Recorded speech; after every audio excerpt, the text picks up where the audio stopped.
Hello. Hello. Hello. Hello. Welcome. Thank you, Great Spirit from above, below, and all around us. Thank you for bringing us into existence. As you know, calling all spirits, living and unliving, of the light, of the love, of the Holy Spirit. That which mirrors ourselves is that what also binds us. So welcome to TimWhoTV. I'm Timothy. Let's pick up Christina. And as I gather my thoughts and she gathers hers from the know, please join us for the live stream. We don't expect you to stay with me, but when you get in there, you want to share your heart, please come along.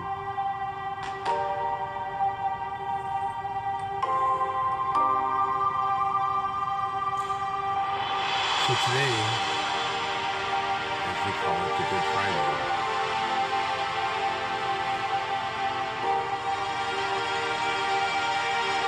so I would like to visit those of the unembodied and invite them to the show.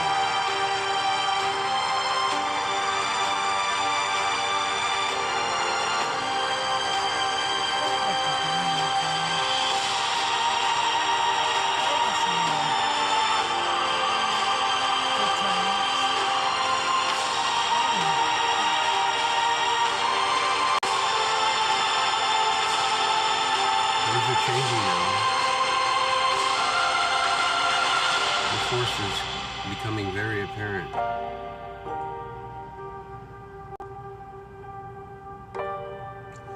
Let's just go ahead and roll. Many forces you will see. Thank you to all the spirits. Thank you.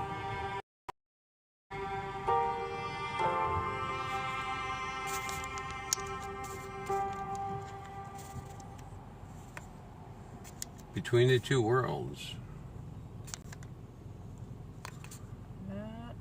Between the two worlds. There you go. Level it out. And we'll go. Where's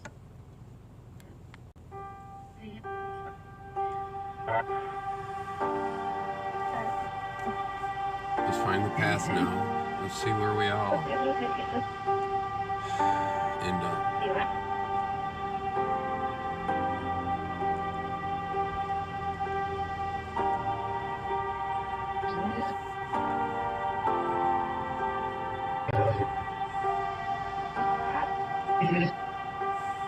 Which way will your frequency flow? What words will you have?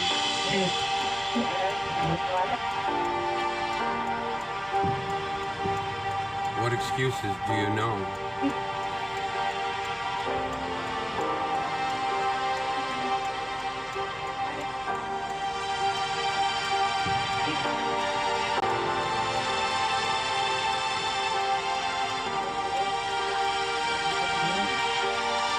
Mount hope straight ahead, looking south, never dread. Our path is clear. So we round the corner, going around the outside, and hang a left. And enter the gate.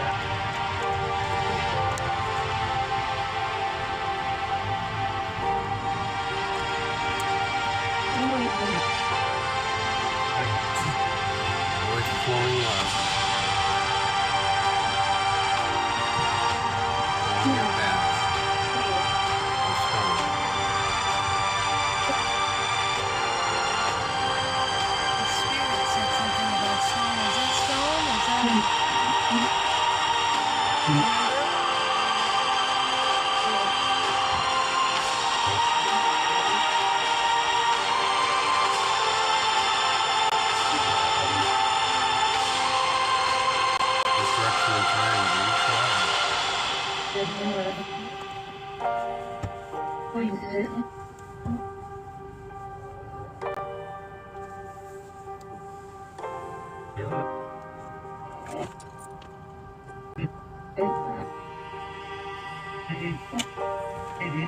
George.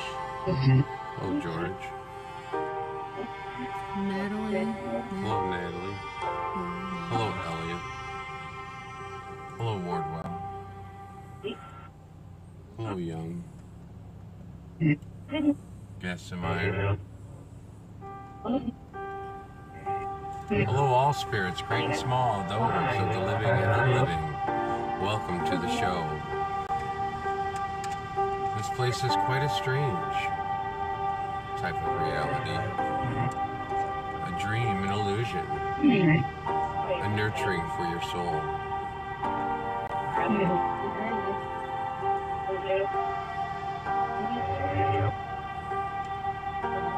Hello, Wiley and Reuter, Schultz and Smith, Beam and Park and Cornwell and Jones. Smith.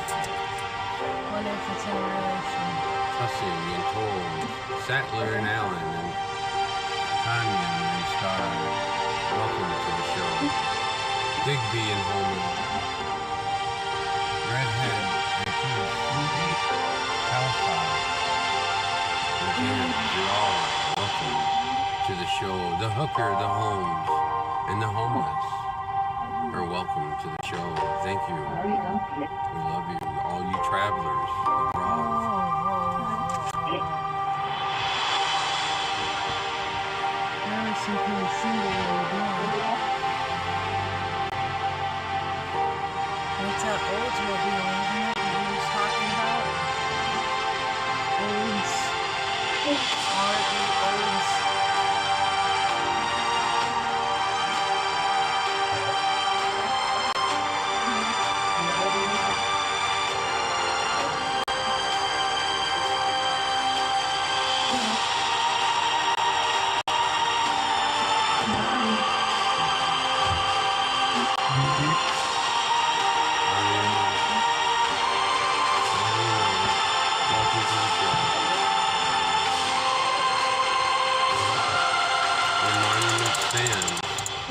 But your factories are in ashes.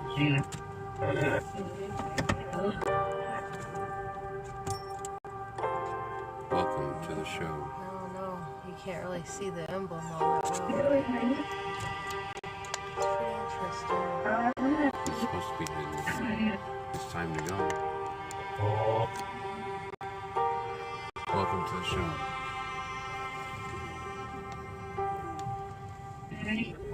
I'll let you do it. I'm trying, but it's not reading my fingers right. We got it.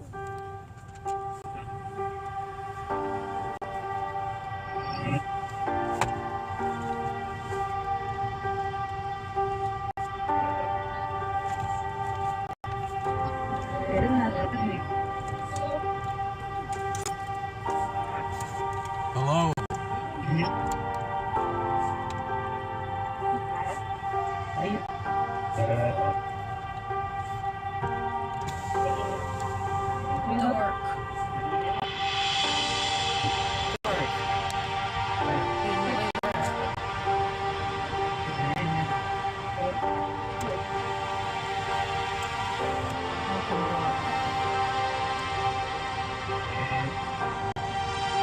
They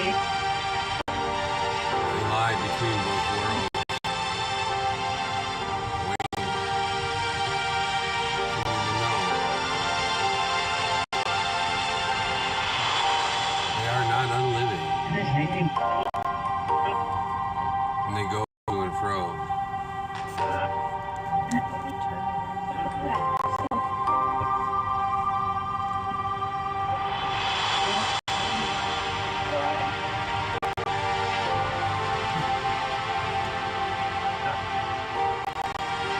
So on this Good Friday, I'd like you all to know that we remember.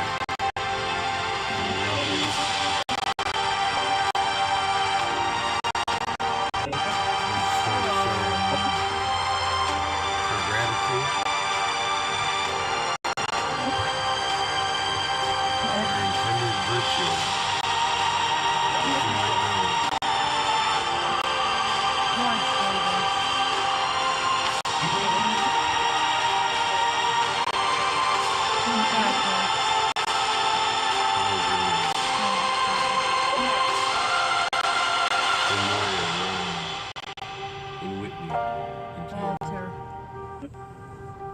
Hello,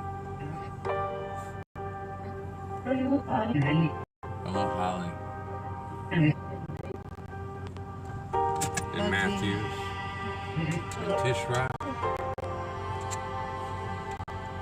And Jack Hawk. And welcome to the show. George. Richard. Seaward and Kratzky. Catherine Doyle. What? Wait. Wait. Wait. Wait. Wait. And Mother. Harton. And Drew. That's the name is Wait. And Father. And Brink.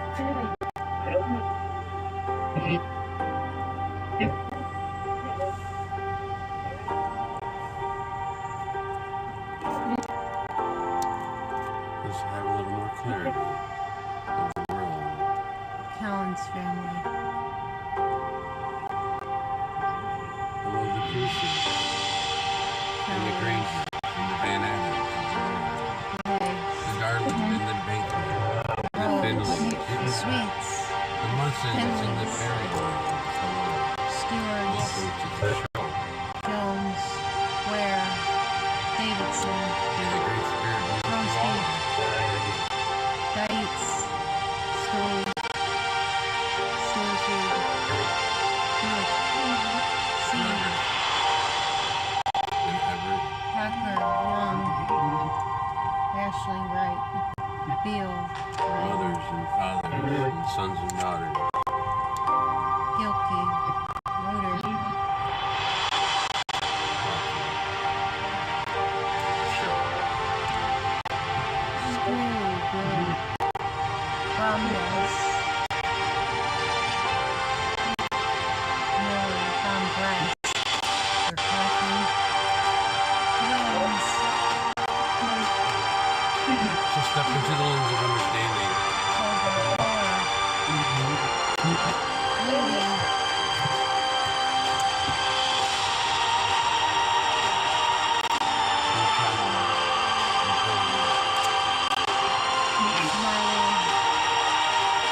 Shout out to the lost.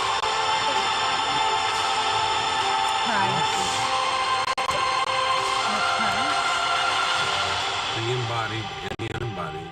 Welcome to the show.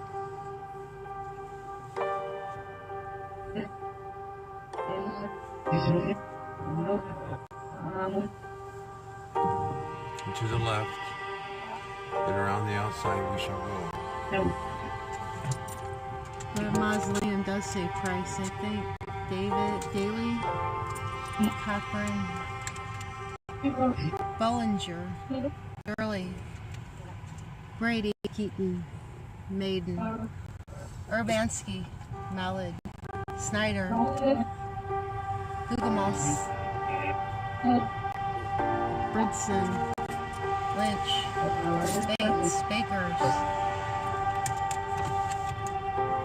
Haley, Willie, Thorne, Clearly, Alton, Taylor, Carmody, Jessel, Henry and Cooper, Hermity, J.E. Howell, Johnson, Perfit, Laser, Hill, Cromley, Browman, Johnson, Worthington, Cook, when your path forks, take the left. Cohen, And you'll find the home. Hamburg, and Birch, The path is very clear. Baby, Jets family, The edge of two worlds, the living and the unliving, are divided. Porkia, Price, But they're all conscious. Theodore, Storm, Brahman, Palmer, Hello and thank you. Sullivan, Knight, Coates, Tate, Kruger, Barnes,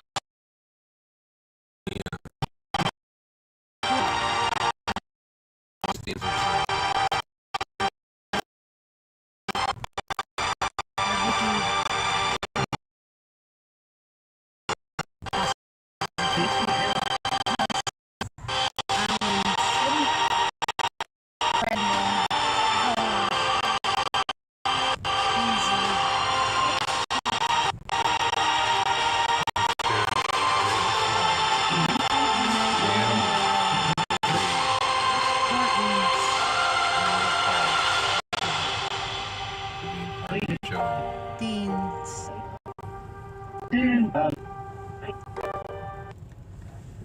Burrows, Millers, Mussers,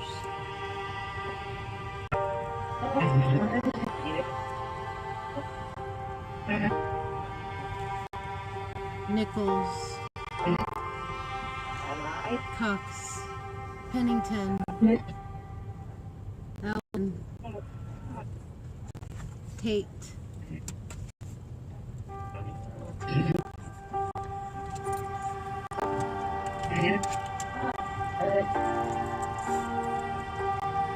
Hale, McCary, McCree, Case. Too many R's. Contz, Hetzer,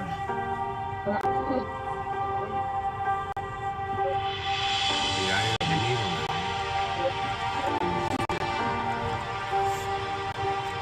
Hartkin, The arch.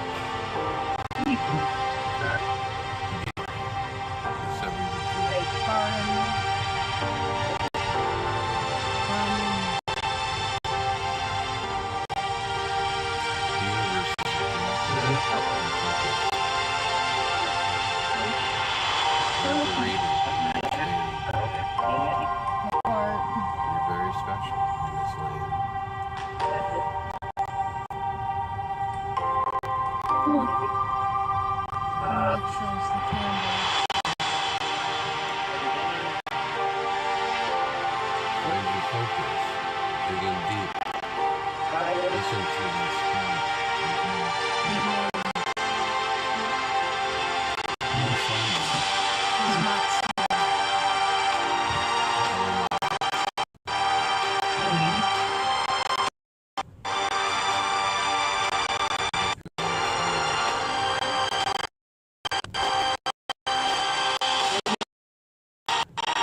John.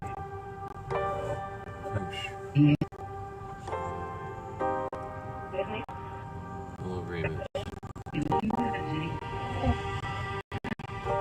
And Curtis and Laird. Hager, Hadley and Appleman and Coleman. Fincher, Myers and Holland. Hudson, And Frank. McWater. Eddie Phoenix. Porter, And Henry. Kelly and Hoover. Buck, Miller. Brett Howard. Beck, Stu. Zilla Baker. Hello, welcome to the show. Valeri, Evelyn and James. Amber, Lewis and Lily. Henry and Jeannie. Hunter, Welcome Andrus, Andrew, to the show.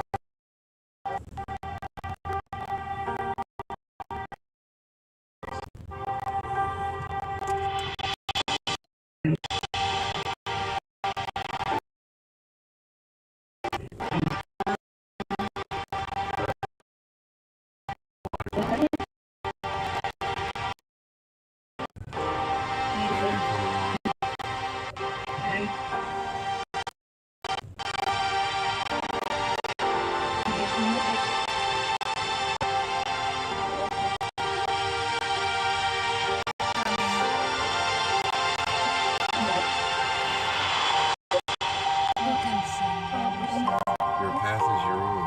Scott Jones, Leader, Kirk, Thin Out, Fight Out, Center yourself. Anger, You're going to understand. they even tainted the cemeteries, Gordon, Fisher, Mental,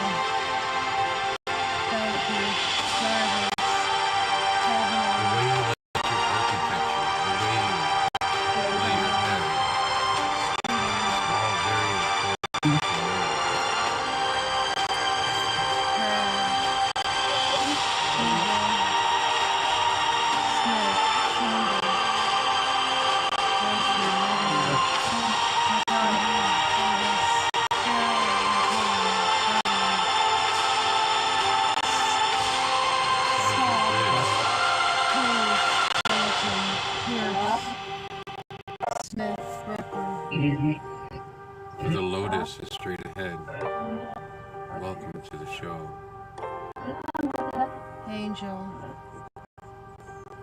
Frankie,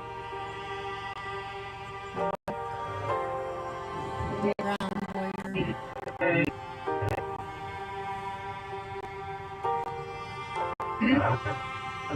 Severance, Bailey, Sherman, Stair, Skusky, Keys, Flood, Darlington and Christiansen, Seeger, Neller, and Moose. Hummerford, Northrop, Randall, McKean, Prowler, Cole, Emmets, Drink Water, Raymond, Walters, Carpenter,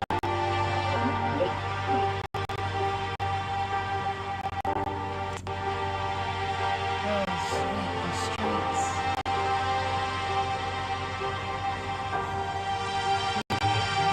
Lamberg, Topology,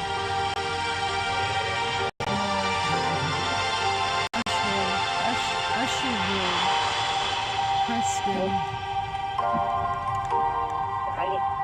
Alder, Richardson, Damon, Torres, Clark, Jennison, Fitch, Green, Bernard, Bailey, Pinellas,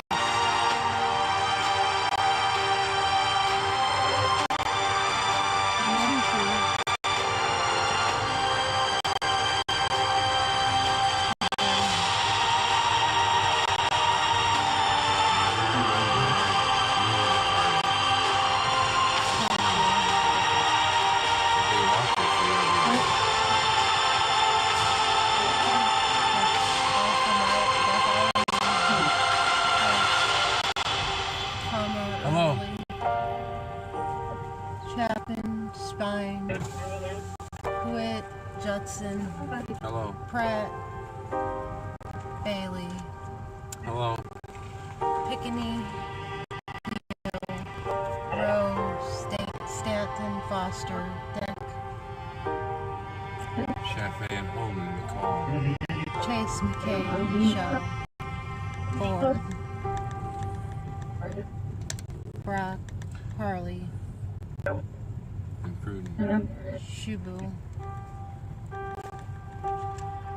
Friendly, So when you have to make a right, take a left in a circle, go around, and enter. So you're always entering on the left. So your path is always left. It's the mirror, you know.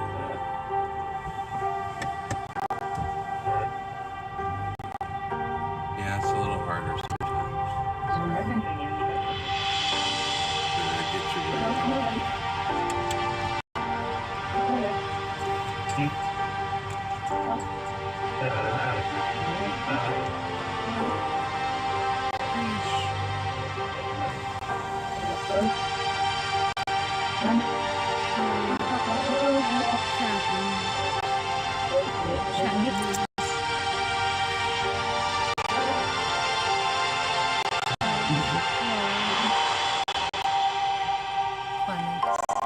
We've reached a fork in the road. Uranus is coming. Please prepare yourself.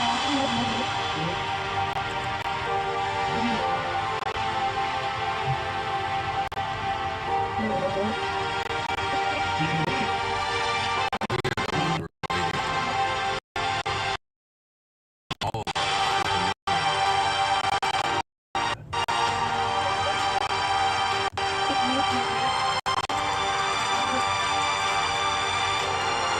Most likely.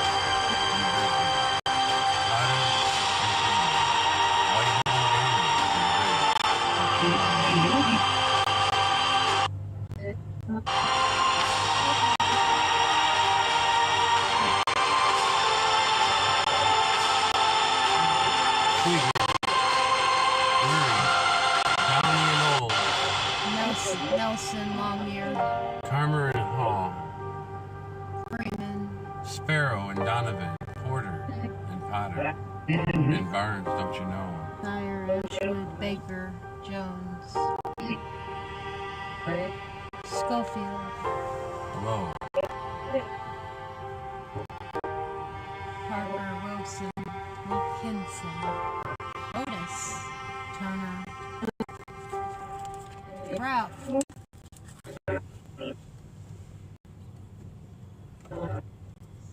Sibley, Lovejoy, Blanchard, Newborough, It's time Warner, to realize we're at a turning point. A fork in the road.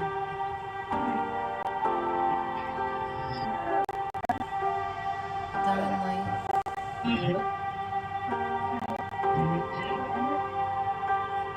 Carter,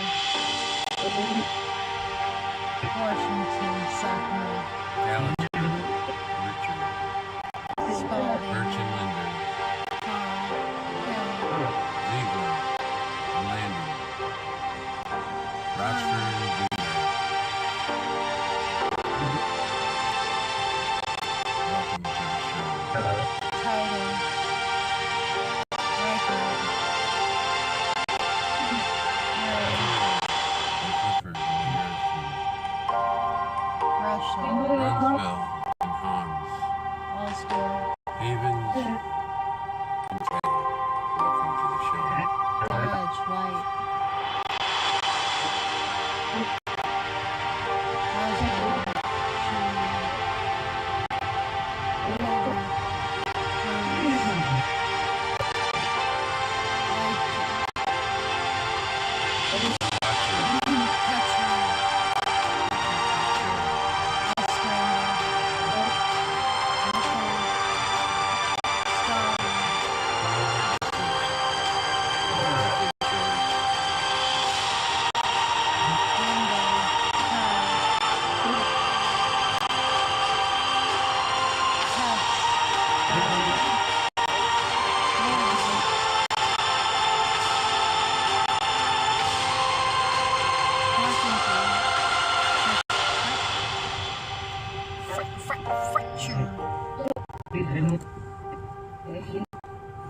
Price, The price we pay for life.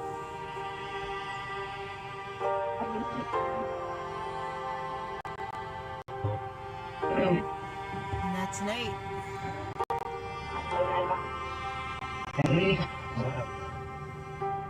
That's an 8. Everything's written in stone.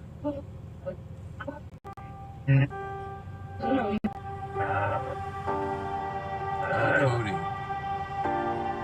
and Sayer, Sear and Summons, Simpson and Dudak, and Log and Kelly.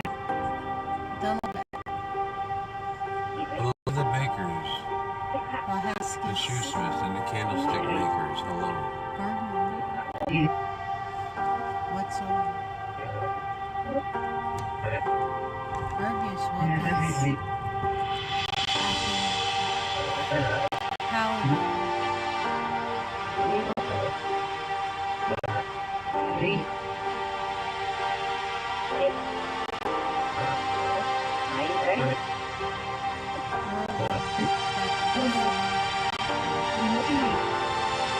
Henderson, McDougal, Conlon, Bradley, Sabrina, Conlon, Wilson,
Hates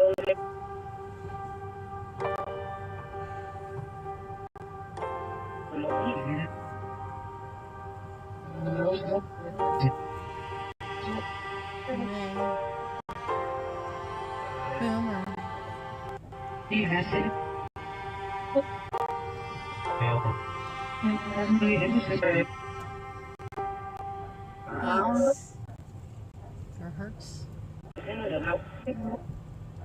Naive. Harrison.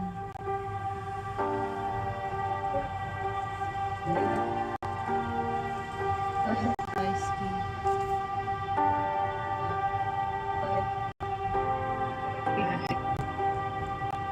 And the Lotus again. Wilder. Shipman.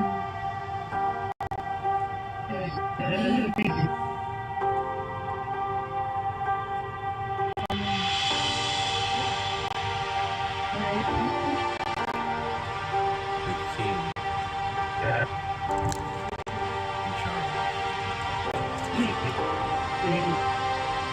Captain. The Sword.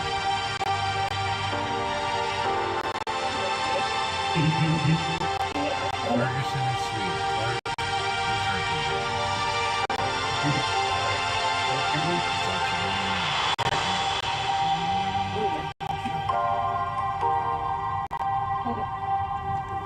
Clark Chemistry. Wickham.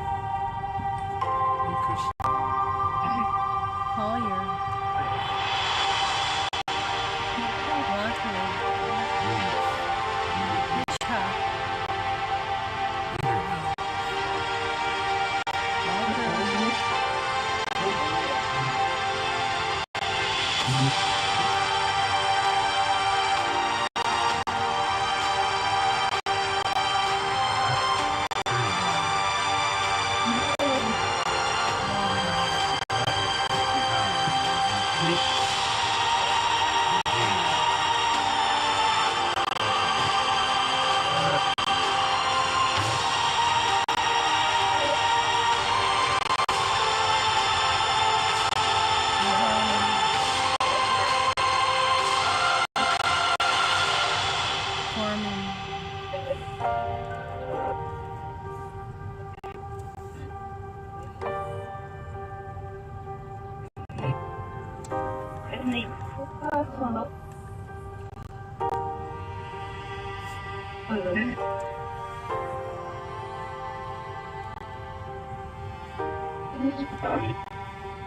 Jeffries.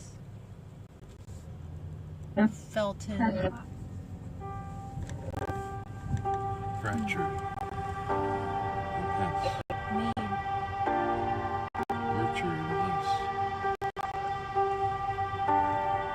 Alton. And the Stone. Purdy. Low Lion. And Australia. Stadel. Ballmer. Harriet and Coleman. Miller. Allen. And Whitfield. Lidke. Worts. Sherwood. Alston. Bennett. Havens. Mead. Pepper. Harrison.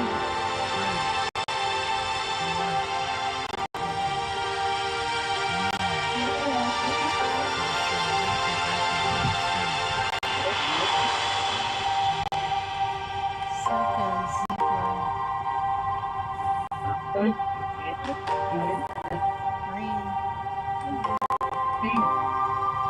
Brown.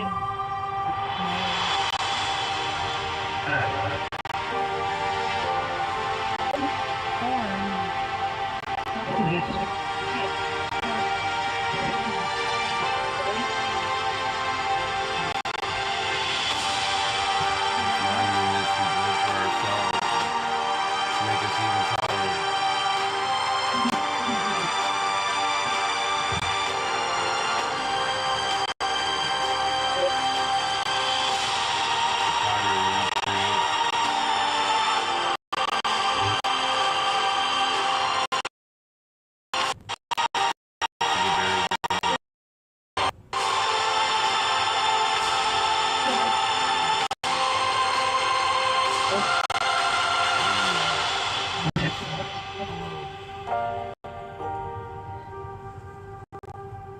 St. John, Callan, Potter,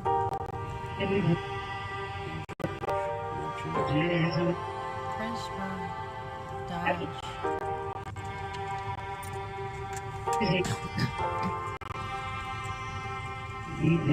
Petros.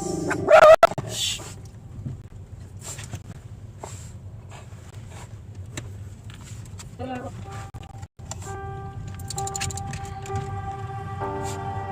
and welcome. Just wanted to come by and say hello. You are not forgotten. You're always welcome to the show. We come by to and from and see you on the way. Maybe you want to time to go out this way.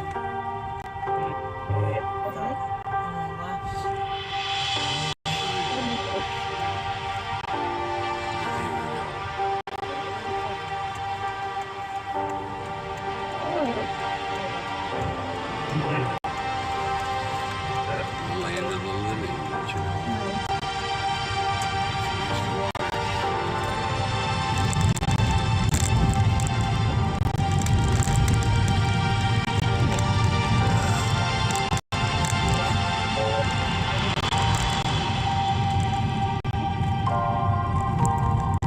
As the tulips begin to blossom.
Do not feed the wildlife.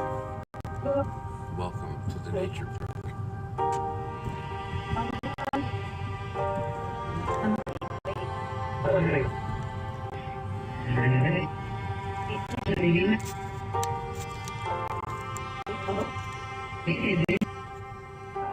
Remember to construct your architecture in such a way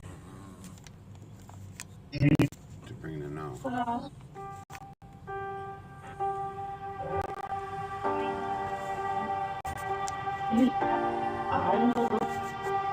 Just your focus. If you go right, let you know.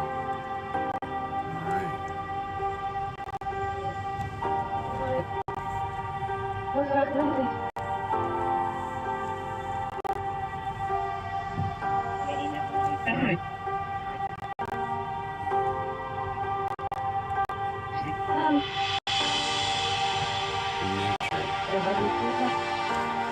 In nature, there's nothing to disrupt your path.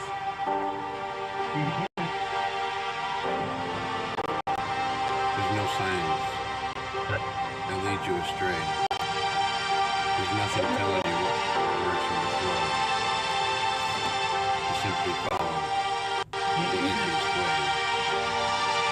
But man has put in markers and roads to guide the current and flow of the spirits.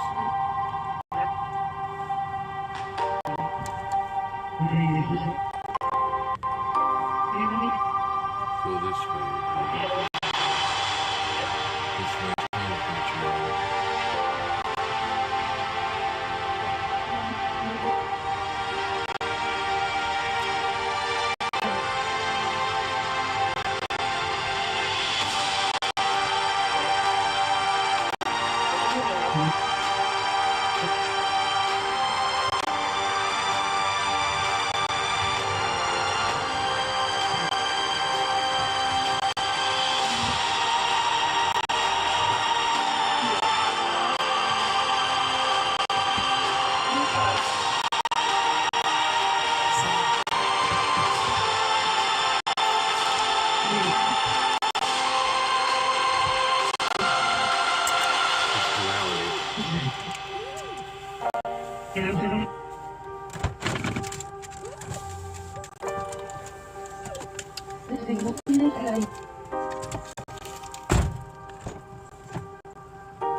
Just wanted to see what I could see. Not much I could see.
See the hole.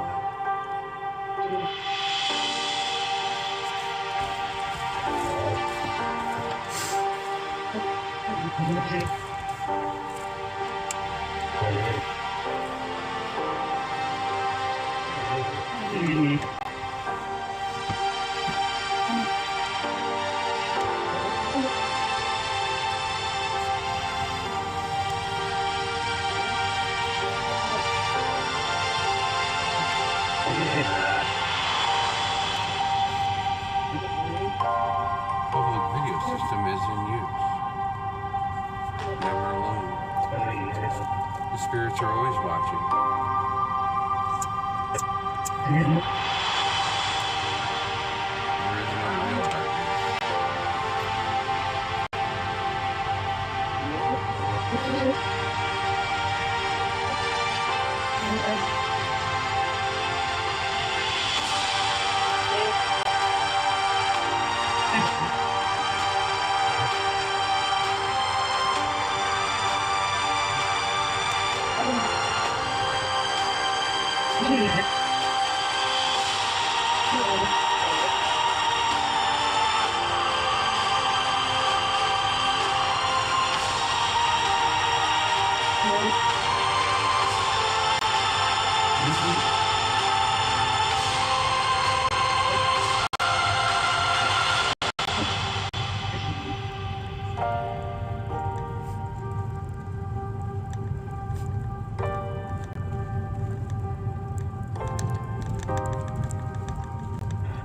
What is that? All kinds of things going on.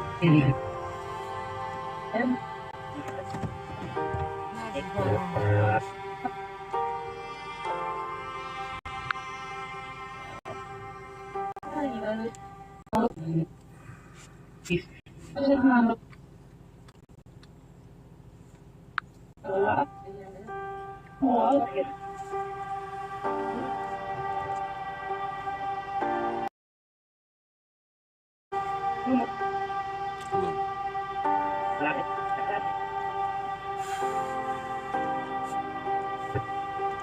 It's time we gotta go.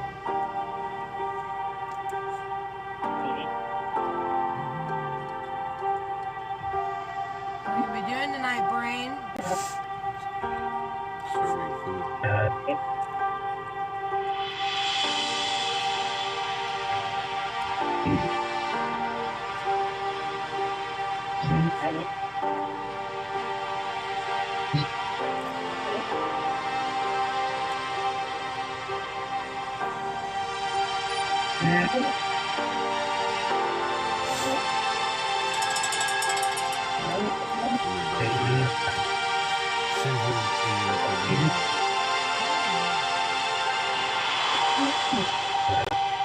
That's your grown-up place.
Where that squirrel is hiding?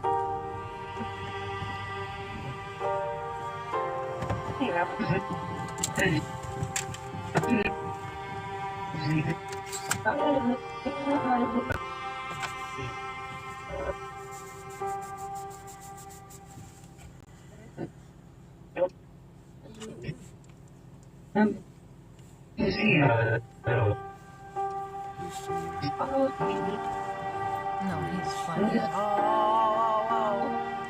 Wow. Oh, big tummy.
Here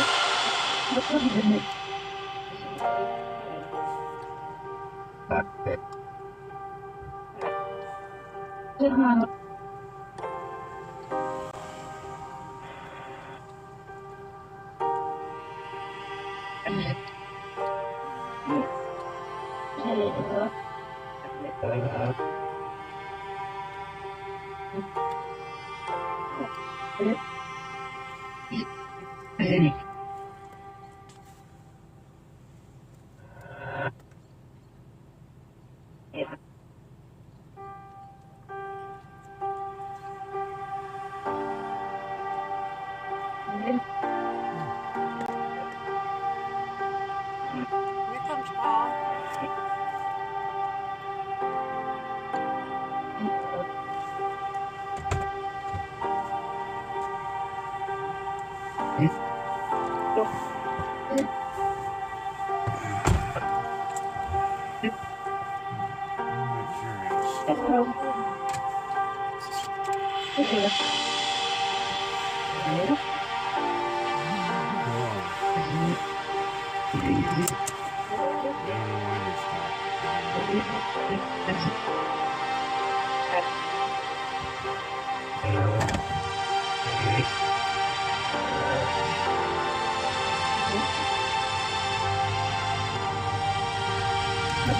We don't even know why they stopped.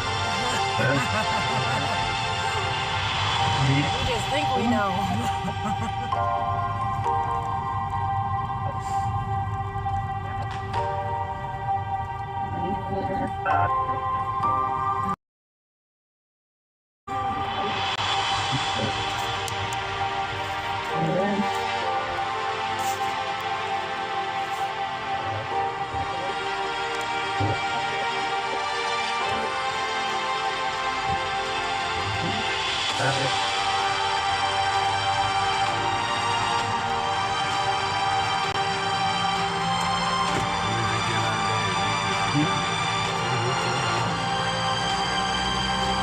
You never know.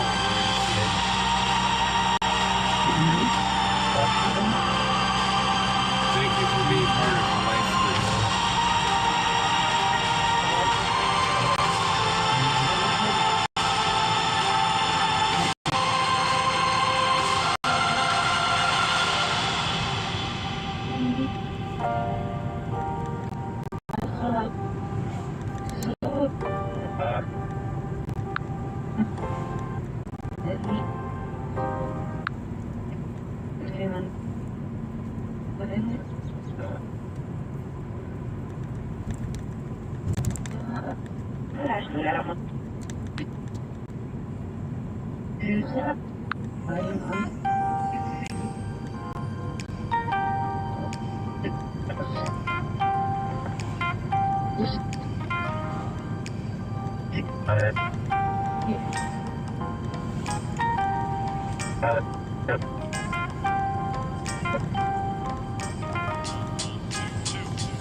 That's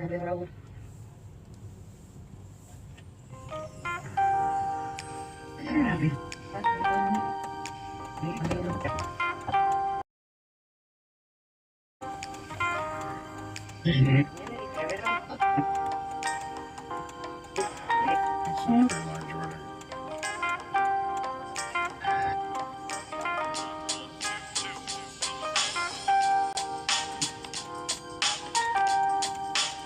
Oh, it's not even ready for 20 minutes yet. I better find a parking spot. Isn't it right? 6:08 Oh, we is can sit down and 5:46. chill now. Need to fill around. Smoke a few cigarettes. Oh, it's not even close to the pickup time. It's lucky if it's on time when it's on time.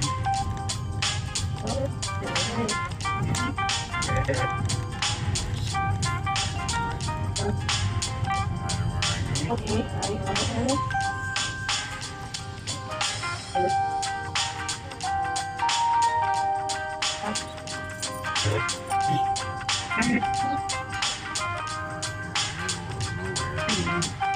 Finally got this burned out sign. Down. The one that exploded. Broken telephone poles when the train took the line. Train came through and got hung up. It's off to our right. Last storm, a couple storms back. This guy's funny. And we yanked all these lines down all the way up and down Hagman Road.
I had to take it through.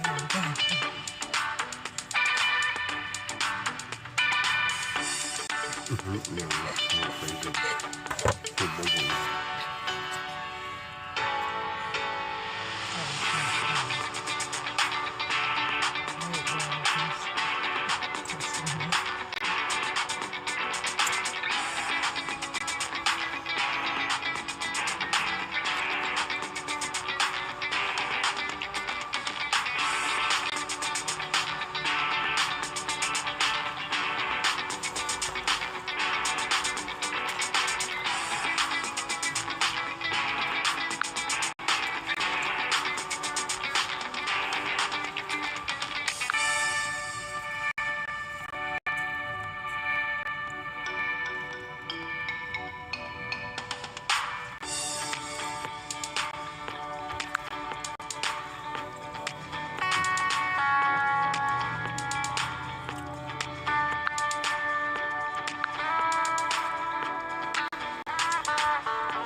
Train.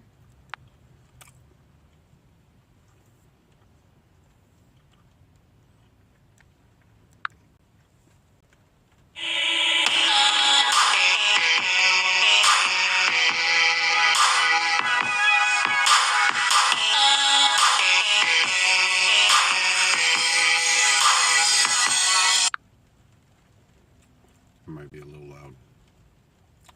Let me fix that. And here's something right here.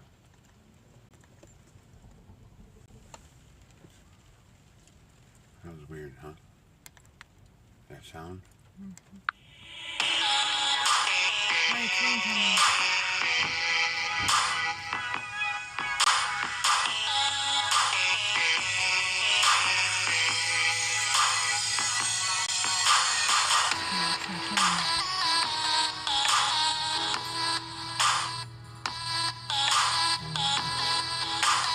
The cardi got there and I was just watching the flower bud.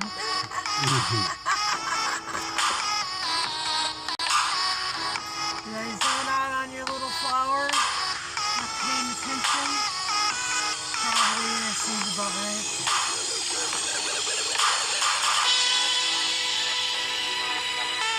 So if I can do it, I'll do it. Yeah, thanks. Get myself out of here for a little while. I hear a train. I hear it coming.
almost like the cemetery.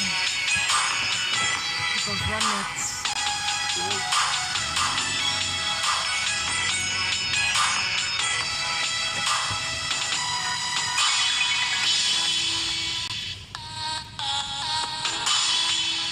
I think what children don't associate with cemeteries is that cemeteries is the same as that spray painted artwork.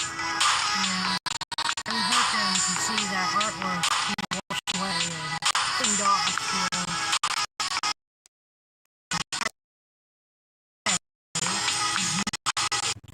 But sometimes, you know, it makes sense in certain things.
Delivery.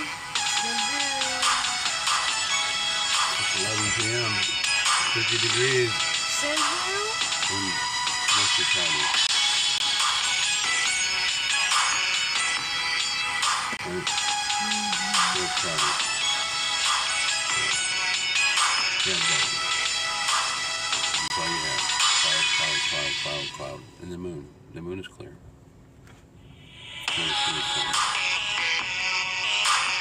But smile, you're on camera. Always.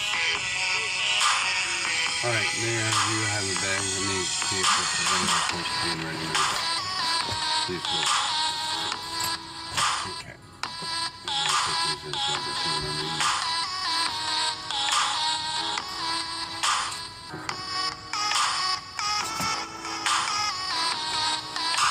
Hold tight. I'm in this strong.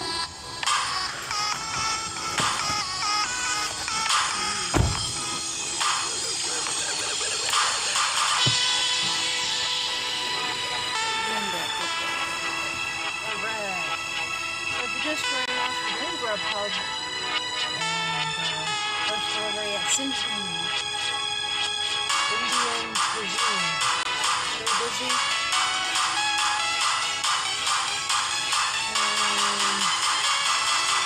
Good chat going through. As usual.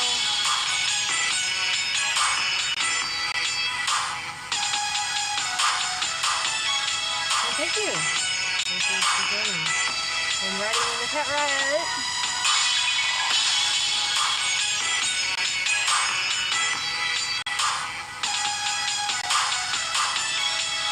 See a fellow brother and walking by. Sorry, sometimes they just distract me.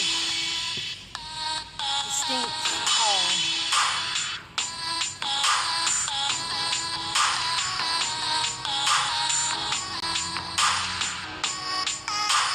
It's almost like that smell of the others. Except for it's the mind. We talk to each other. So thank you for talking with us. Thank you so much for talking with who? Us. All of us. You. Us. Us. Me. The whole. Don't feel like you're alone. Whenever you struggle. And it seems like it's too much for one man.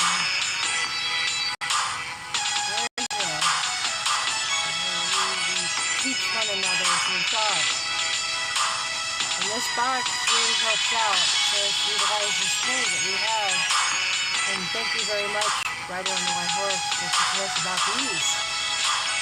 It's very important.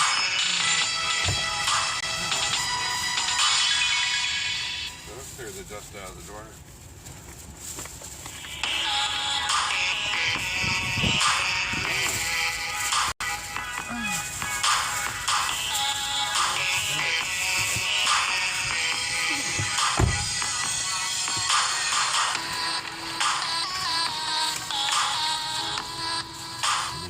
Shit all over. You can hold that for a minute. Just let me look at it. Hold up.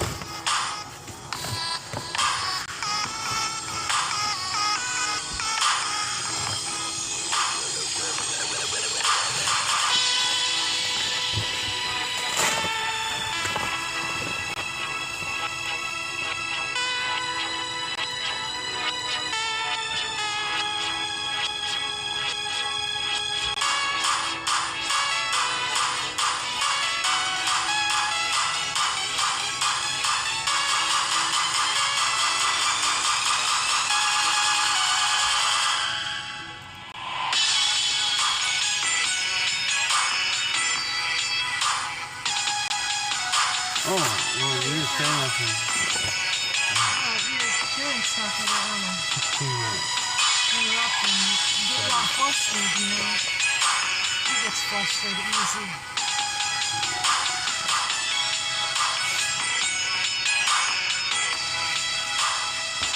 Well, it depends on the situation at hand. And lately here it's been a situation at hand. And look, I'm smashing everything.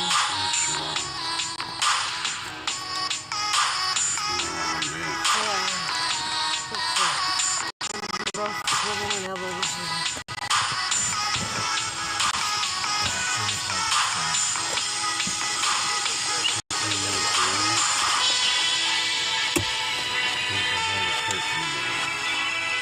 Thank you for being a friend.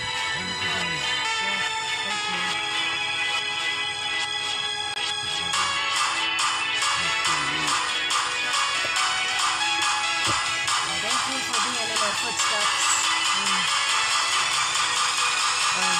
The other way around. Sorry.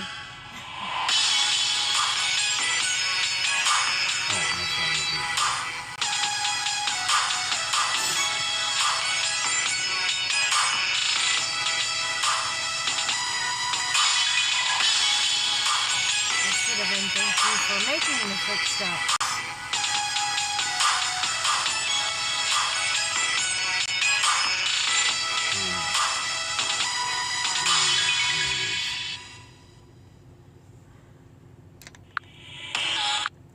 There it is. Oh, we're gonna listen to something? I don't know. Do you have something? Oh, that's fine. I had to roll for a long way, and you didn't seem like you were prepared and you have a bag full of food, or a lap full of food. So let's get rid of this for transmission reasons. So we start rolling. Doesn't roll as good. There we go. That's, we gotta get rid of that. Alright. I'll find something later.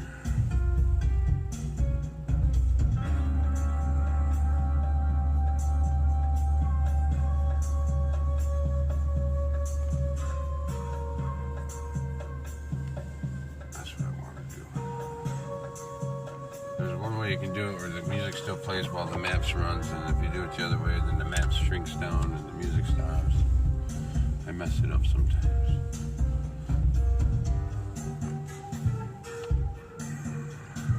We are with you, Dakota. So You're all snowed in. Thank you for joining if you're there and you're bored. And you just want to watch two people drive around all day doing grubby hub with their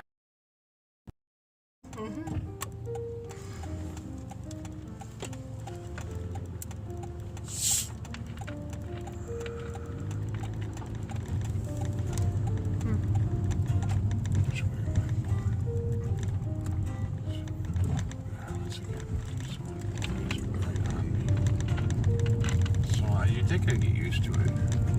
No, you always speak out about it and point it out. And then I can't get out here. I have to go down here to get out. I have to go left to go right. Oh, right into the rocks here. That seems about fitting. Yeah, I know how to do Yeah.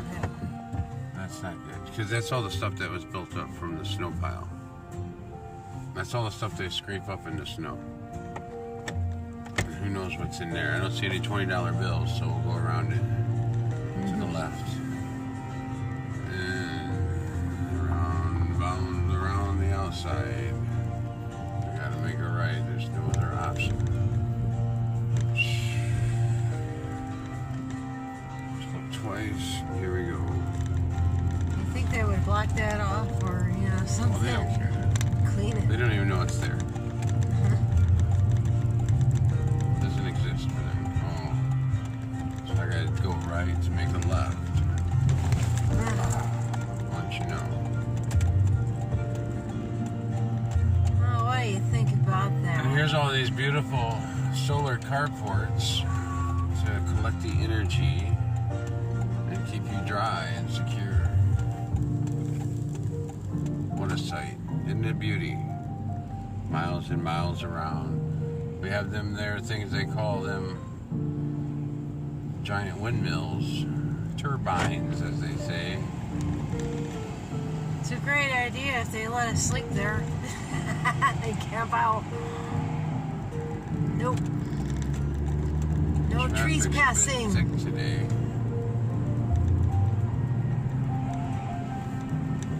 It's only for those stumps that keep going to college. Racking up that bill, man. I got that bill. It's a steep bill.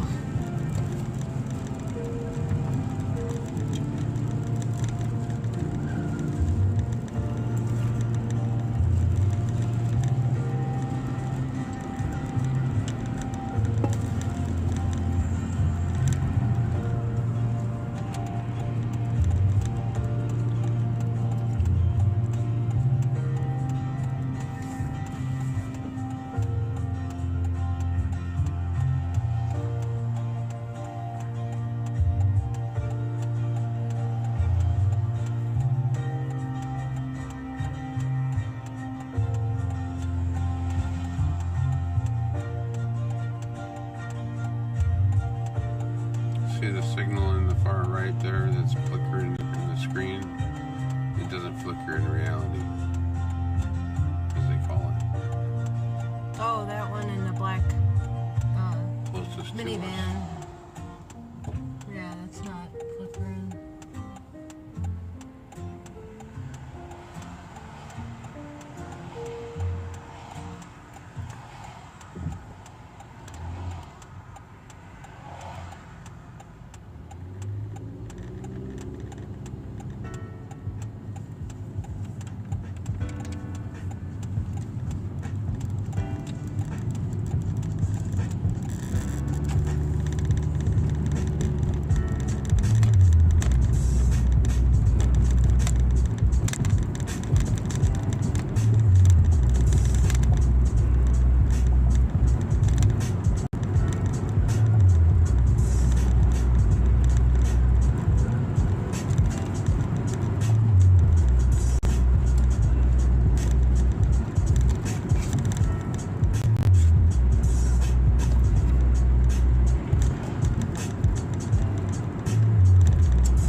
some little timepiece thing. in the center here. Yeah, put some thing in a Showing little the circle compass. down the street.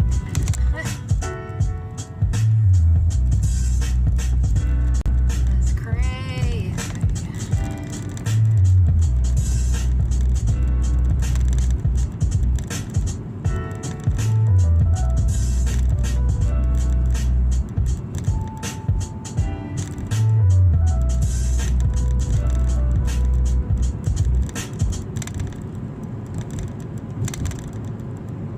Maybe we should take over it for Passover.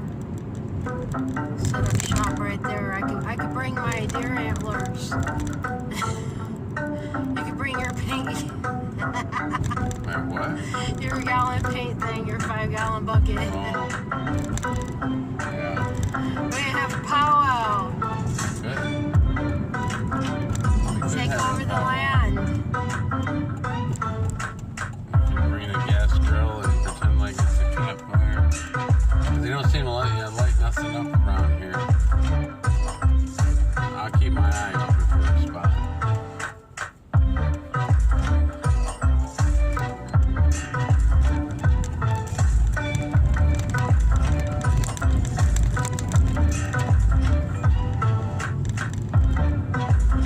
An eye out for what? Place to build a campfire for a powwow. No, I was talking about right there and hitting the spot. Taking back the land, you know. Stirring up a little shit. Yeah. Wouldn't that be daring?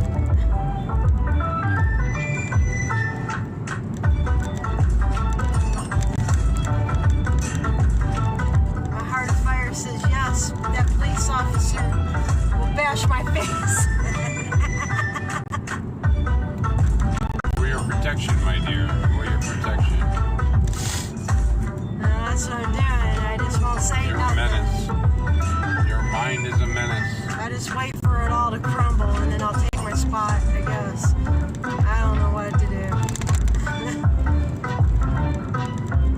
Just wait.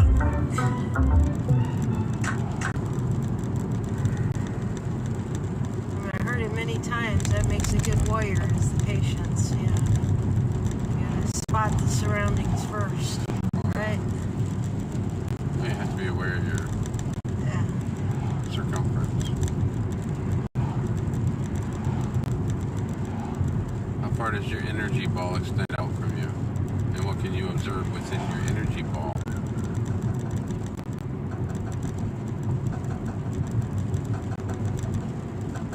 It's deceiving here. Very much so.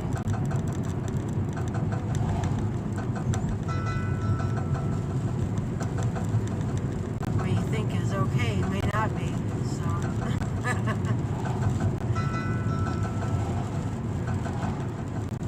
Well, you certainly don't get there by memorizing shit. Things, stuff, items, spells, castings. I don't know. I guess you do, yeah. I guess you would But eventually you have get to there. know I mean, at some the direction point. the energy is pushing with that verse. You have to understand.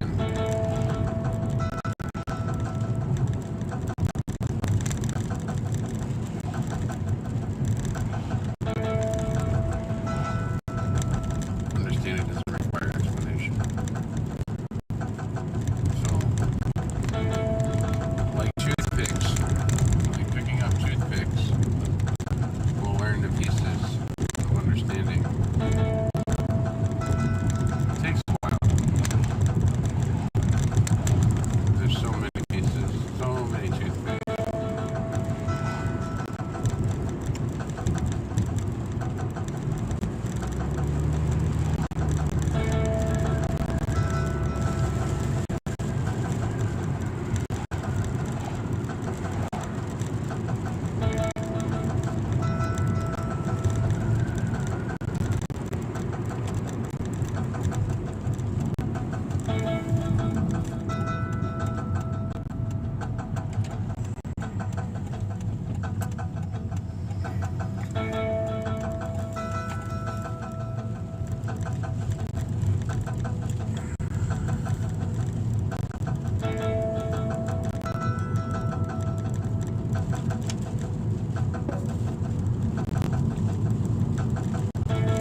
torch and ring doorbell.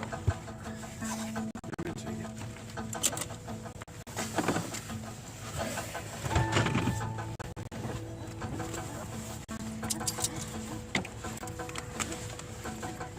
Get out.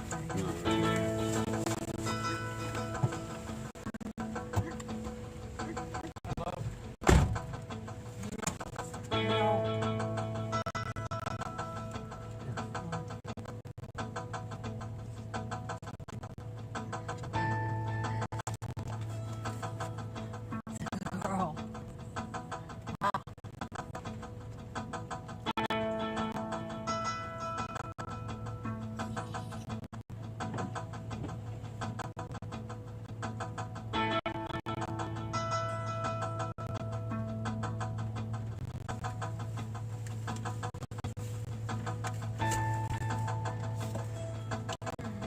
Do you have your coffee?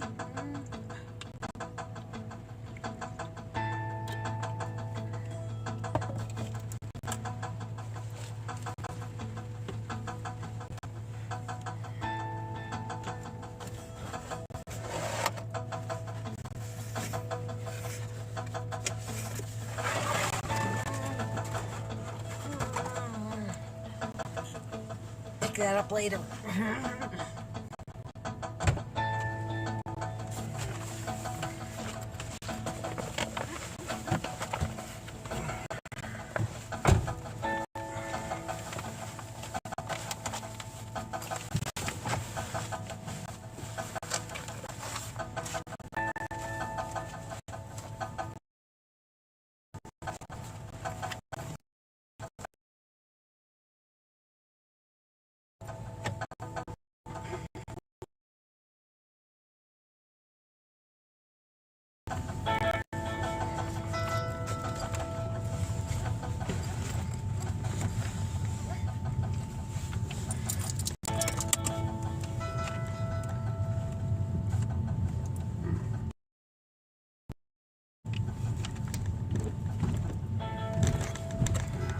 Twice. Both directions I picked it up. Alright. Well, one order down. It only took an hour. But start somewhere. Yeah. We'll get there. We'll get there. We'll get there. Probably longer. I can't wait to get wherever.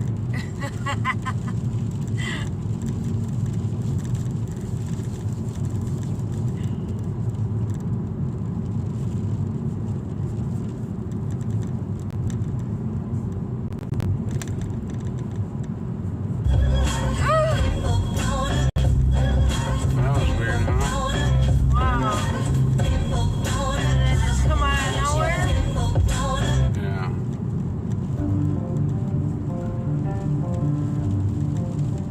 Yeah, it sure did.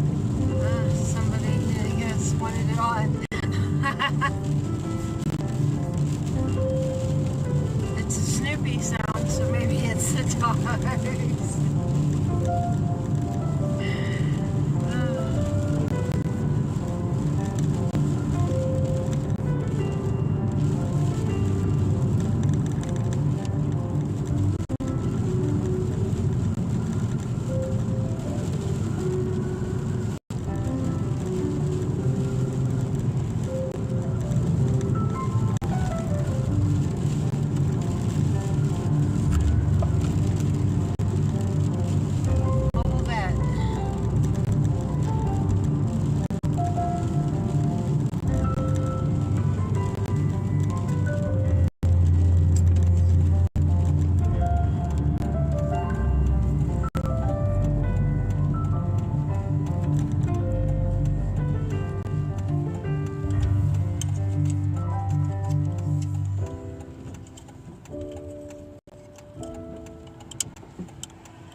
detour left.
20% of students, something back there, the sign, dropouts. 22%, I just caught on, it's 22, it's 11. 11. Yeah, they always gotta use those numbers, don't they? They work. Not the people who printed the sign, but people who told the people.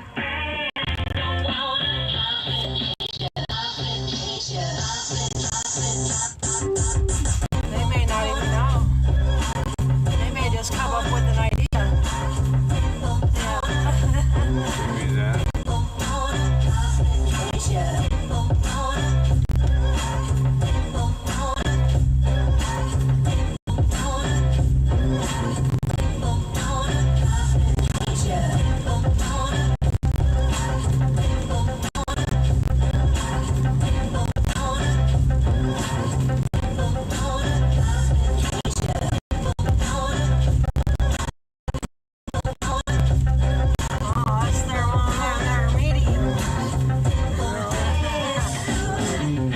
Some wire sticking out of it.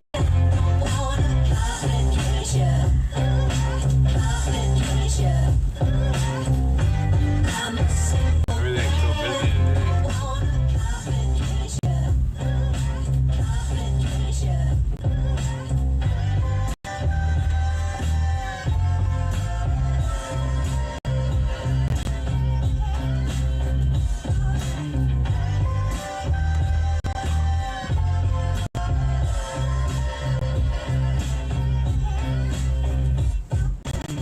What do you see? A friend. Huh? A friend.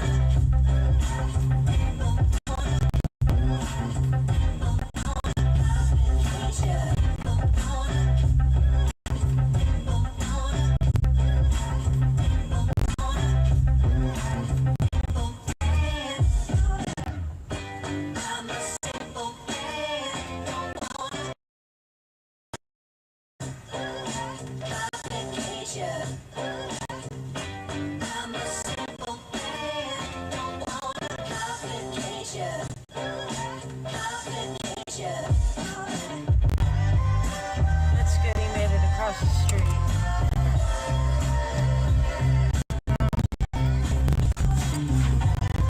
Sorry, got distracted.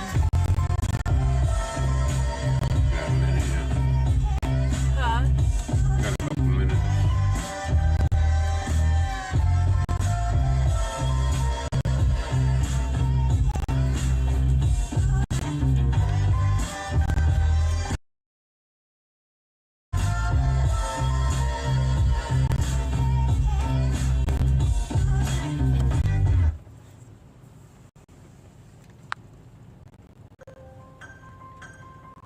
Wow, people's. Everybody's going out and out.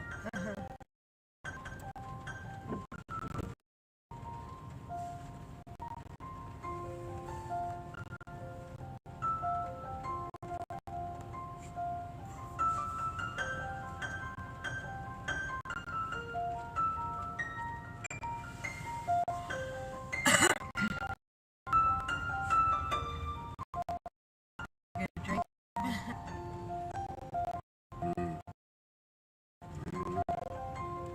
Really wasn't looking.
over.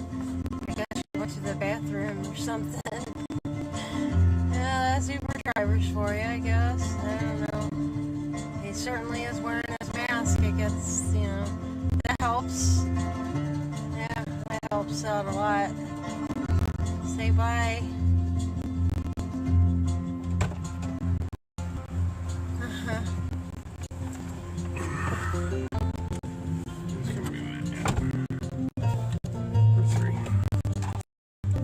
That car that was leaving, that SUV that was leaving, the silver one, he was picking up that woman that was lost, that looked lost, and she was running around.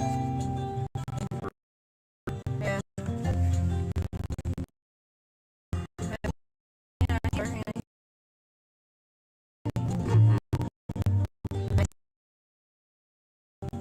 Yeah, it asked help, I seen her.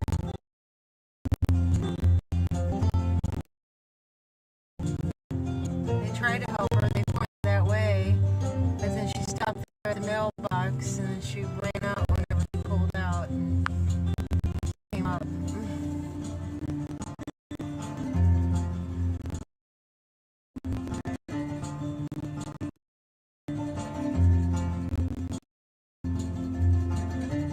She was ready to come over here.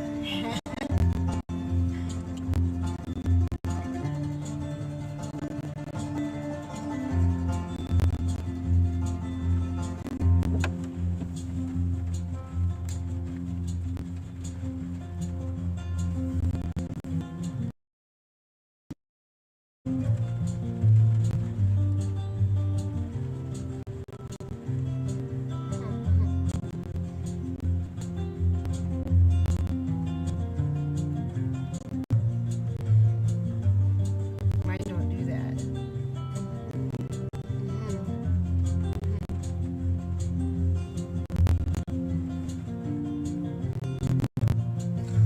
You know.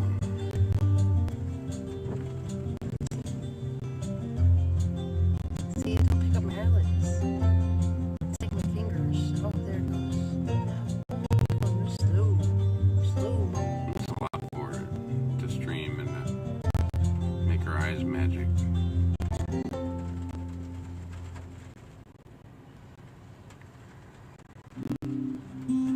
Everyone seems a bit uptight today.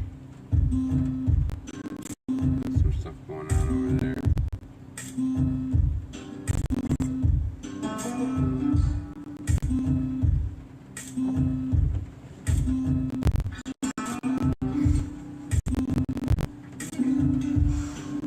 Yeah, have fun with it. You can't just sit there and just do it. This is when you want it. And then you can open your mouth.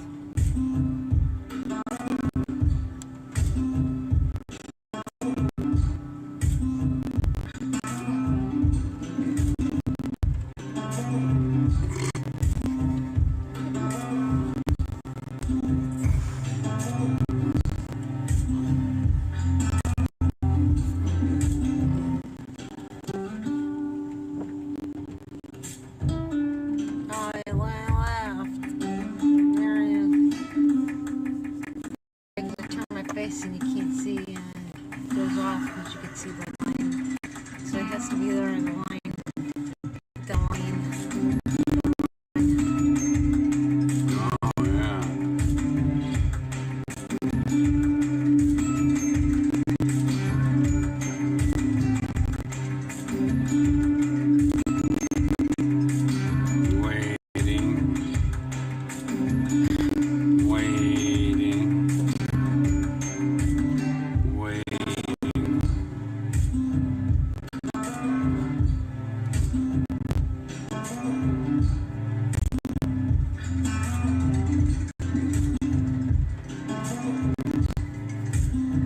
I don't think it's ever going to end. I think we're just going to have to run for our lives. Let it run. Till our legs fall off.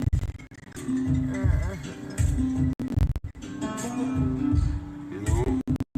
Is the mirror ever going to come? Knock, knock.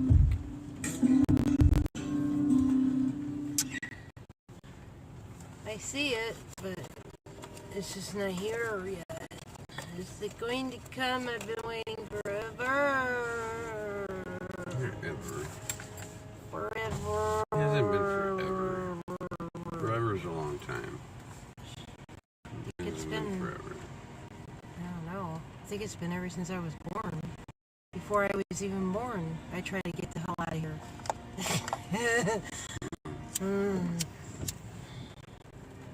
I'm pretty sure of. Well, Been working on it.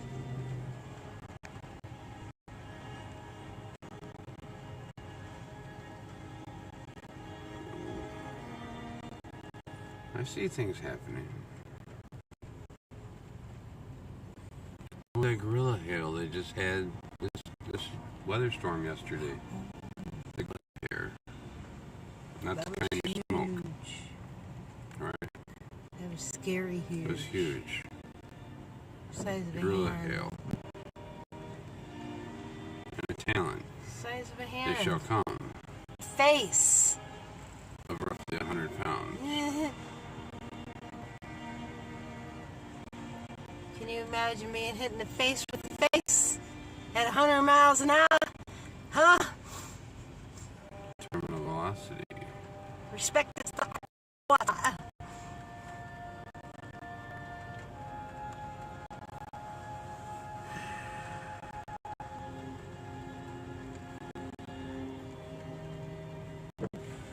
It's supposed to snowstorm shortly here in the next week, too. That's real good for the seeds. Yeah. Hope you had a greenhouse. I don't. I have a house. Or some of fans to green. blow that snow away, like, oh. Somebody was saying that. They were in a town where they have fans and they were blowing the snow off the corn. Oh. Oh. Darn it. Darn it. I don't know. Names. I don't know what it Names. was. I've been watching it. Names. They always It get was me. probably Nebraska. It was that one girl.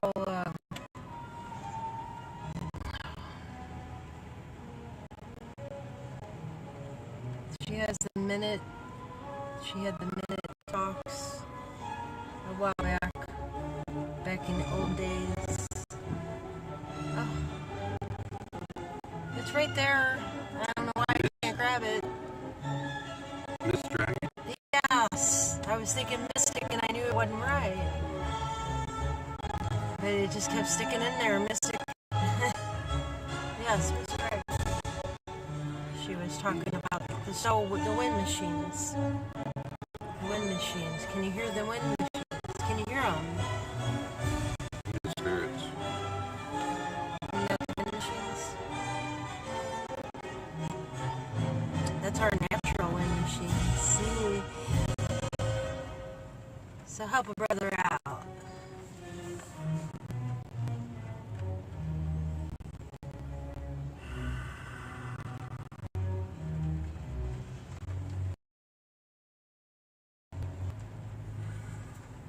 Oh my God, I should go check again. Yeah. What was the name?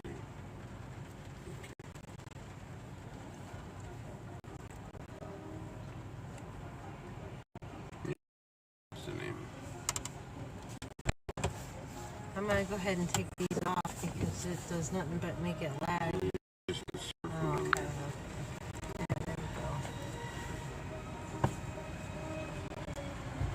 There. No lagging now. No, still lagging? Yeah, still lagging. Yeah.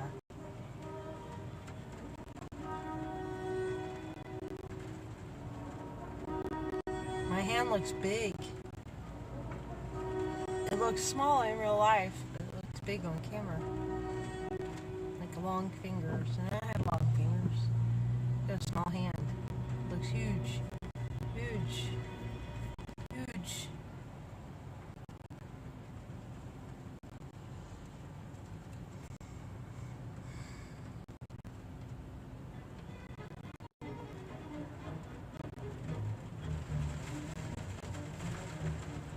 You know, I don't know what was up with the wind, but something was up with the wind. It was energetic. So if you're feeling it, yeah, it's there. Everybody seems to know what it is, but I don't think anybody does know what it is. We know nothing, after all, right? But we know everything. Oh, didn't get it yet. Today. Everything's nice and slow.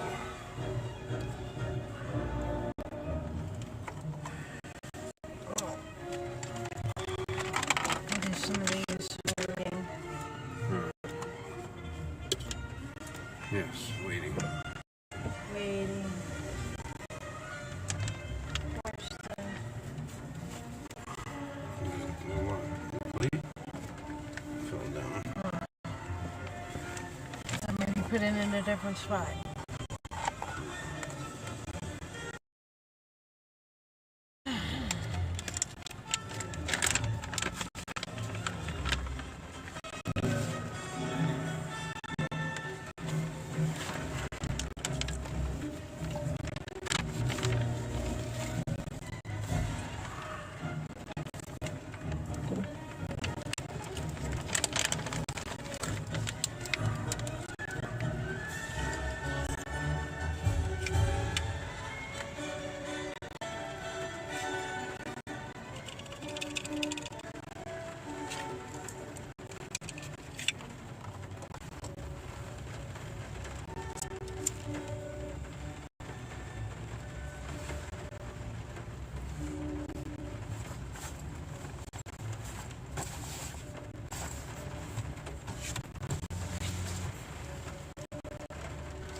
.44 degrees.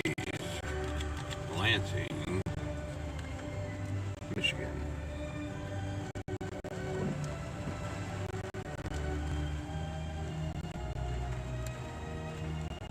April 15th, 2022.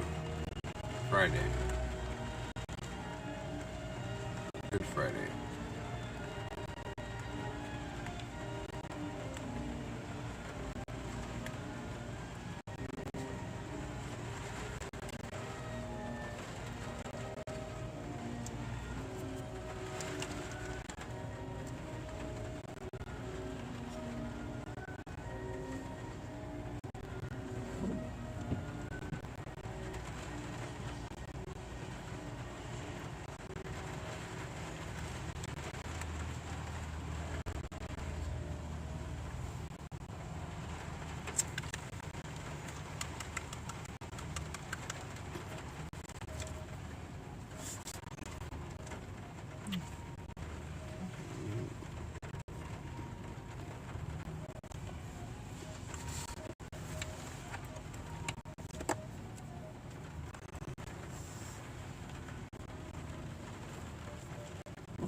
Phoenix of fire, of your heart's desire. Find the river of life by purifying your mind and refreshing this source of liquid life. For only water can quench this fire. You only remain enslaved due to the lack of real knowing in this domain. Our pasture has always been our heart's desire. Much love, Angel. See you after we find our heart's desire.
always have a light anyway.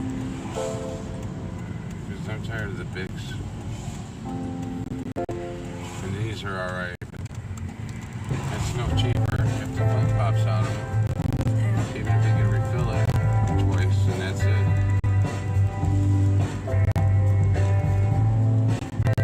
It's not even twice because you can refill it all the way. You just put a little bit in there and keep going.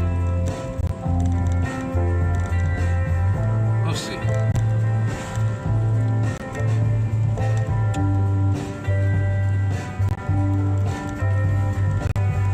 Well, how about those torch ones?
something special behind.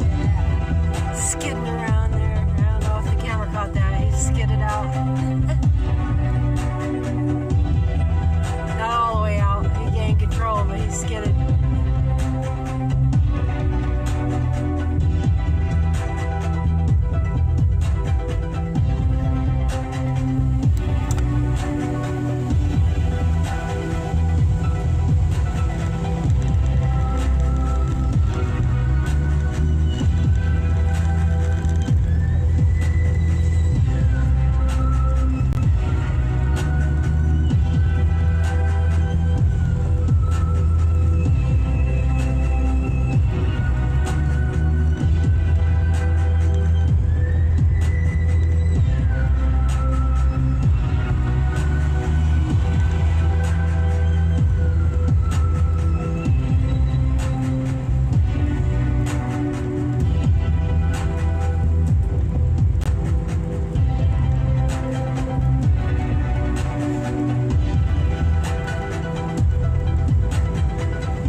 stupid.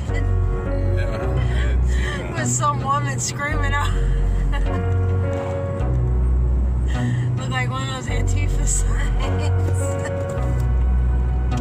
Antifa.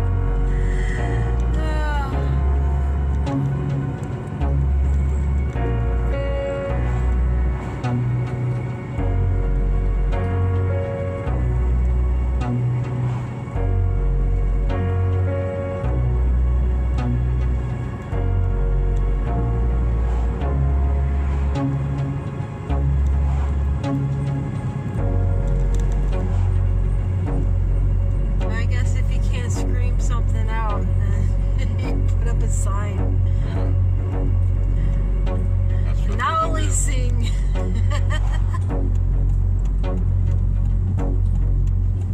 Have to put up a sign. Speedway.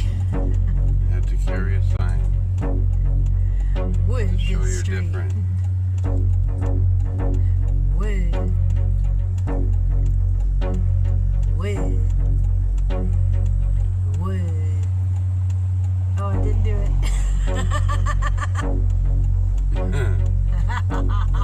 I was looking at this cloud line. I was wondering if it was going to get interesting.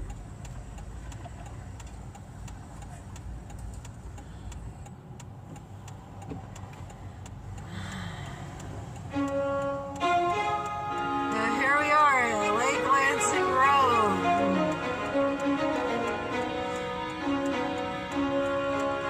Pineapple skies.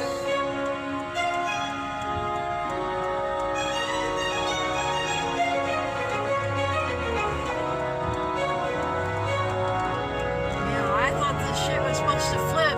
That's why I came up north.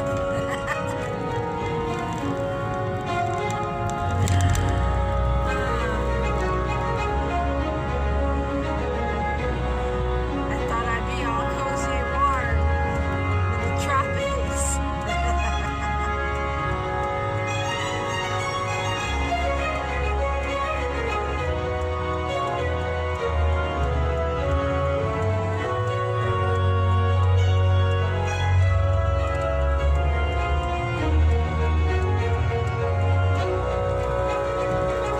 Alzheimer's Special Care Center.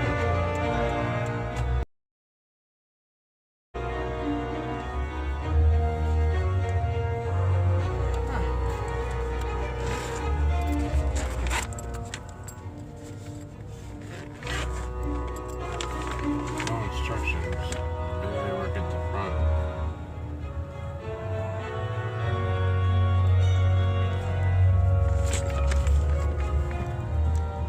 It's in Anita. Yeah.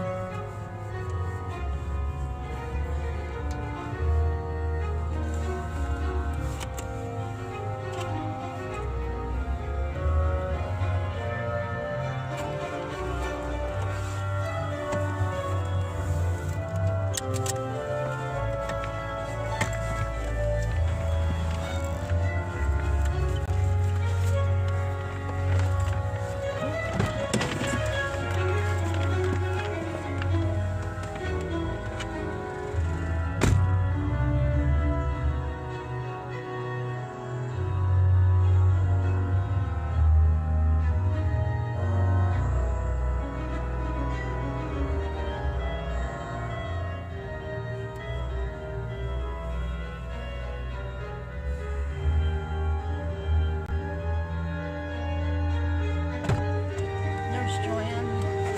All right. Joanne. Yeah, front desk. That's what she said.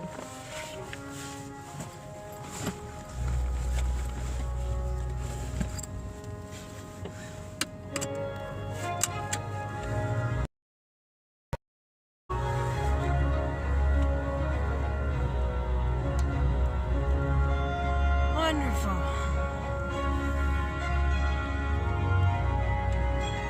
Now I have to go to BJ's.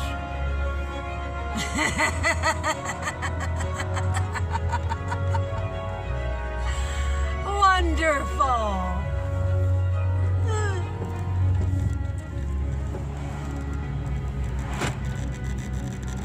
It would have surrounded itself in dirtiness. fit right in.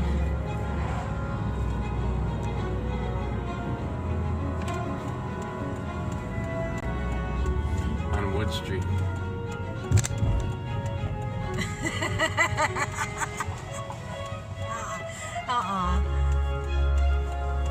It's not on Wood Street. There's no way. Yeah, it's right here in this plaza. BJ's off of Wood Street? In Lake Lansing. Yeah, it shouldn't be. I'm not going in here. I don't belong in there. I won't fit in. It won't. Oh, It'll make me feel uncomfortable. Oh, it is. Yeah. It'll be just fine.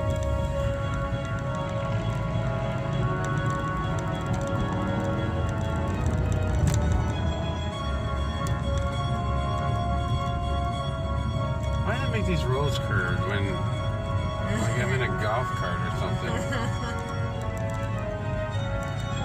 Because the energy flow. You are the current, and they direct your flow.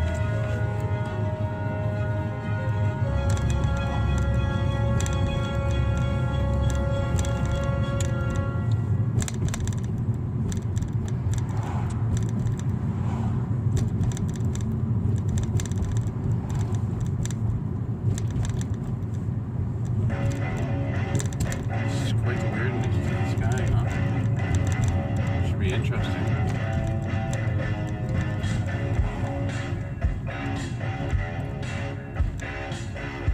Nibiru, Nemesis, the X star, the Black Star, the Unknown, the Rust that falleth, the Gold that riseth from the Unknown.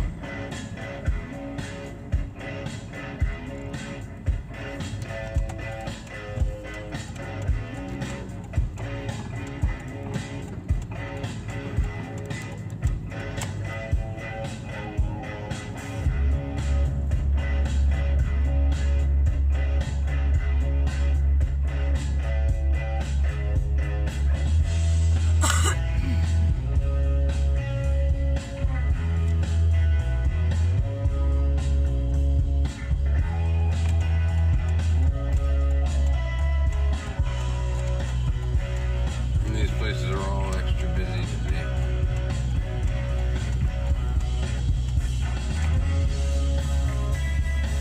So I don't want to lock myself into a schedule on a holiday, which it doesn't really matter.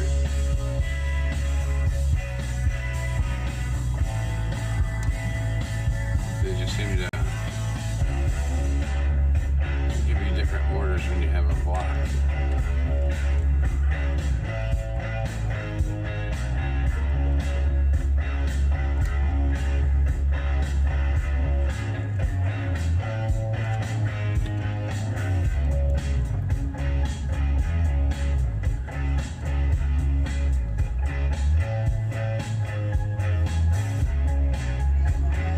Nice revolving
Thank you for stopping into Grubhub Ride at TimWhoTV. We appreciate you hanging on.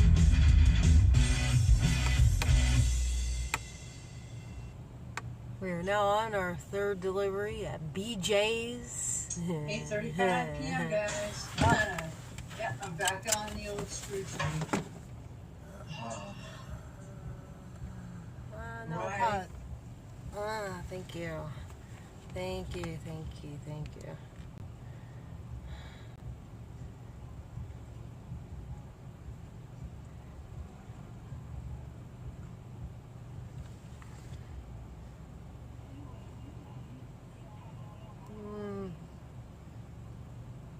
Checking to see if I can get a signal.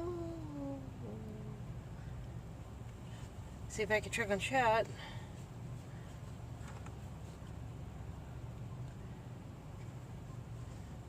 Just if somebody's saying hello or if they have any questions.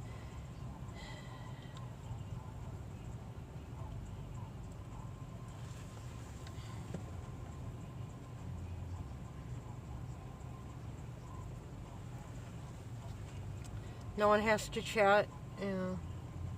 It's just a chill session anyway. Who wants to fucking talk at this point in time?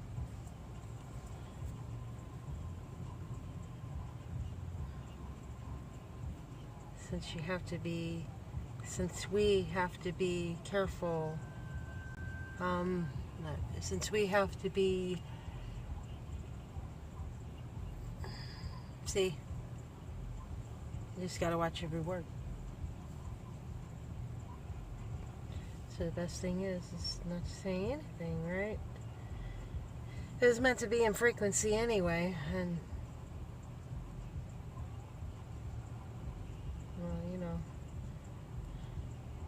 I'm trying here. I can't do two things at once. I guess I can't talk and check chat.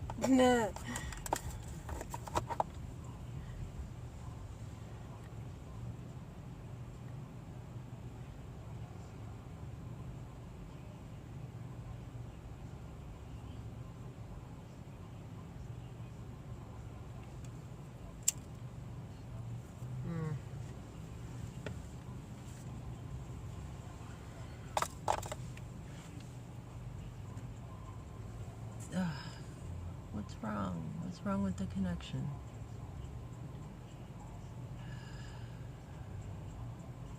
I'm on. It says I'm on.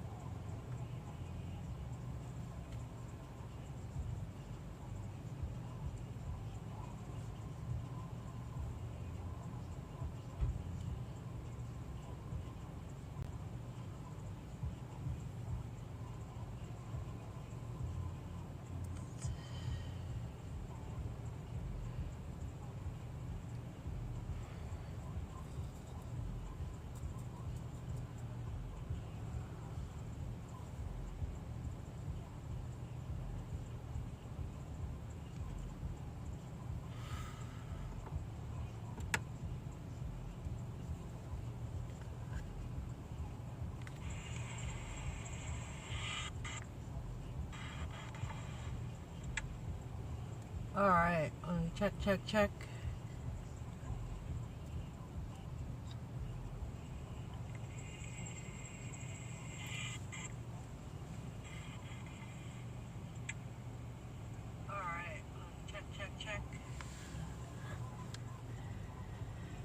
Get out.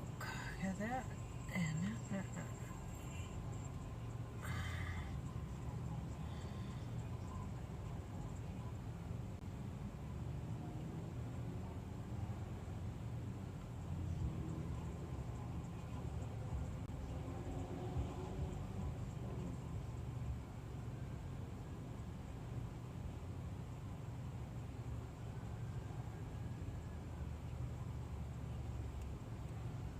Just putting in the chat there.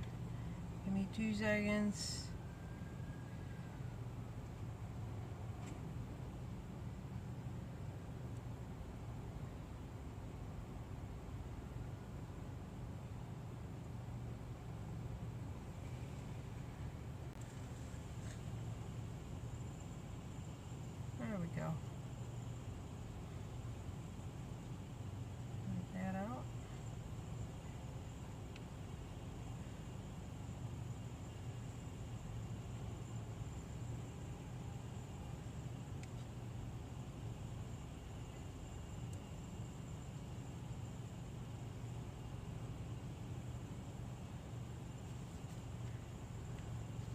got my groove pad going, so give me a moment and I'll get to that.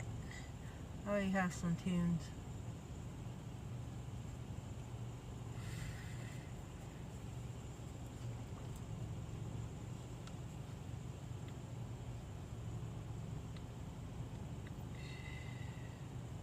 Although I wish I had some story.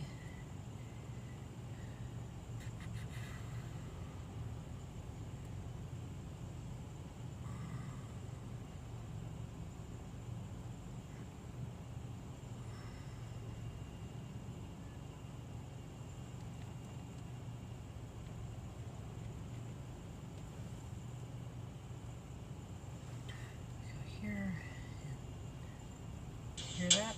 Oh, no. Can't have that. Where's the end? Oh, it's way over there. Okay. Well.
I'm getting there. Hang on.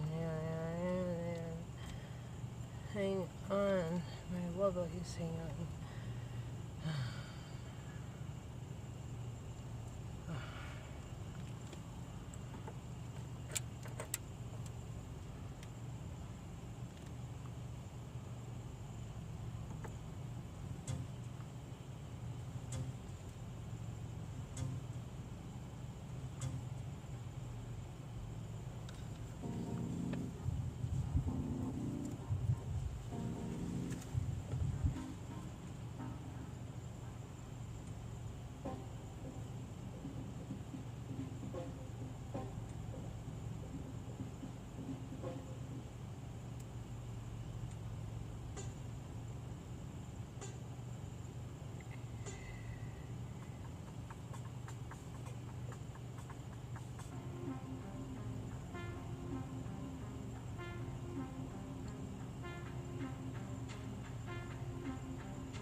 got today. Layers. Oh, did we end our music, did we? That's cool. I'm getting there. I'm trying. I got this new music, so I need to go through the beats a little. It's a little bit familiar. I mean, I don't know where anything's at whenever I do it. But 2 chocolate chunk Pazookies.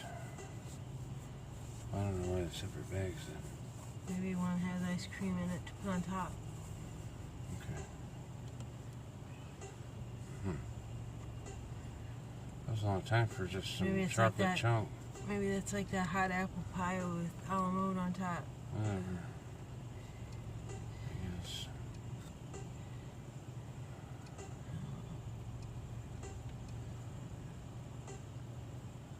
Figure out where we're going here.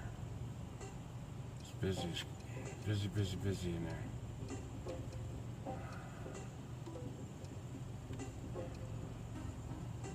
Oh, DeWitt.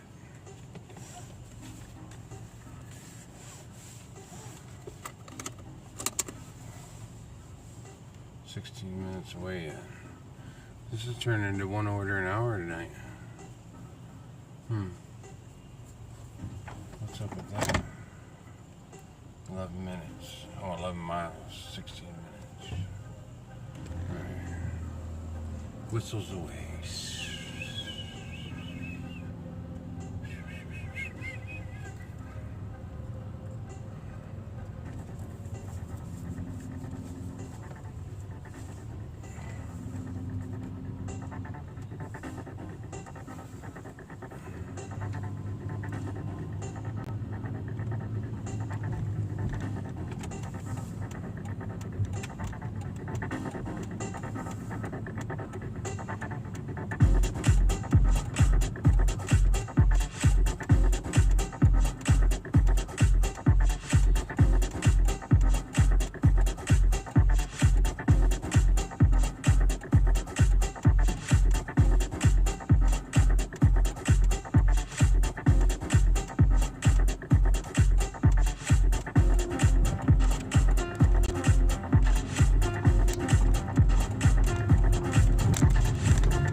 sky, folks.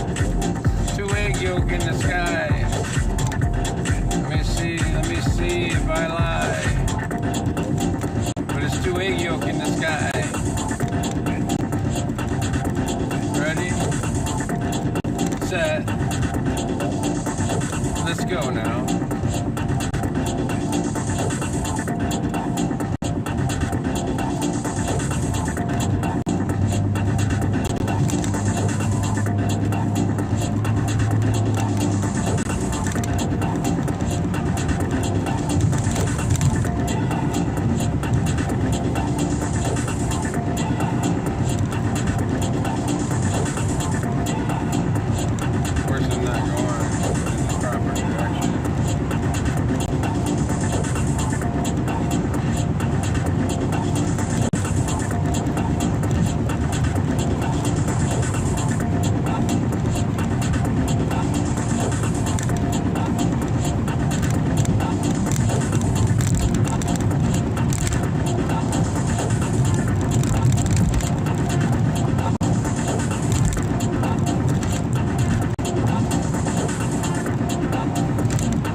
Look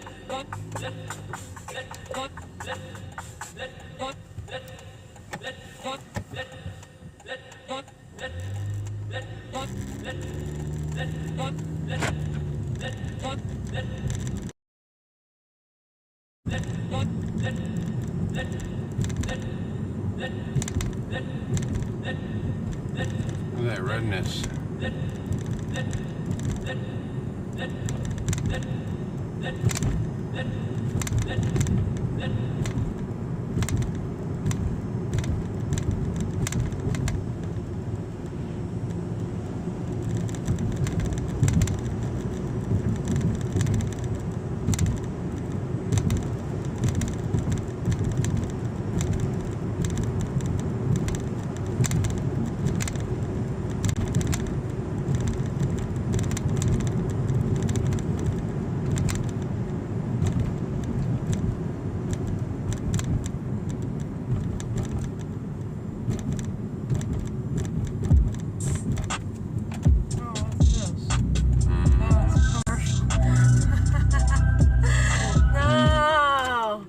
Copyright? No.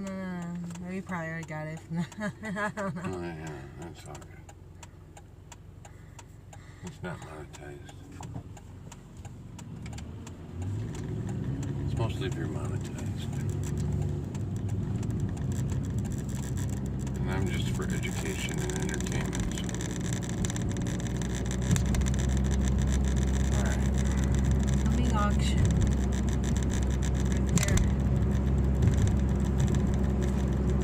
I'll go through some music here. Going to McDonald's, don't you know?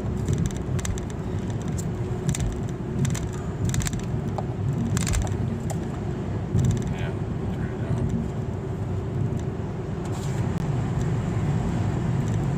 Purple skies. There's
My stupid screen sleeping, and it wasn't even that long, was it? No. It's supposed to be on for 10 minutes at least. I can't turn it off. It won't turn off. 10 minutes is as high as it goes. That was not 10 minutes. Couldn't have been.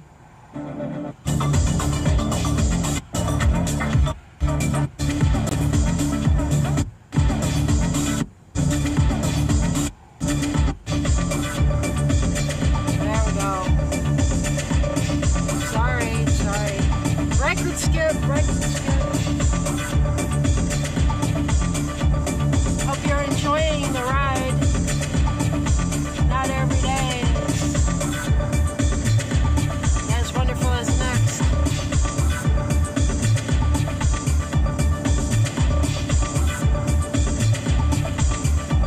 But it always gets us somewhere.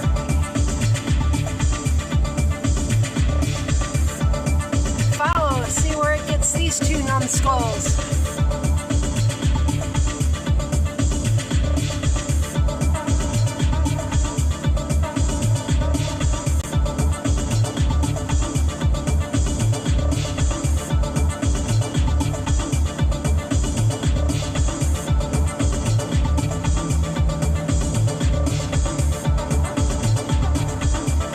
Did you hug a grave today? I did.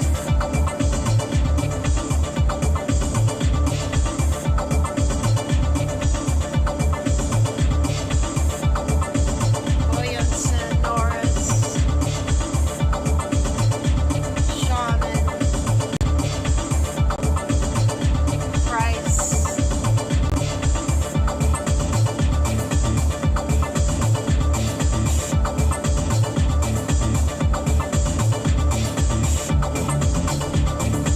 They all hear you.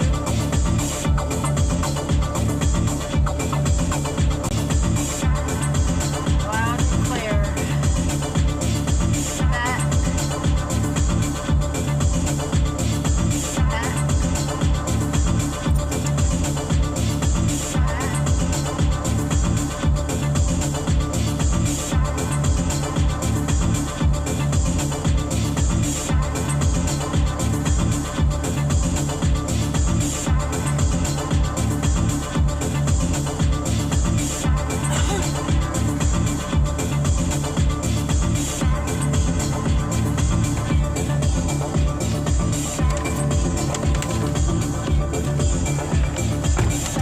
So far. Oh, you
It's good. Everything's in working order.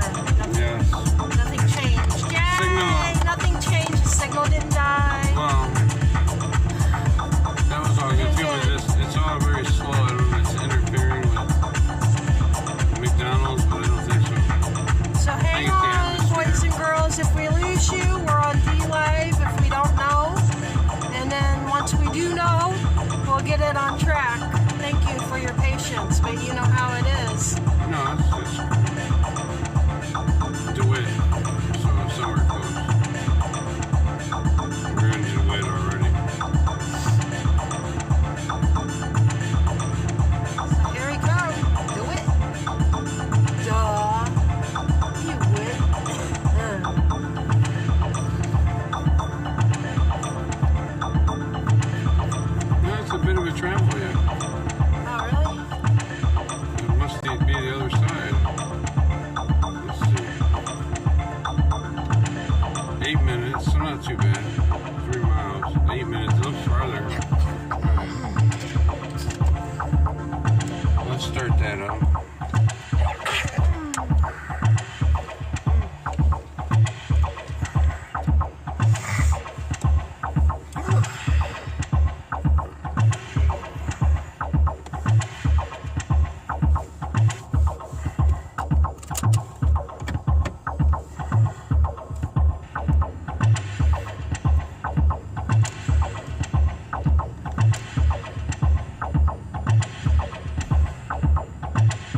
Thank you. Welcome. Yes, thank you, thank you.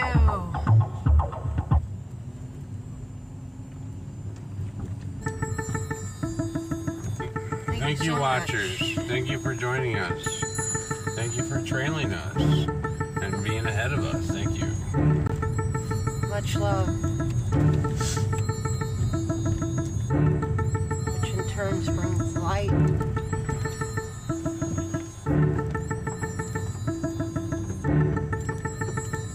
Well, so does the other side, but you know, I like my side. I love my side. Just as they wouldn't change it, I wouldn't change it.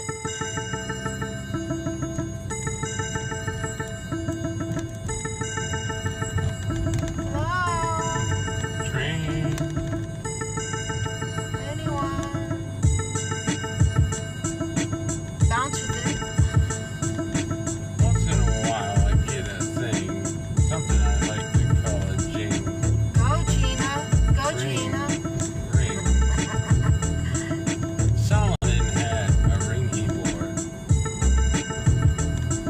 It controlled all he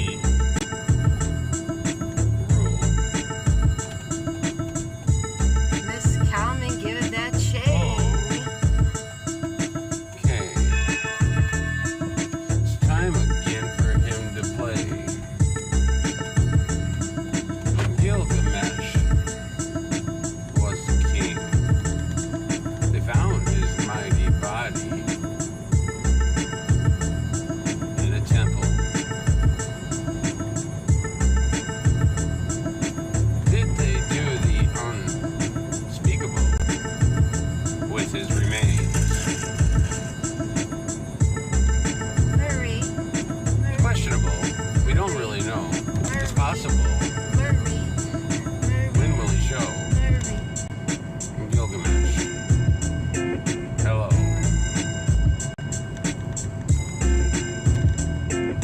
Somewhere in Iraq, I believe they were looking.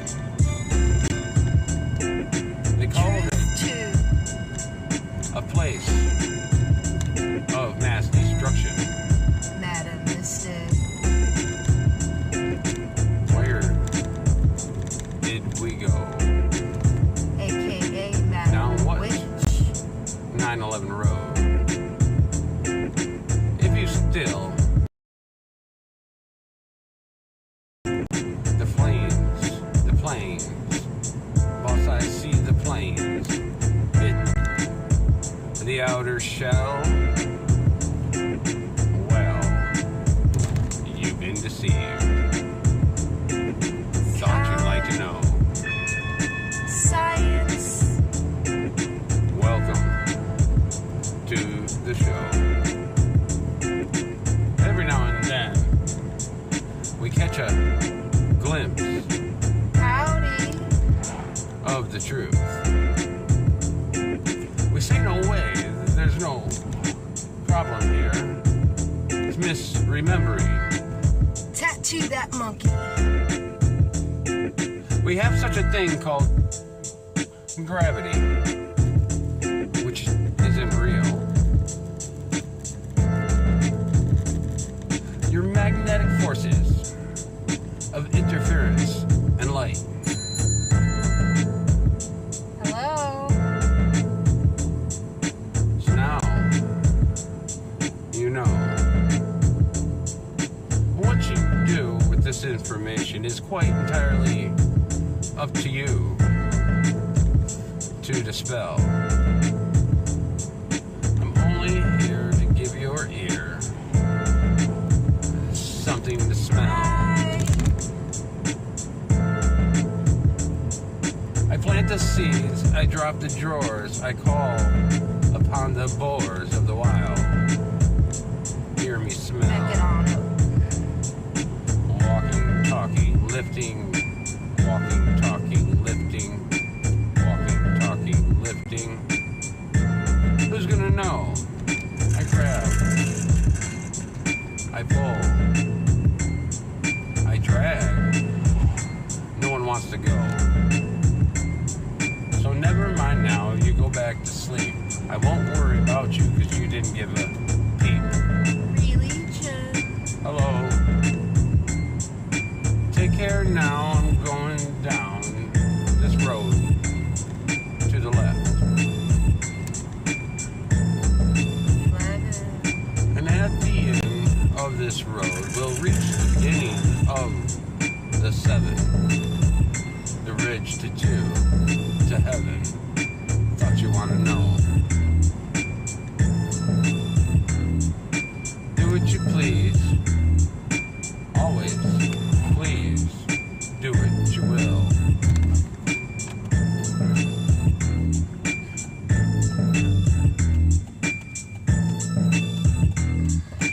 Never know what you're gonna find in this dream world of illusion and fantasy. You're all under the spell. Call Grubhub. I'm here to serve you. I'm here to give you what you dwell. Timothy Cole. Just let me roll a little longer. And along the way, I'll spit out some sputter that you might utter to another and say, oh well. Until then, I love you dearly, and I'll never steer you wrong. Very well.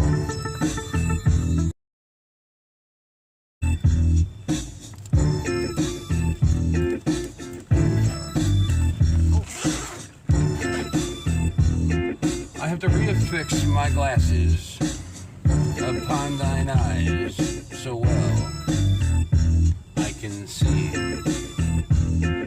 And just like you and just like me, I can't see so well. So I use the tools at my disposal to fill the well. No additional instructions. I can roll. The sidewalk's way over there. Watch out for poo here. You want this for poo? Oh yeah. I need none in here. No. Too hard to clean up. It's exhausting.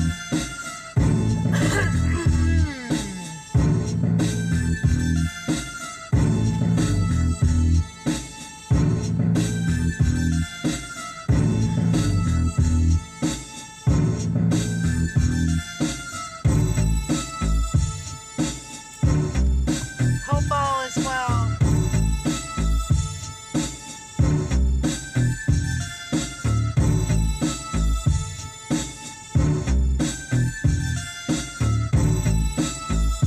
Better play with it, otherwise we'll go sleep.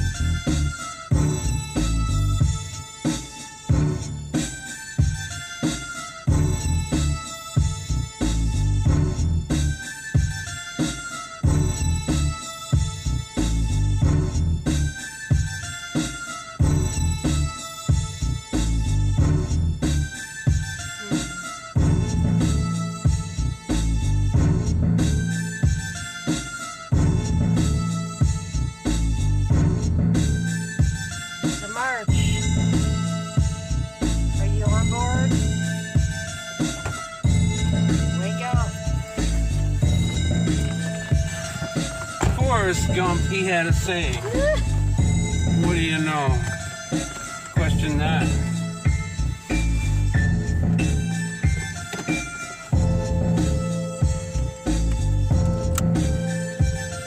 It no longer exists, you know. Run, Forrest, Not the run. way you know.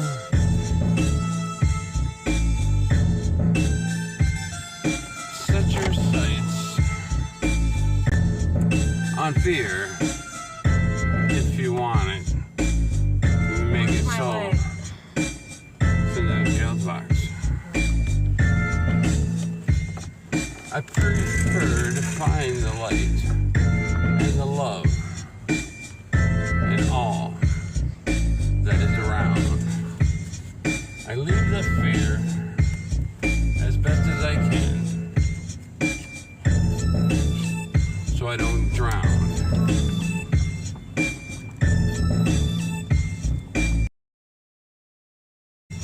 When the light comes back, I see very clear that I have to go the path over here.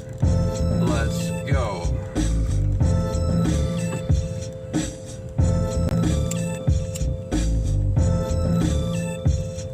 A bump or two along the way, never know who's gonna stay or go. 1, 2, 3, 4, 7, 8, 9, 11, let's go.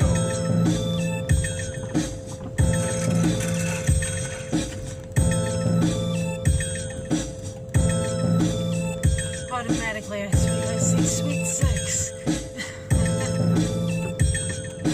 Welcome to the real and the not so real of the realm. You've entered the greatest show in the verse. It's fun to stay at the Y. Everyone's got a little bit of verse up inside.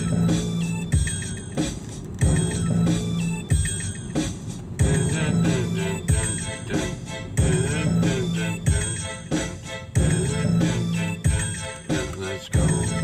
Let's go.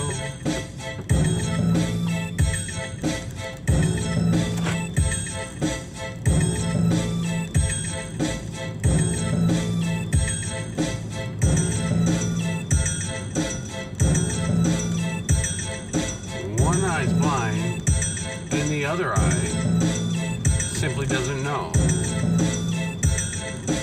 Wow. Walk with me as I talk a little. I'll stop and pee along the way.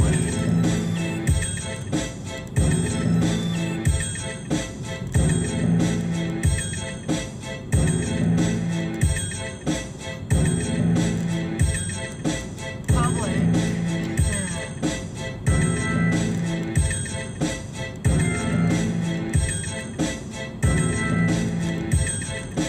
Plant and a pea. Risen.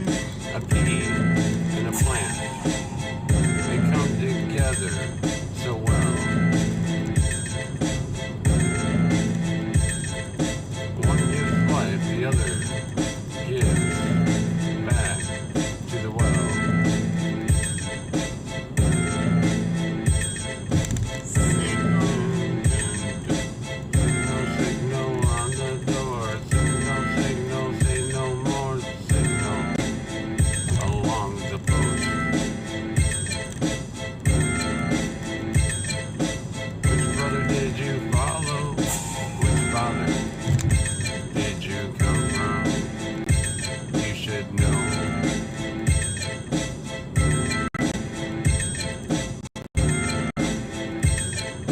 Here we go on our merry way.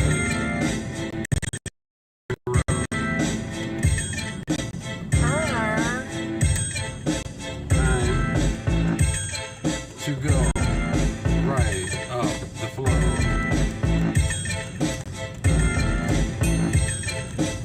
Bike lane. Pedestrians, cattle, sheep, goats, and hares. The tortoise will know. Come with me and we'll go along this merry little ride.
You know the darkness so very well.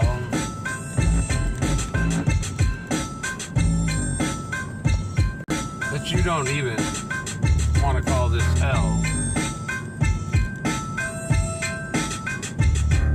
So keep on going down the road that you choose. Oh well.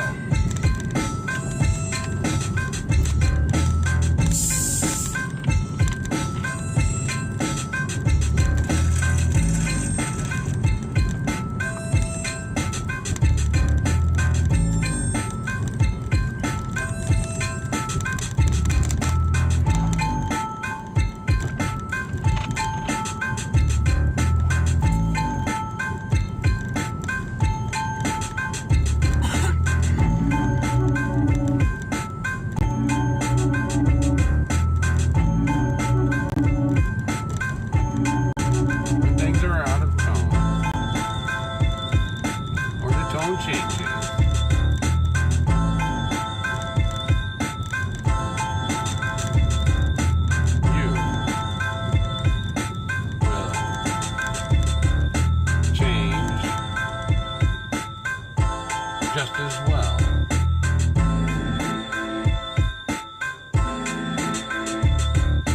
So I'd like to thank you and welcome to the show.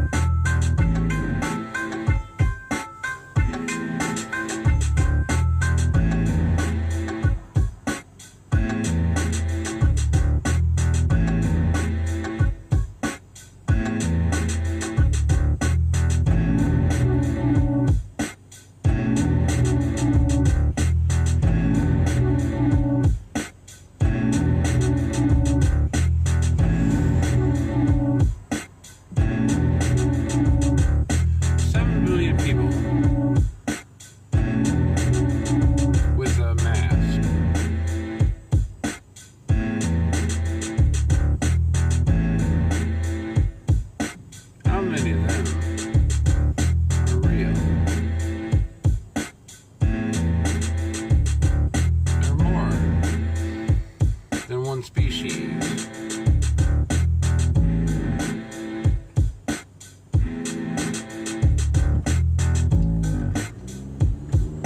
Here we go now. So when we play the next one, was it done?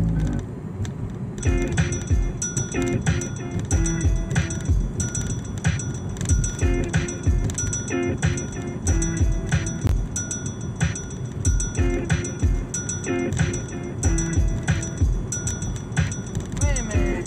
Did I get that wrong? I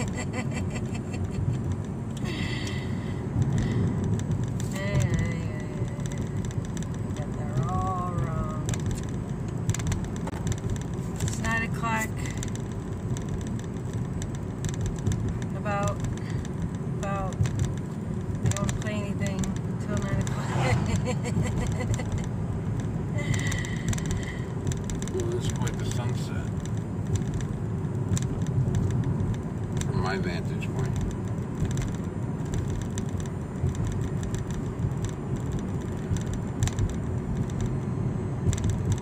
Huh.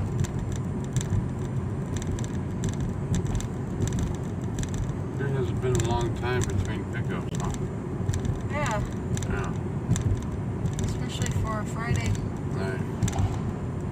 Maybe everybody's eating ham. Yeah.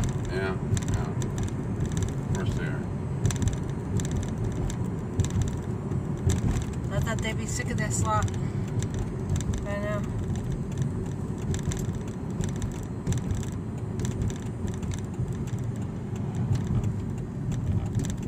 No.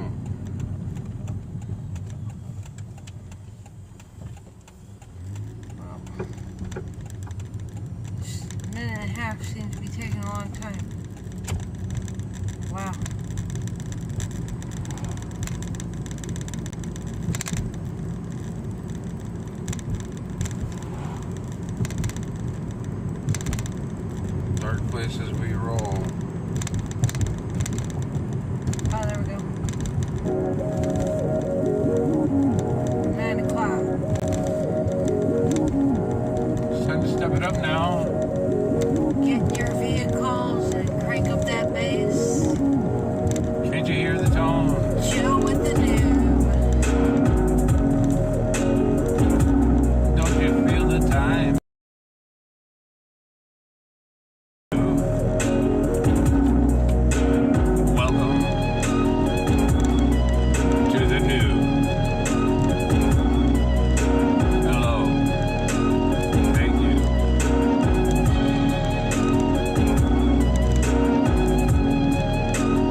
not past yet.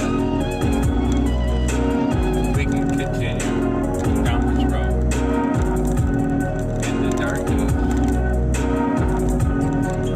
in slow-mo.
Thank you for the inspiration. The noob. The noob.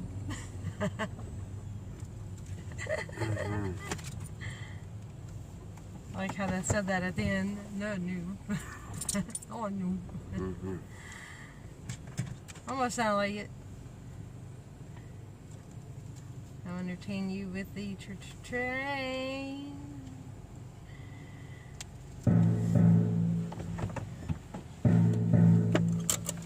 Ah, perfect. Get horses and everything. Wow. All aboard? They ride the wagon. We got horses and everything today. Yeah. You gonna bring it? What's on your horse? Do you have that kitchen sink? What about that satellite phone with no electricity? What about those jugs of water to carry? How much weight can you carry? How many bags? Think light. Everything's a walk and a challenge. What do you do without a gas pedal?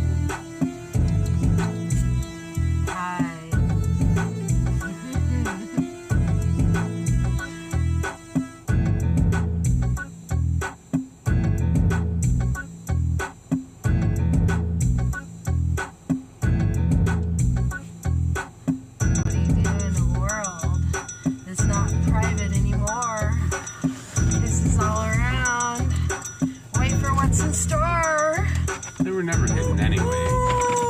They always saw everything in the darkness. Just hidden very well.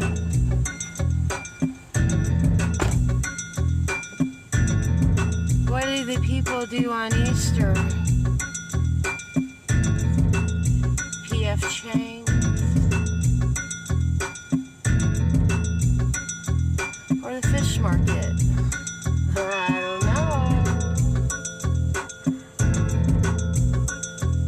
Maybe some of that Dick's.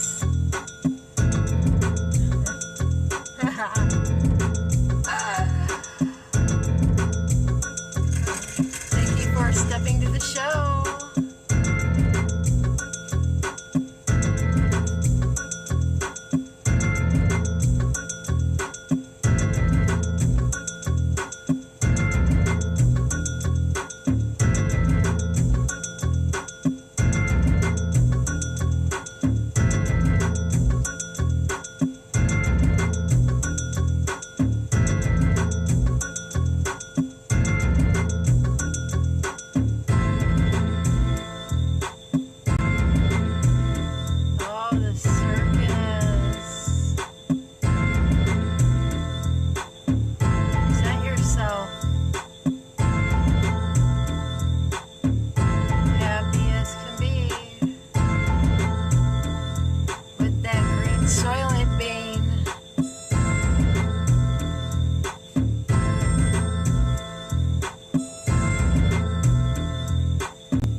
Mud coffee.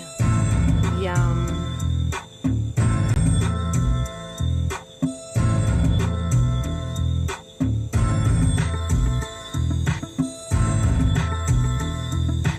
I don't know about you, but I'd rather drink the pine needles.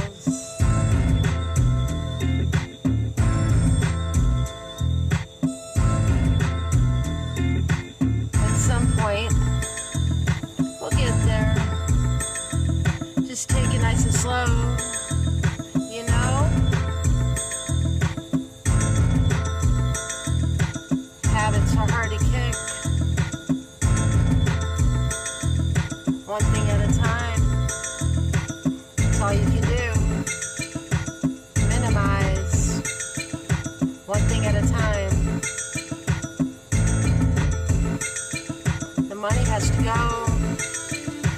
We know it will go. And credit score, we go.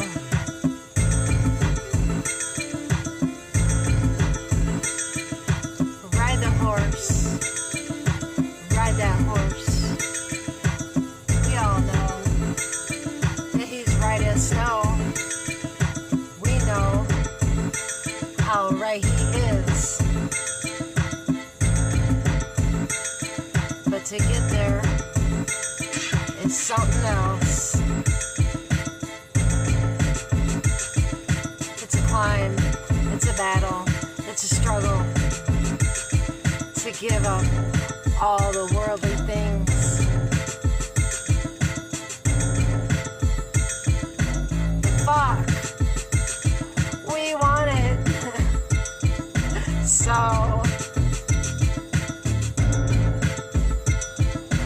all those yummy donuts, yeah, yeah.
McLaren, the new McLaren What? hospital. Looks like the new McLaren hospital. You know, the place where they treat you so very well.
have to shut Pause the it. sound up for a Yeah. second.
No one wants to answer. Thank you for being patient. So,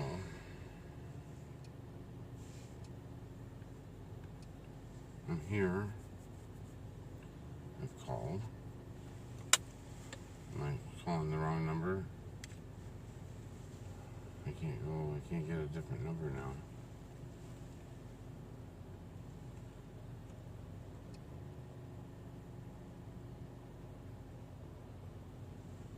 Give me an 8 pin. Try this number. I don't know if it's the same one or different.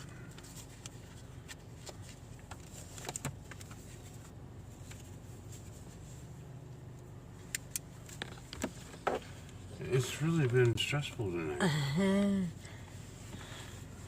As far as the amount of time it's taking between orders. Alright. The note now.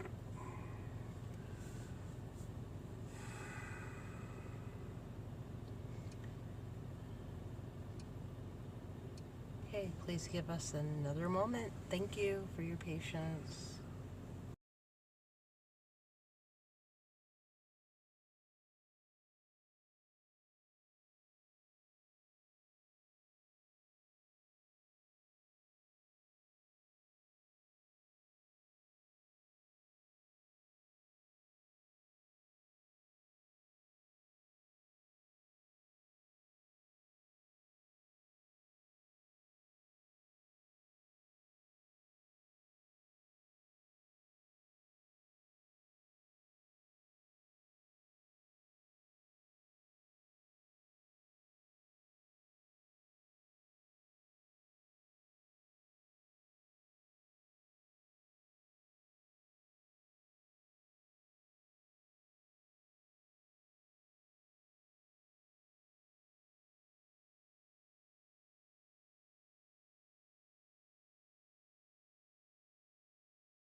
Alright, thanks for being patient.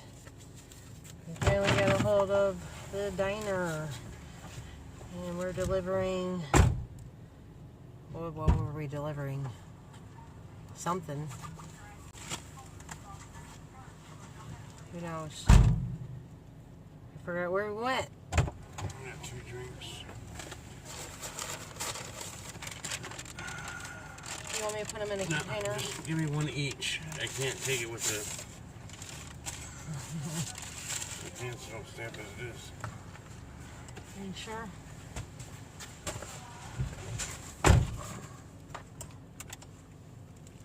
They don't listen. No, no, no. Man, don't stop. Get direction. Nope, nope, nope, nope.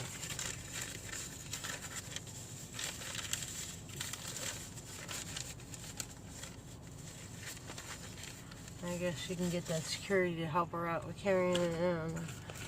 Maybe that's how he feels. Can't say to blame him. Just get it out. Get out freaking door. They probably got a cart somewhere anyway.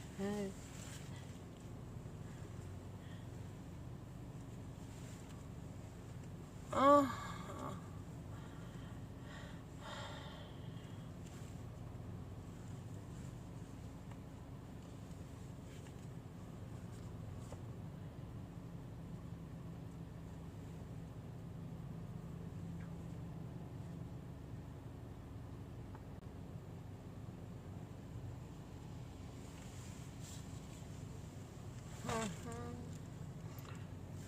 Oh, let me get that off of there. There we go.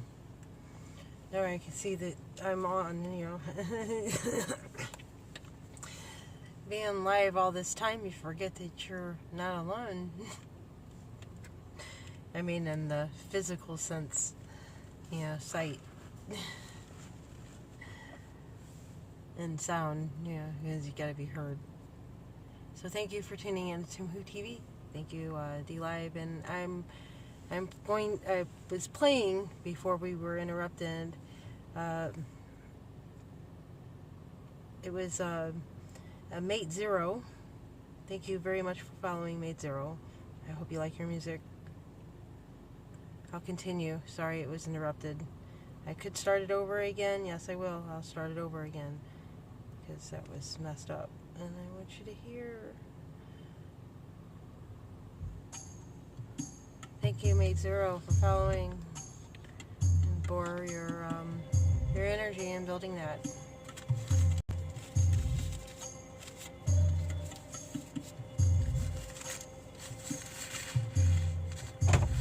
I have others coming out. The main entrance, and you can't even get in it because it's all locked and secured. Like, people are ruthless around here, don't they? Oh, and of course I'm the only one with no mask. Of course, always. I have a mask. It's an electromagnetic mask. Right here. It dispels negative. Alright. That was a lot, because these pants are loose. And so, if I don't hold up one side, yeah, I was they want to walk try down. And get you a container that I forgot all about. I forgot about the drinks myself. I remembered them on the way out, and I was thinking get a container for, get a carrier for him. I don't know. Even the people working here can't figure out how to get in and out. A lot of cars, huh?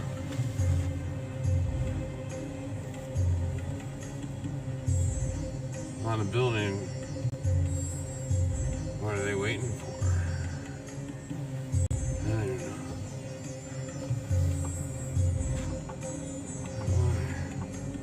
know. It's almost like been a struggle tonight to get any orders. Well, an hour in order. You know what I mean? Oh, yeah. I see. No one else here.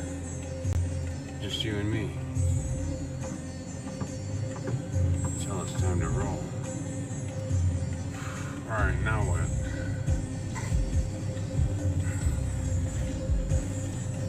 Guess we'll roll this way.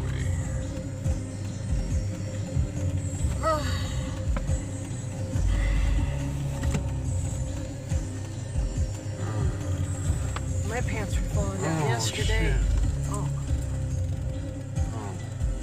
See that lane across the road? Yeah.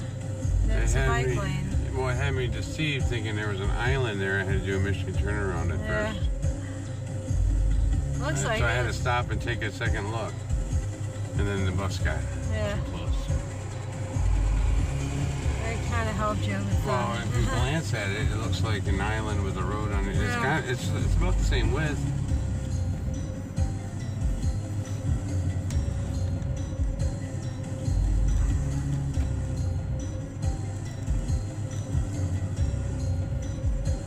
Yeah.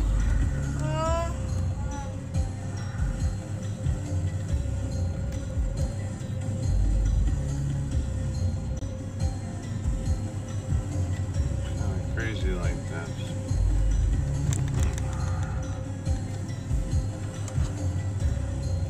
Pizza House.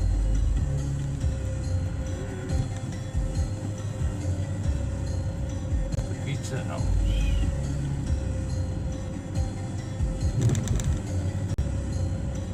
$9.56 pickup. $9.59. 6 minutes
You didn't inhale, and all of a sudden it goes in another notch.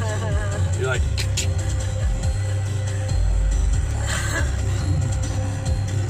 You almost got to unbuckle it to get it to loose up.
How do you have a 7-inch deep dish? No. That's like the palm of my hand anyway, isn't it? 7 inches. My hand would be bigger. Is it a meal? Even? It says 1 7-inch Chicago deep dish, whole extra cheese, ham, Italian sausage, and pepperoni. Huh. I thought the 11 inches was pretty small. Yeah.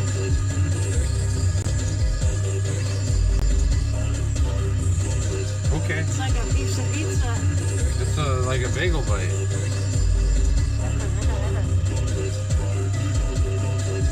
Well, not a bite, but you know. It's a big bagel, but still.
I hope that I'm pronouncing it right.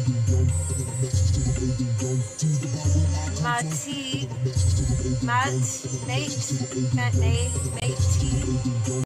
Zero. I want to say mate zero, but the T is capitalized, so that brings a different meaning to it to me. It's more like ma T zero, ma T zero, ma T, but mate,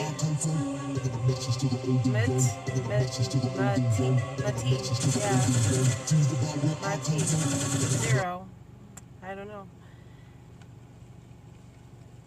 I guess I'll be corrected someday. Whenever we meet. Mate zero. Thank you for your interview. To create that wonderful sound.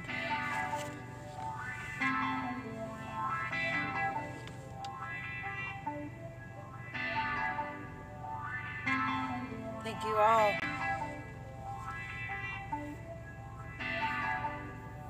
Thank you for entering the TimWhoTV show. We're live on Friday night. Did you hug your grave today? Did you hum? We're getting pizza at the Pizza House.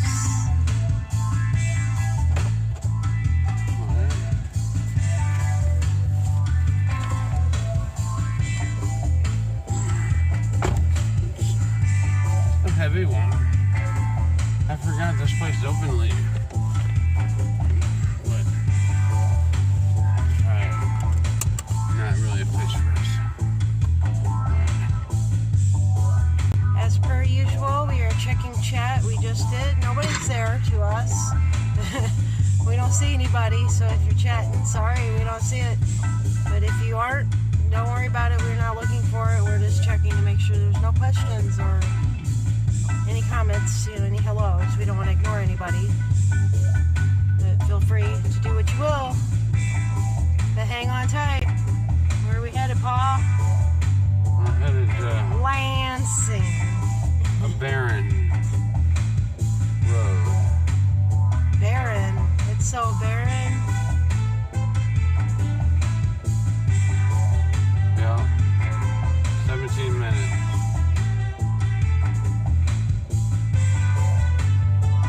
Thank you all for watching and chilling.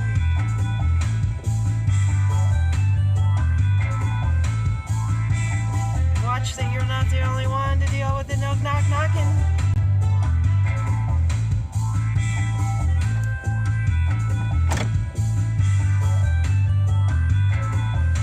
We are all with you.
I don't care.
on or some nonsense when I went into that pizza bar. Every channel. That was baseball, maybe basketball. I don't know what those games are. And some people like them. They like all that paid winnings, you know. To pay that team to win, to pay that team to win. They like the money grab. They like spending their money on that beer. $10, $15, $20 now, what I hear. $20 on a beer. Yeah. Off the top. And where's it going? Nowhere clear. Sure ain't helping that team. Nope, not helping that team at all. Solar powered garages. Lots of lights, lots of parking. No nature at all.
trying to plug the damn thing in. I'll get it back. I'll get it back. At the same time, everyone comes to the intersection.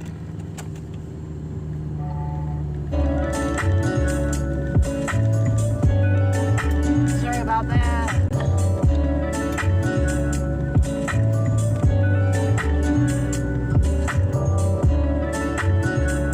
You know, it's 10:45. A little scratchy this way. But I'm alive. Where my dad? What's the matter? How would I know?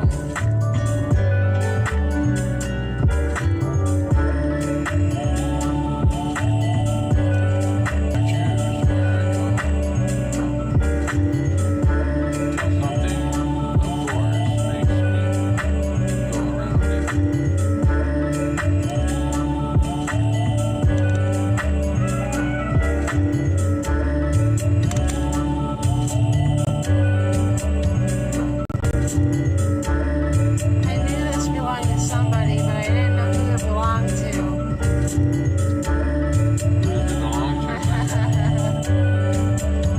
Who would it be out of everybody that you've been watching? Just listen to it and think of it.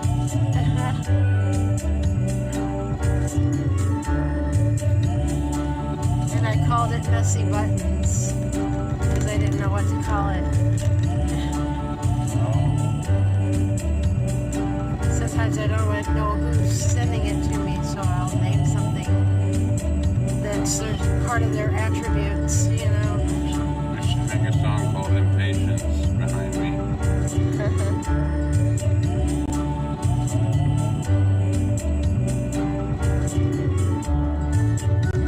No, the Rider of the White Horse. That's what I know. It has a little girl, yeah. Yeah, right there. Messy Buttons, you know. He's always having trouble with the buttons. April 11th through 15th, work zones are an area to slow down. See, even the bullboards are getting in on it. They got the rhythm now. Everything's coming into tune. Here we go. Once more. Let's show. K North. 4. Ahead.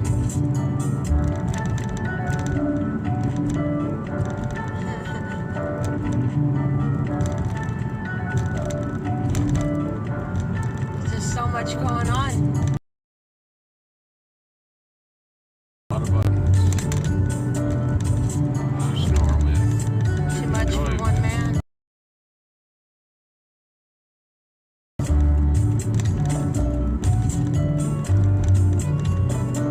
It all makes sense now.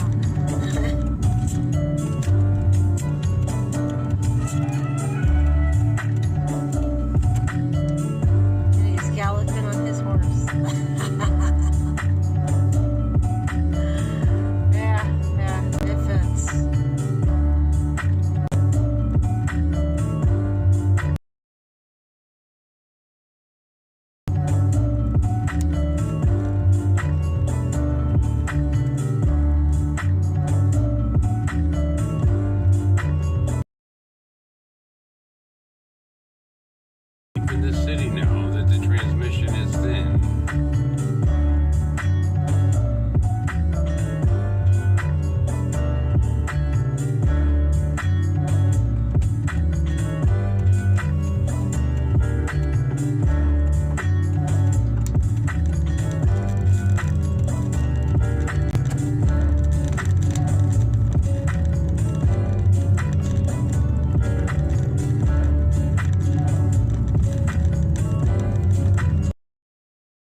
Change it to messy rider buttons.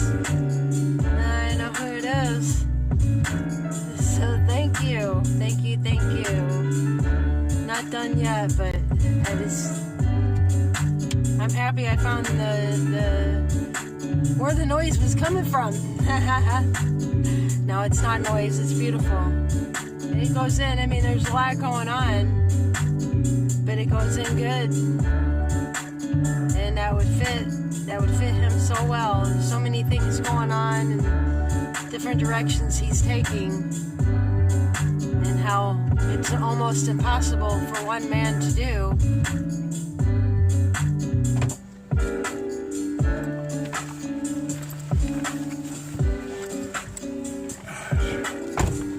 Alright. Everything's good. Every night.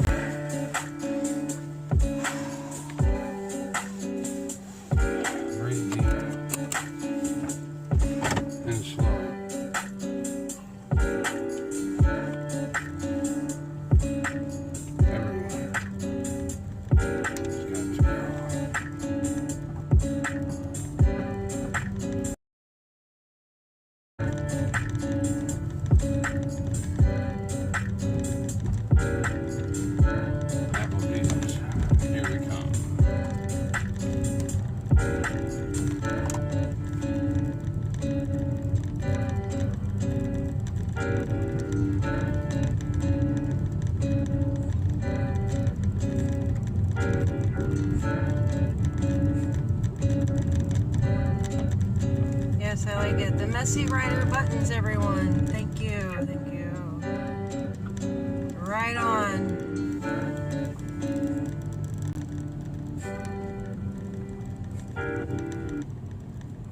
Thank you, Christina.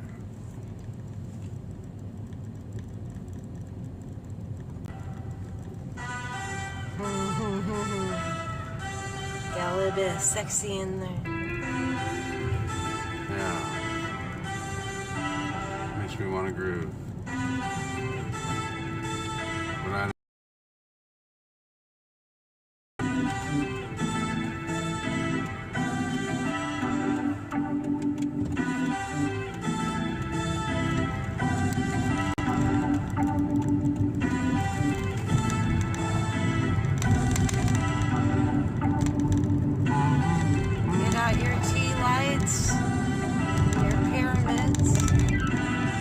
biofrequencies.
video really stirred up some emotions. Well, it was okay. It was just still a lot of emotional stuff that we're all going through. And I had to share the video out, and even some of my friends were just like, we still haven't talked because it's emotional for a lot of people. Imagine if you lost somebody to all this. Yeah. So, yeah. Have. I understand. I have. Oh, yeah. I hope to be out of my fucking trap soon, guys. Yeah, it's a trap. Yeah. Feels like it. Write my own rules and have him sign it. Yeah. That's what I was trying to tell him. I've been mediating him since day one in this, since I've been served on 322. And it's got less than 7 days now to figure it out. Check it out. Mediating. Jonathan. Huh? Jonathan, I believe, right?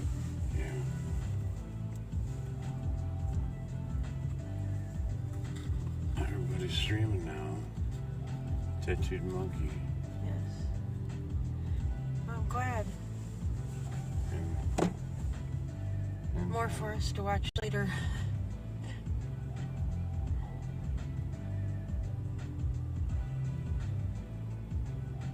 Or a little bit now, now and then, if we wanted, whenever we wanted, I guess. But yeah, more. more.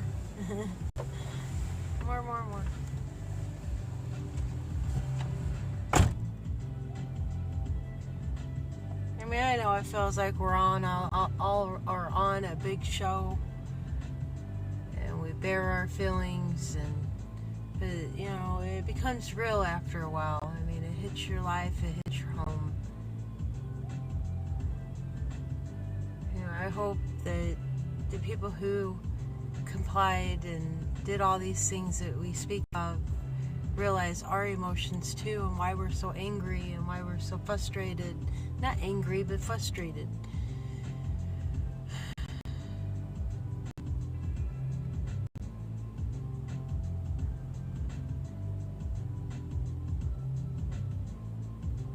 Giving up things that you hold dear, it's a choice within an individual to do things in its realm of a temple.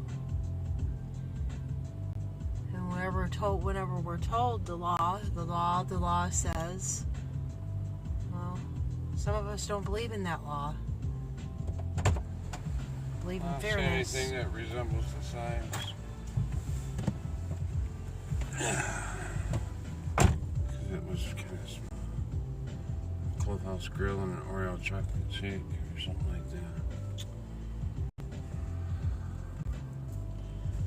Yeah. What were you saying? Before we meet, you've been down that road I 4 was times just in the thanking last 10 years. Truth Tube for sharing her feelings. In the same hospital, matter of fact. So, you know how it works.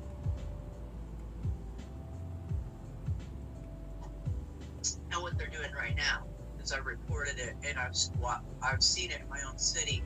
And this program they're running is wicked. So that's what I gotta say about that.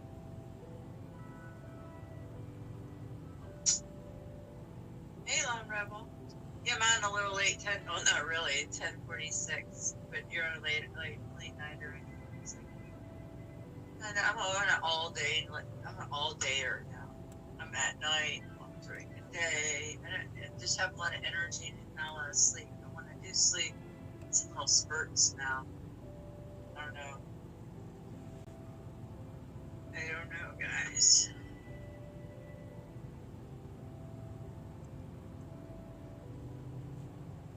Oh, I didn't even see you were in here. Sub Scott Planet X News 999. Thank you for that energy tea light. Appreciate the sound. Well, that's frequency. the 999 plan. And actually, that was Herman Cain. That was from here in Atlanta, which I wouldn't see. And I actually met him, shook hands, got pictures, signed my autograph, my book. Irving King. Listen to all the good stuff. Follow each twist. Uncover the truth. I am that. Be indifferent to pain and pleasure. I am a Frenchman by birth and domicile, and since about 10 years I have been practicing yoga. Here. After 10 years of work, are you anywhere near your goal? A little near, maybe. It is hard work, you know. The self is near, and the way to it is... Okay.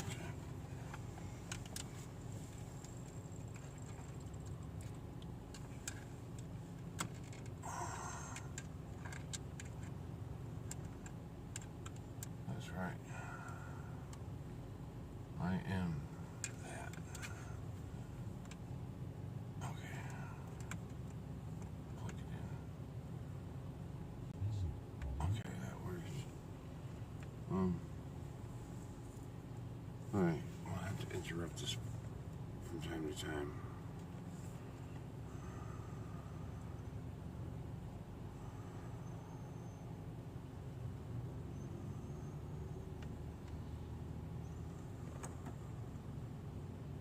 I don't know how loud it's going to be.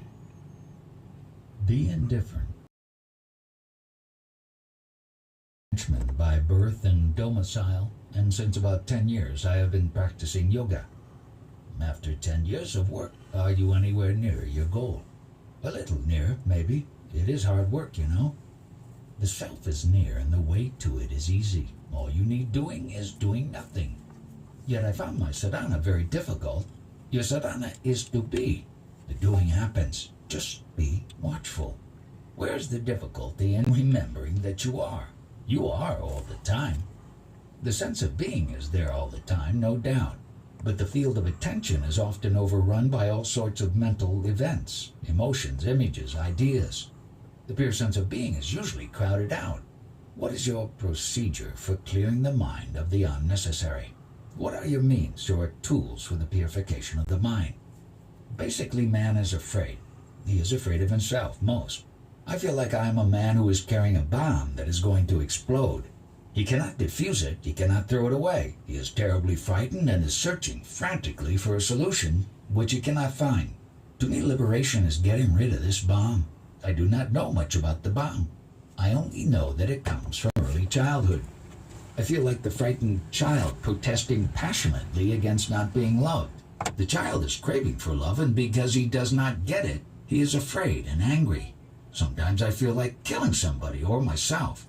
This desire is so strong that I am constantly afraid, and I do not know how to get free from fear. You see, there is a difference between a Hindu mind and a European mind. The Hindu mind is comparatively simple. The European mind is a much more complex being. The Hindu is basically sattvic. He does not understand the European restlessness, his tireless pursuit of what he thinks needs to be done, his greater general knowledge. His reasoning capacity is so great that he will reason himself out of all reason. His self-assertiveness is due to his reliance on logic. But thinking, reasoning, is the mind's normal state. The mind just cannot stop working. It may be the habitual state, but it need not be the normal state. A normal state cannot be painful, while a habit often leads to chronic pain. If it is not the natural or the normal state of mind, then how to stop it? There must be a way to quieten the mind. How often I tell myself, enough, please stop, enough of this endless chatter of sentences repeated round and round. But my mind would not stop. I feel that one can stop it for a while, but not for long. Even the so-called spiritual people use tricks to keep their mind quiet.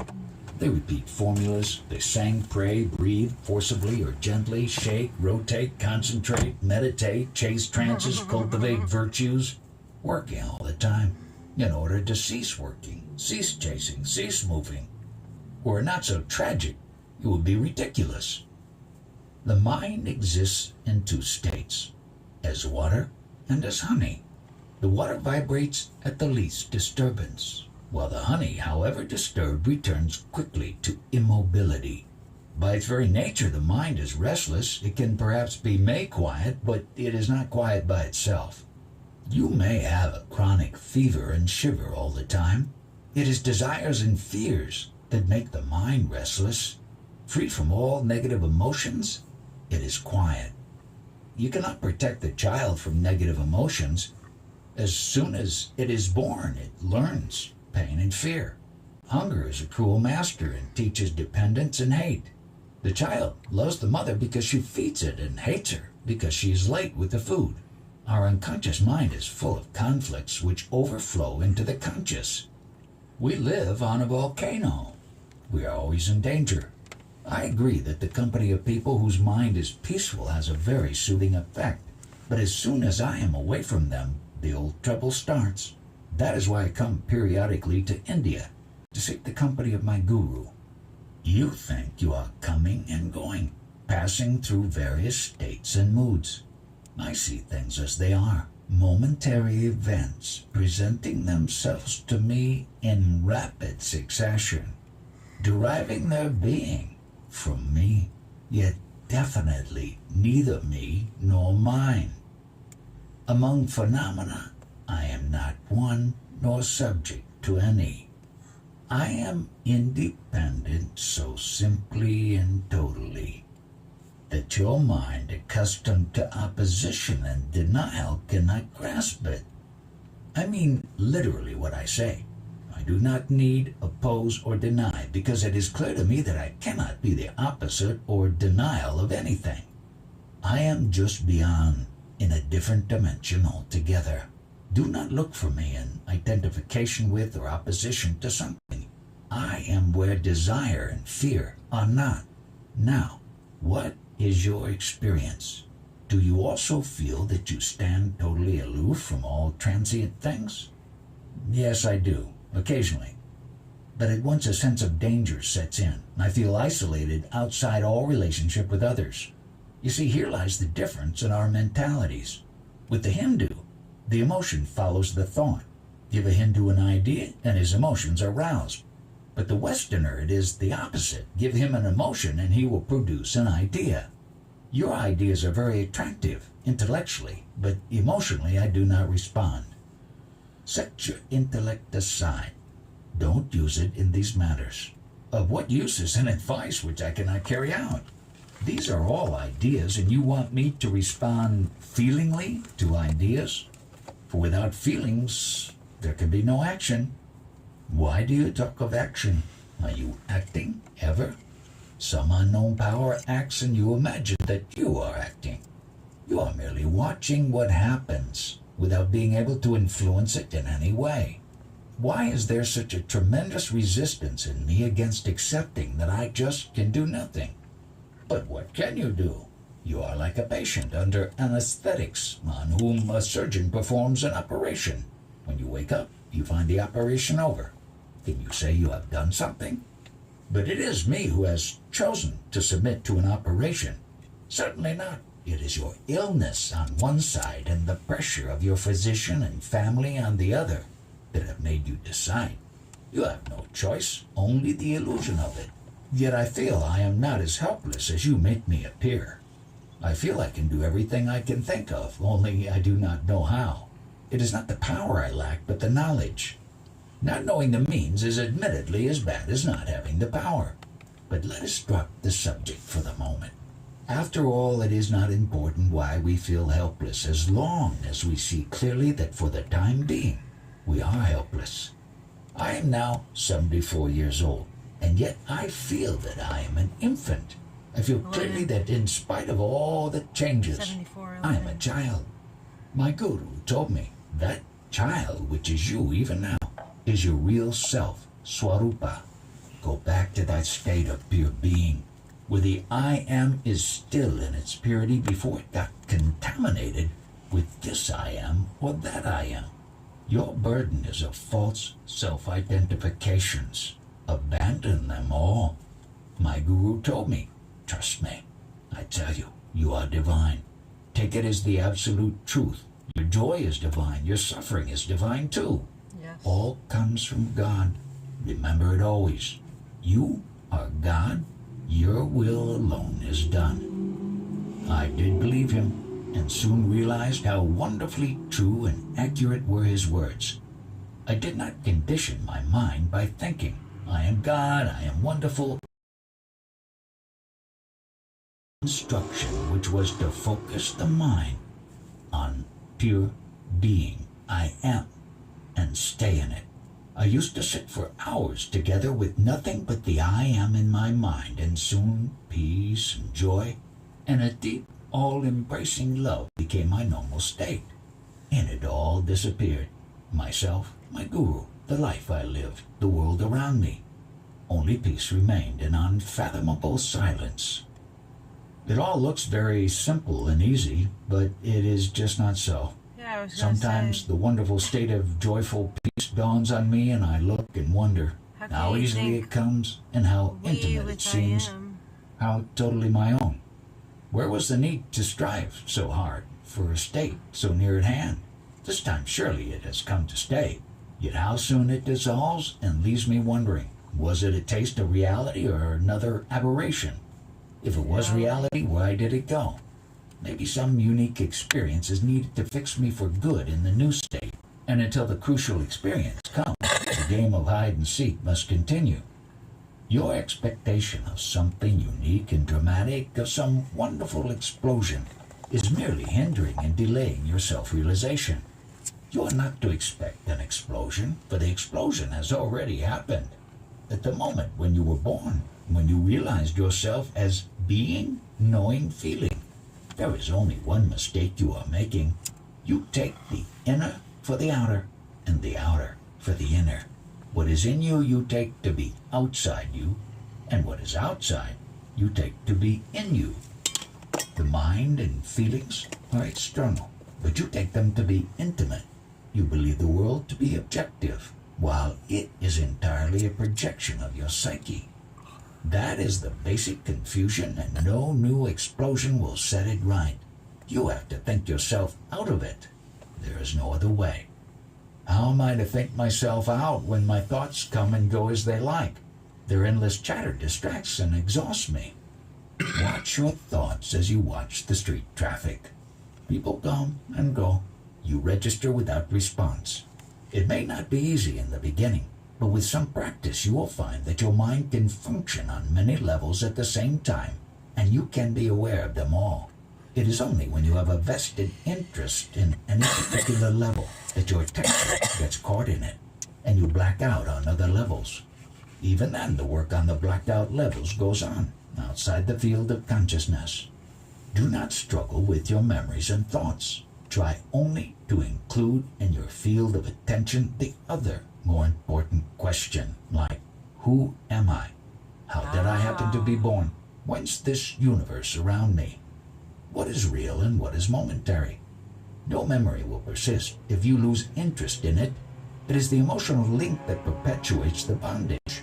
You are always seeking pleasure, avoiding pain, always after happiness and peace. Don't you see that it is your very search for happiness that makes you feel miserable? Try the other way, indifferent I to will. pain and pleasure, I'll try. neither asking nor refusing. Give all your attention to the level on which I am is timelessly present. Soon, you will realize that peace and happiness are in your very nature, and it is only seeking them through some particular channels I'm that confused about the I disturbs. am, though. Avoid the disturbance, that is all. To seek there is no need. You would not seek what you already have. And then You the yourself whole- are God, the supreme reality. To begin with, trust me. Trust the teacher. It enables you to make the first step, and then your trust is justified by your own experience. In every walk of life, initial trust is essential. Oh, okay. Without it, little can be done. So you have to Every start out with I undertaking am. is an act of faith. Right. Even your daily bread you eat on You have trust. to realize you By are the remembering creator. what I Yeah. told you, And you then will let it achieve go. everything. And let it I am create. telling you Okay, I again. get it. You Then are you the become the we. all-pervading, all-transcending reality. Behave accordingly. Think, feel, and act in harmony with the whole, Okay, and the so actual start over. Are you experience using of negative life God or the will dawn positive upon God? you in no I time. gotta do this. I'm No supposed to effort just is needed. start kindergarten. Have faith and act on it. Please see that I want nothing from you. It is in your own interest that I speak, because above all, you love yourself. You want yourself secure and happy. Don't be ashamed of it. Don't deny it. It is natural and good to love oneself. Only you should know what exactly you do love. There's a shake. It is not the body that you Wouldn't that love. shake? It is life. Perceiving, shake or feeling, something? thinking, doing, loving, striving, creating. It is that life you love, which is you, which Wait is a minute, all. wait. Realize Hey! it in its totality beyond all the visions and limitations, That's and not all it. your desires will merge This is in Mikey, it. I For think. the greater I contains don't the know. smaller. I can't see. Therefore, find I might be yourself. looking in the wrong For in one. finding that, you find all. Everybody is glad to be, but few know the fullness of it. You come to know by dwelling in your mind on I am, my know, my love, with the will of reaching the deepest meaning of these words. Can I think I am God? No, Don't it's Jonathan. identify Okay. yourself with an idea. Sorry, I see If you Mikey. mean I'm by like, God wait, the whoa. unknown, then merely say, I do not know what I am. If you know God as you know yourself, you need not say it. This is the simple feeling, I am. Dwell on it patiently. Your patience is wisdom. Don't think of failure. There can be no failure in Dude, this and Grubhub undertaking. always shook for your My thoughts drinks. will not let me. Pay no I forget attention. Don't all the fight time. them. Just do nothing about them. Let them be whatever they are. Your very fighting gives them life. Just disregard. Look through. Remember to remember what happens. Happens because I am. All reminds you that you are. Take full advantage of the fact that to experience, you must be. You need not stop thinking. Just cease being interested. It is disinterestedness that liberates. Don't hold on. That is all. The world is made of rings. The hooks are all yours. Make straight your hooks and nothing can hold you. Give up your addictions. There's nothing else to give up. Stop your routine of acquisitiveness, your habit of looking for results, and the freedom of the universe is yours. Be effortless. Slowly. Life is effort. There are so many things to do. What needs doing, do it. Don't resist. Your balance must be dynamic, based on doing just the right thing. Child, unwilling to grow up. Stereotyped gestures and postures will not help you. Rely entirely on your clarity of thought, purity of motive, and integrity of action. You cannot possibly go wrong. Go beyond and leave all behind. But can anything be left for good? You want something like around-the-clock ecstasy? Ecstasies come and go, necessarily, for the human brain cannot stand the tension for a long time. A prolonged ecstasy will burn out your brain, unless it is extremely pure and subtle. In nature, nothing is at standstill. Everything pulsates, appears, and disappears. Heart, breath, digestion, sleep and waking, birth and death, everything comes and goes in waves. Rhythm, periodicity, harmonious alternation of extremes is the rule. No use rebelling against the very pattern of life. If you seek the immutable, go beyond experience. When I say remember I am all the time, I mean come back to it repeatedly. No particular thought can be mind's natural state, only silence. Not the idea of silence, but silence itself. When the mind is in its natural state, it reverts to silence spontaneously. After every experience, or rather every experience, happens against the background of silence. Now what you have learnt here becomes the seed. You may forget it, apparently, but it will live and in due season sprout and grow and bring forth flowers and fruits. All will happen by itself. You need not do anything, only don't prevent it. Being happy, making happy, this is the rhythm of love. I came from Europe a few months ago on one of my periodical visits to my guru near Calcutta. Now I'm on my way back home. I was invited by a friend to meet you, and I'm glad I came. What did you learn from your I guru, guess it's gonna take and what long to practice get did the you follow? He is a venerable old man of about 80. Philosophically, he's a I did Vedantin, the meal. and the practice he teaches has much to do with rousing the unconscious energies of the mind and bringing the hidden obstacles and blockages into the consciousness. My personal sadhana was related to my peculiar problem of early infancy and childhood.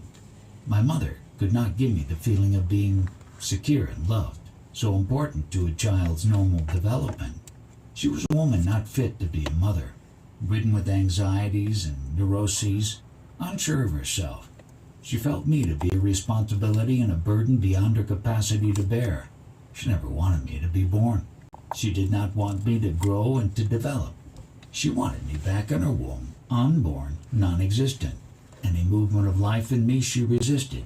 Any attempt to go beyond the narrow circle of her habitual existence, she fought fiercely.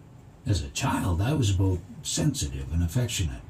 I craved for love above everything else, and love, the simple, instinctive love of a mother for a child, was denied me.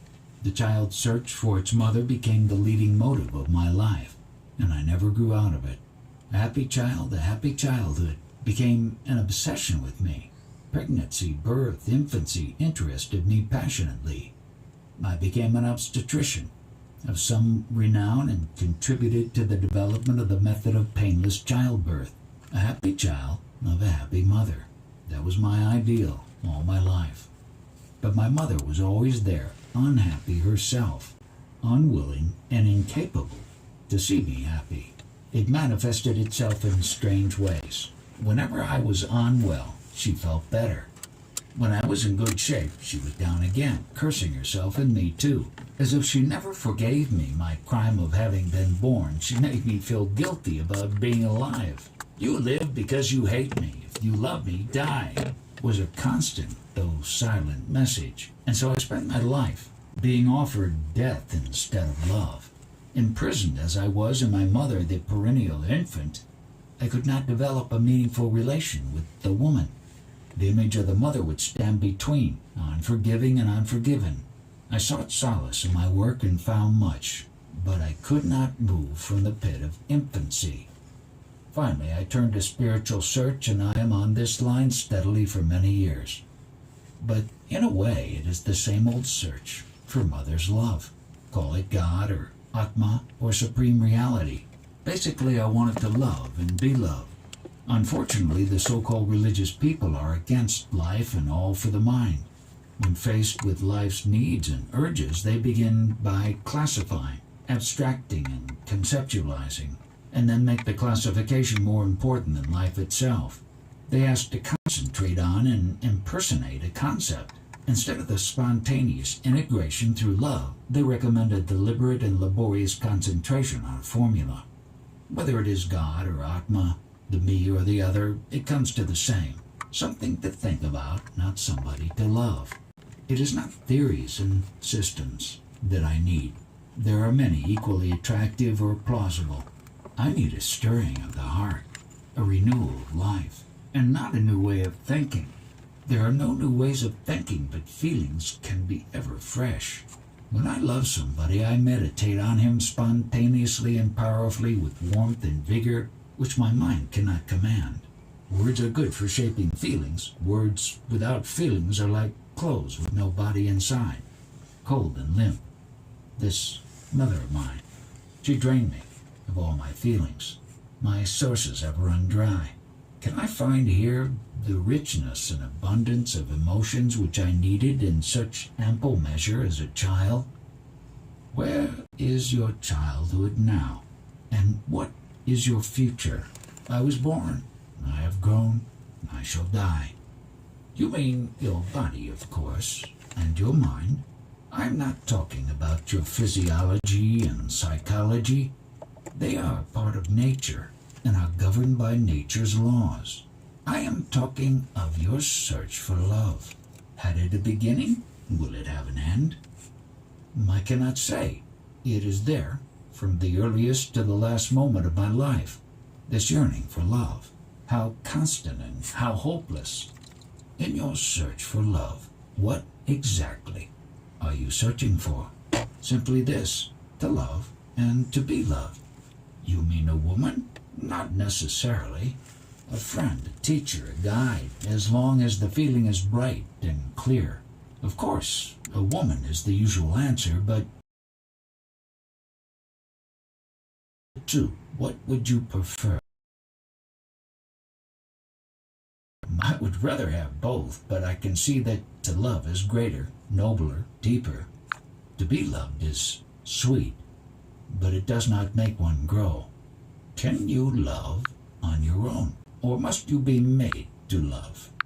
One must meet somebody lovable, of course. My mother was not only not loving, she was also not lovable. What makes a person lovable? Is it not the being loved? First you love, and then you look for reasons. It can be the other way around. You love what makes you happy, but what makes you happy? There is no rule about it. The entire subject is highly individual and unpredictable. Right. Whichever way you put it, unless you love, there is no happiness. But does love make you always happy? Is not the association of love with happiness a rather early, infantile stage? When the beloved suffers, don't you suffer too? And do you cease to love because you suffer? Must love and happiness come and go together? Is love merely the expectation of pleasure? Of course not. There can be much suffering in love. Then what is love? Is it not a state of being rather than a state of mind? Must you know that you love in order to love? Did you not love your mother unknowingly? Your craving for her love, for an opportunity to love her? Is it not the movement of love? Is not love as much of a part of you as consciousness of being? You sought the love of your mother because you loved her, but she would not let me. She could not stop you. Then why was I unhappy all my life? Because you did not go down to the very roots of your being. It is your complete ignorance of yourself that covered up your love and happiness and made you seek for what you had never lost. Love is will, the will to share your happiness with all. Being happy. This is the rhythm of love. Desires fulfill, breed more desires. I must confess I came today in a rebellious mood. I got a raw deal at the airline's office. When faced with such situations, everything seems doubtful. Everything seems useless. This is a very useful mood. Doubting all, refusing all, unwilling to learn through another. It is the fruit of your long sadhana. After all, one does not study forever. Enough of it. It took me nowhere. Don't say nowhere. It took you where you are. Now, it is again the child and its tantrums. I have not moved an inch from where I was. You began as a child, and you will end as a child. Whatever you have acquired in the meantime, you must lose and start at the beginning. But the child kicks. When it's unhappy or denied anything, it kicks. Let it kick. Just look at the kicking. And if you are too afraid of the society to kick convincingly, look at that too. I know it is painful business, but there is no remedy except one. The search for remedies must cease. If you are angry or in pain, separate yourself from anger and pain and watch them. Externalization is the first step to liberation. Step away and look. The will go on happening, but by themselves they have no importance.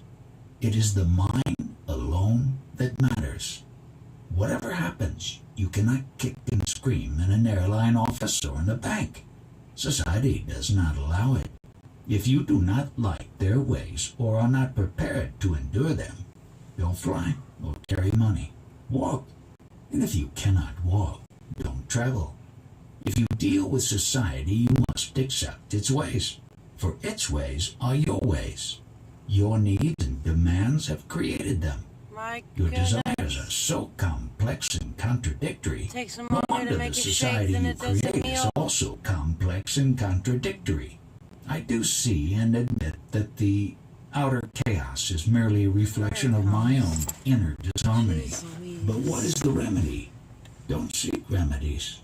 Sometimes one is in a state of grace and life is happy, but such a state does not last. The mood changes and all goes wrong. If you could only keep quiet, clear of memories and expectations, you would be able to discern the beautiful pattern of events. It is your restlessness that causes chaos. For full 3 hours that I spent in the airline office, I was practicing patience and forbearance. It did not speed up matters. At least, it did not slow them down, as your kicking would have surely done. You want immediate results. We do not dispense magic here. Everybody does the same mistake. Using the means, but wanting the ends. You want peace and harmony in the world, but refuse to have them in yourself. Follow my advice implicitly, and you will not be disappointed. I cannot solve your problems by mere words. You have to act on what I told you and persevere. It is not the right advice that liberates, but the action based on it. Just like a doctor, after giving the patient an injection, tells him, now, keep quiet, do nothing more, just keep quiet. I'm telling you, you have got your injection. Now keep quiet, just keep quiet. You have nothing else to do. My guru did the same. He would tell me something and then said, now keep quiet. Don't go on ruminating all the time. Stop. Be silent. I can keep quiet for an hour in the morning, but the day is long and many things happen that throw me out of balance. It is easy to say be silent, but to be silent when all is screaming in me and around me, please tell me how it is done.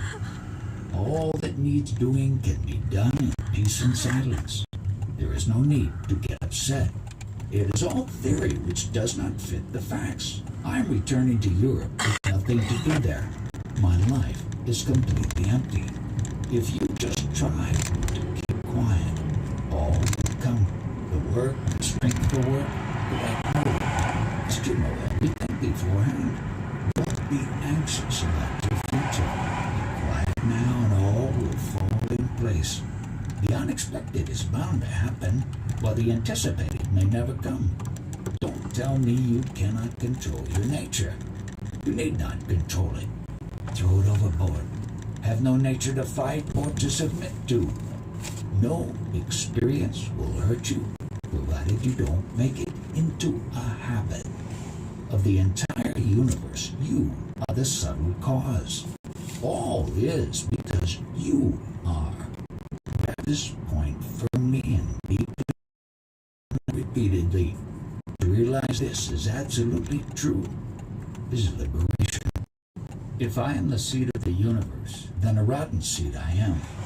By the fruit the seed is known. What is wrong with your world that you swear at it? It is full of pain. Nature is neither pleasant nor painful. It is all intelligence and beauty. Pain and pleasure are in the mind. Change your scale of values and all will change. Pleasure and pain are mere disturbances of the senses. Treat them equally, and there will be only bliss.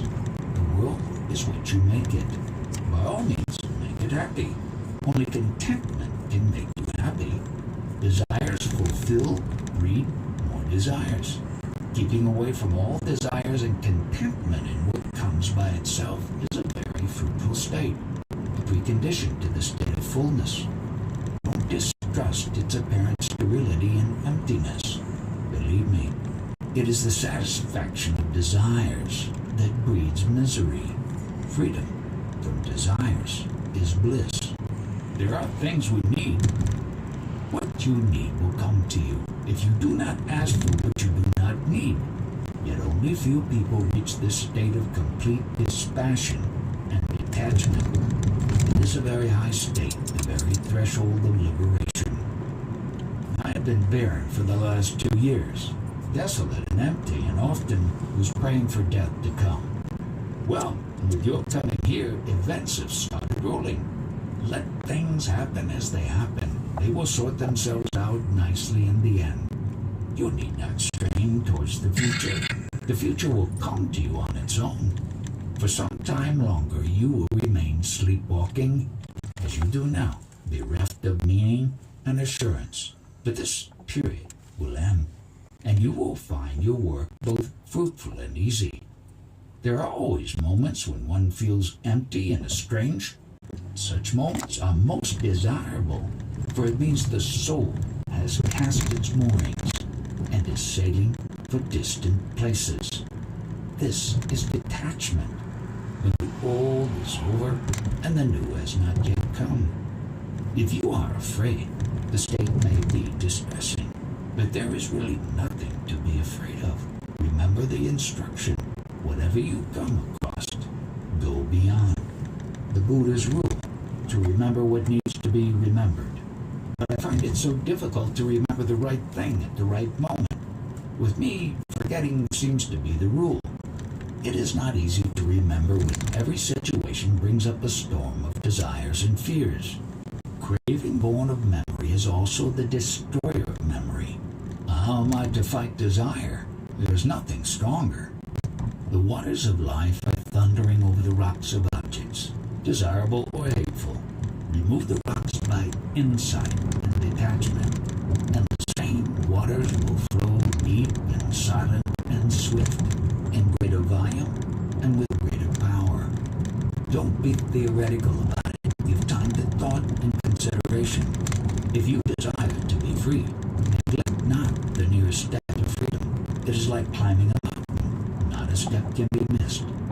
One step less, and the summit is not reached. Body and mind are symptoms of ignorance.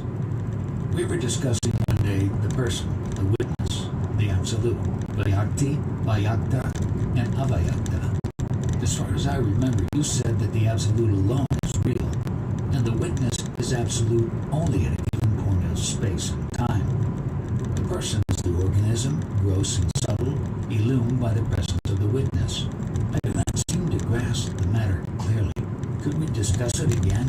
You also used the terms Mahadakash, Chidakash, and Paramakash. Now, how are they related to person, witness, and the absolute? Mahadakash is nature, the ocean of existences, physical space with all that can be contacted through the senses. Chidakash is the expansive awareness, the mental space of time, perception, and cognition. Paramakash is the timeless and spaceless reality, mindless, undifferentiating, the infinite potentiality, the source and origin, the substance and the essence, both matter and consciousness, yet beyond both. It cannot be perceived but can be experienced as ever witnessing the witness, perceiving the perceiver, the origin and the end of all manifestation, the root of time and space, the prime cause in every chain of causation. What is the difference between Vyakta and Avyakta? There is no difference. It is like light and daylight. The universe is full of light which you do not see, but the same light you see as daylight. And what the daylight reveals is the Vyakti. The person is always the object, the witness is the subject, and the relation of mutual dependence is the reflection of their absolute identity. You imagine that they are distinct and separate states. They are not. In consciousness at rest and in movement, each state conscious of the other. In Chit, man knows God and God knows man. In Chit, the man shapes the world and the world shapes man. Chit is the link, the bridge between extremes, the balancing and uniting factor in every experience. The totality of the perceived is what you call matter. The totality of all perceivers is what you call the universal mind. The identity of the two manifesting itself as perceptibility and perceiving, harmony and intelligence, loveliness and loving. reasserts itself eternally. The three gunas, sattva, rajas, and tamas, are they only in matter or also in the mind? In both, of course, because the two are not separate. It is always the absolute that is beyond the gunas. In fact, these are but points of view, ways of looking. They exist only in the mind. Beyond the mind, all distance cease. Is the universe a product of the senses? Just as you recreate your world on waking up, so is the universe unrolled. The mind, with its 5 organs of perception, 5 organs of action, vehicles of consciousness, appears as memory, thought, reason, and selfhood. The sciences have made much progress. We know the body and the mind much better than our ancestors. Your traditional way, describing and analyzing mind and matter, is no longer valid. But where are your sciences? Are they not again images in your own mind? Well, here lies the basic difference. To me, they are not my own projections. They were before I was born and shall be there when I am dead. Of course, once you accept time and space as real, you will consider yourself minute and short-lived. But are they real? Do they depend on you or you on them? As body, you are in space. As mind, you are in time. But are you a mere body with a mind in it? Have you ever investigated? I had neither the motive nor the method. I am suggesting both, but the actual work of insight and detachment, viveka vayagya, is yours. The only motive I can perceive is my own causeless and timeless. And what is the method? Happiness is incidental. The true and effective motive is love. You see people suffer and you seek the best way of helping them. The answer is obvious. First, put yourself beyond the need of help.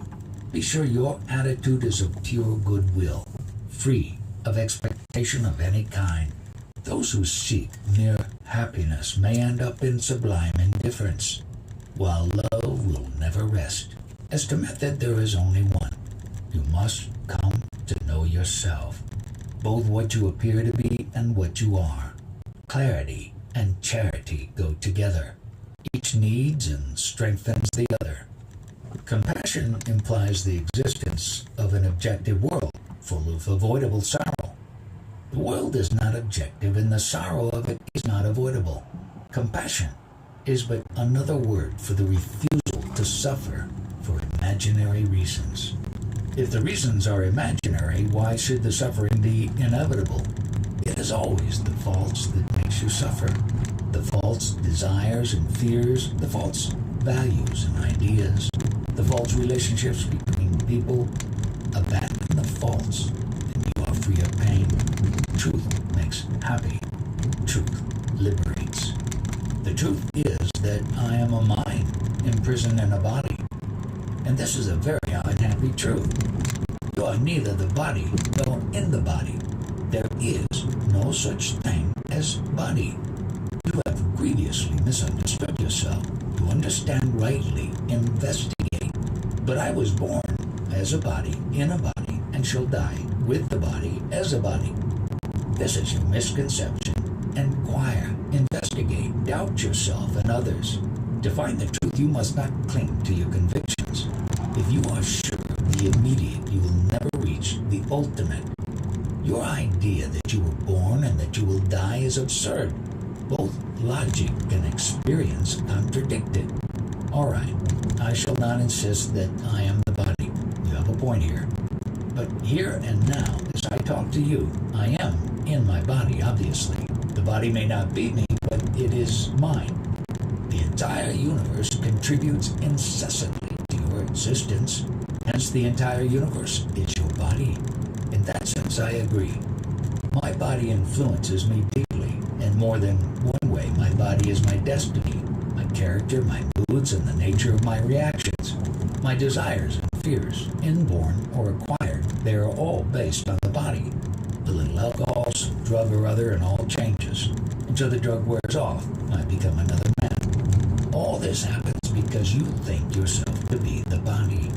Realize your real self, and even drugs will have no power over you. You smoke, My body kept a few habits, which may as well continue till it dies. There is no harm in them. You eat meat? I was born among meat-eating people, and my children are eating meat. I eat very little and make no fuss. Meat-eating implies killing. Obviously, I make no claims of consistency. You think absolute consistency is possible? Prove it by example. Don't preach what you do not practice.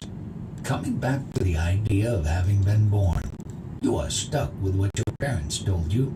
All about conception, pregnancy, birth, infant, child, youngster, teenager, and so on. Now, divest yourself of the idea that you are the body with the help of the contrary idea that you are not the body.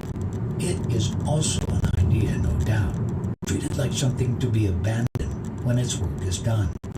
The idea that I am not the body is reality to the body, when in fact there is no such thing as body. It is but a state of mind. You can have as many bodies and as diverse as you like.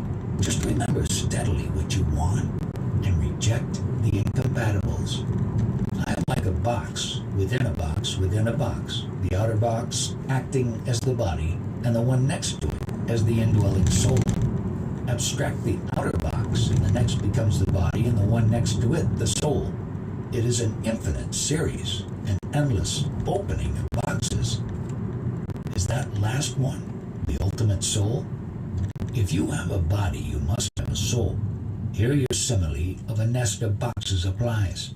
But here and now, through all your bodies and souls, shines awareness, the pure light of Chit. Hold on to it unswervingly. Without awareness, the body would not last a second. There is in the body a current of energy, affection, and intelligence, which guides, maintains, and energizes the body. Discover that current and stay with it. Of course, all these are manners of speaking. Words are as much a barrier as a bridge. Find the spark of life that weaves the tissues of your body and be with it. It is the only reality the body has. What happens to that spark of life after death? It is beyond time. Birth and death are but points in time. Life weaves eternally its many webs. The weaving is in time, but life itself is timeless. Whatever name and shape you give to its expressions, it is like the ocean, never changing, ever changing. All you say sounds beautifully convincing, yet my feeling of being just a person in a world strange and alien, often inimitable and dangerous, does not cease. Being a person limited in space and time, how can I possibly realize myself as the opposite? A depersonalized, universalized awareness of nothing in particular. You assert yourself to be what you are not and deny yourself to be what you are. You omit the element of pure cognition, of awareness, free from all personal distortions. Unless you admit the reality of Chit, you will never know yourself. What am I to do? I do not see myself as you see me. Maybe you are right and I am wrong, but how can I cease to be what I feel I am? A prince who believes himself to be a beggar can be convinced conclusively in one way only. He must behave as a prince and see what happens. Behave as if what I say is true and judge by what actually happens. All I ask is the little faith needed for making the first step. With experience will come confidence, and you will not need me anymore. I know what you are, and I'm telling you. Trust me for a while. To be here and now, I need my body and its senses. To understand, I need a mind. The body and the mind are only symptoms of ignorance, of misapprehension. Behave as if you were pure awareness, bodiless, mindless, spaceless, and timeless. Beyond where and when and how. Dwell on it. Think of it. Learn to accept its reality. Don't oppose it and deny it all the time. Keep an open mind at least. Yoga is bending the outer to the inner. Make your mind and body express the real, which is all and beyond all. By doing, you succeed, not by arguing. Kindly allow me to come back to my first question. How does the error of being a person originate? The absolute precedes time. Awareness comes first. A bundle of memories and mental habits attracts attention. Awareness gets focalized, and a person suddenly appears. Remove the light of awareness, go to sleep, or swoon away, and the person disappears. The person, Vyakti, flickers. Awareness, Vyakta, contains all space and time. The absolute, Vyakta, is. Give up all, and you gain all. What is your state at the present moment? A state of non-experiencing. In it, all experience is included. Can you enter into the mind and heart of another man and share his experience? No. Such things require special training. I am like a dealer in wheat. I know little about breads and cakes. Even the taste of a wheat gruel I may not know. But about the wheat grain I know all and well. I know the source of all experience. But the innumerable particular forms experience can take, I do not know. Nor do I need to know. From moment to moment, the little I need to know to live my life, I somehow. Your particular existence and my particular existence, do they both exist in the mind of Brahma? The universal is not aware of the particular. The existence as a person is a personal matter. A person exists in time and space, has name and shape, beginning and end. The universal includes all persons, and the absolute is at the root of all and beyond all. I'm not concerned with the totality, my personal consciousness and your personal consciousness. What is the link between the two? Between two dreamers, what can be the link? They may dream of each other. That's what people are doing. Everyone imagines others and seeks a link with them. The seeker is the link. There is none other. Surely there must be something common between the many points of consciousness we are. Wow. Where are the many points? In your mind? You insist that your world is independent of your mind. How can it be? Your desire to know other people's minds is due to your not knowing your own mind. First, know your own mind, and you will find that the question of other minds does not arise at all. For there are no other people. You are the common factor, the only link between the minds. Being is consciousness. I am applies to all. The supreme reality, Parabrahman, may be present in all of us, but of what use is it to us? You are like a man who says, I need a place where to keep my things, but what use is space to me? Or, I need milk, tea, coffee, or soda, but for what? I have no use. Maybe I'm Don't you see misunderstanding. that the supreme reality is what makes everything possible? But if you ask them what use it is to you, I must answer. You're the viewpoint of the I'll watch conscious. it In again. matters of daily life, I'll the see. knower of the real has no Timing advantage. will He may be its at a course. disadvantage, rather. Being believe. free from greed and fear, he does not protect himself. The idea of profit is foreign to him. He abhors accretions. His life is constant divesting oneself, sharing, giving. It's like If the there is no boat, you advantage,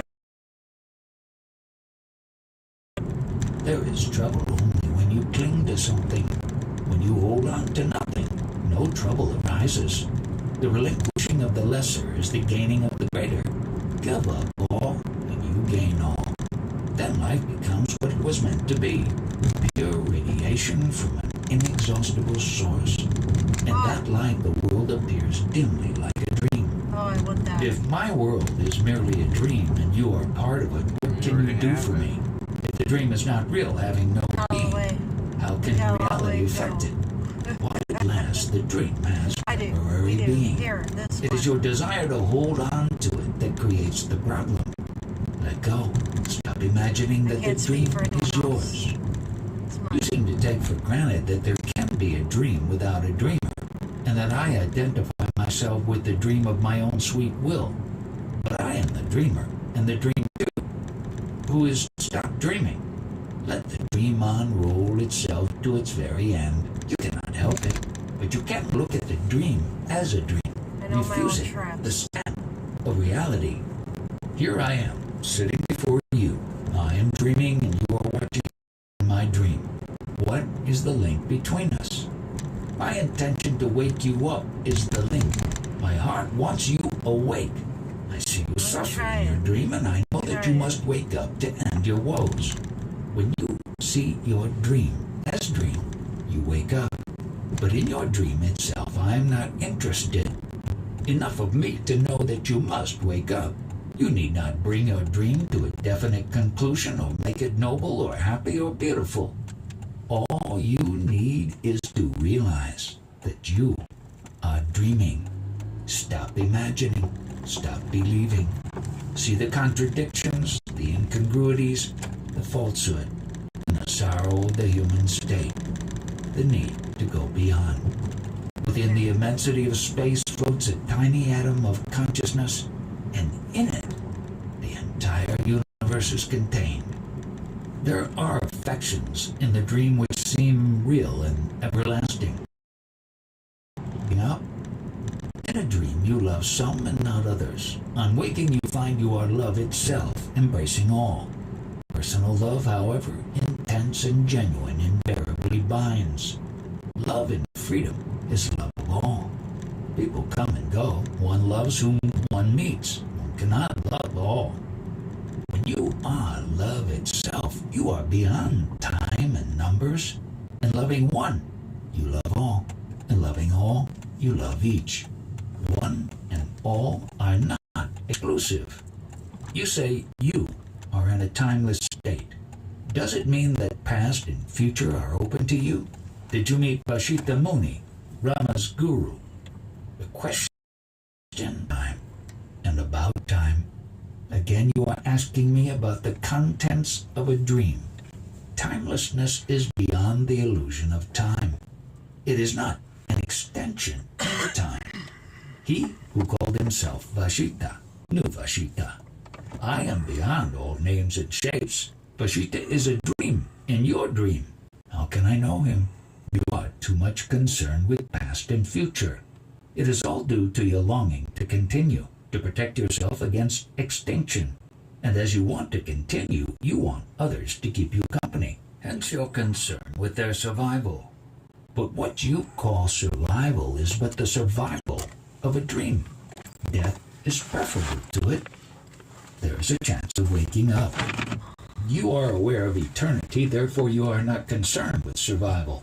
It is the other way around. Freedom from all desire is eternity. All attachment implies fear, for all things are transient, and fear makes one a slave. This freedom from attachment does not come with practice. It is natural when one knows one's true being. Love does not cling. Clinging is not love. So there is no way to gain detachment. There is nothing to gain. Abandon all imaginings and know yourself as you are. Self-knowledge is detachment. All craving is due to a sense of insufficiency. When you know that you lack nothing, that all there is you and yours, desire ceases. To know myself, must I practice awareness? There is nothing to practice. To know yourself, be yourself. To be yourself, stop imagining yourself to be this or that. Just be. Let your true nature emerge. Don't disturb your mind with seeking. It will take much time if I just wait for self-realization. What have you to wait for when it is already here and now? You have only to look and see. Look at yourself, at your own being. You know that you are, and you like it. Oh, do not rely on time. Time is death. Who waits, dies. Life is now only. Do not talk to me about past and future. They exist only in your mind. You too will. Death will make no difference in my case. I am timeless being. I am free of desire or fear because I do not remember the past or imagine the future. Where there are no names and shapes, how can there be desire and fear?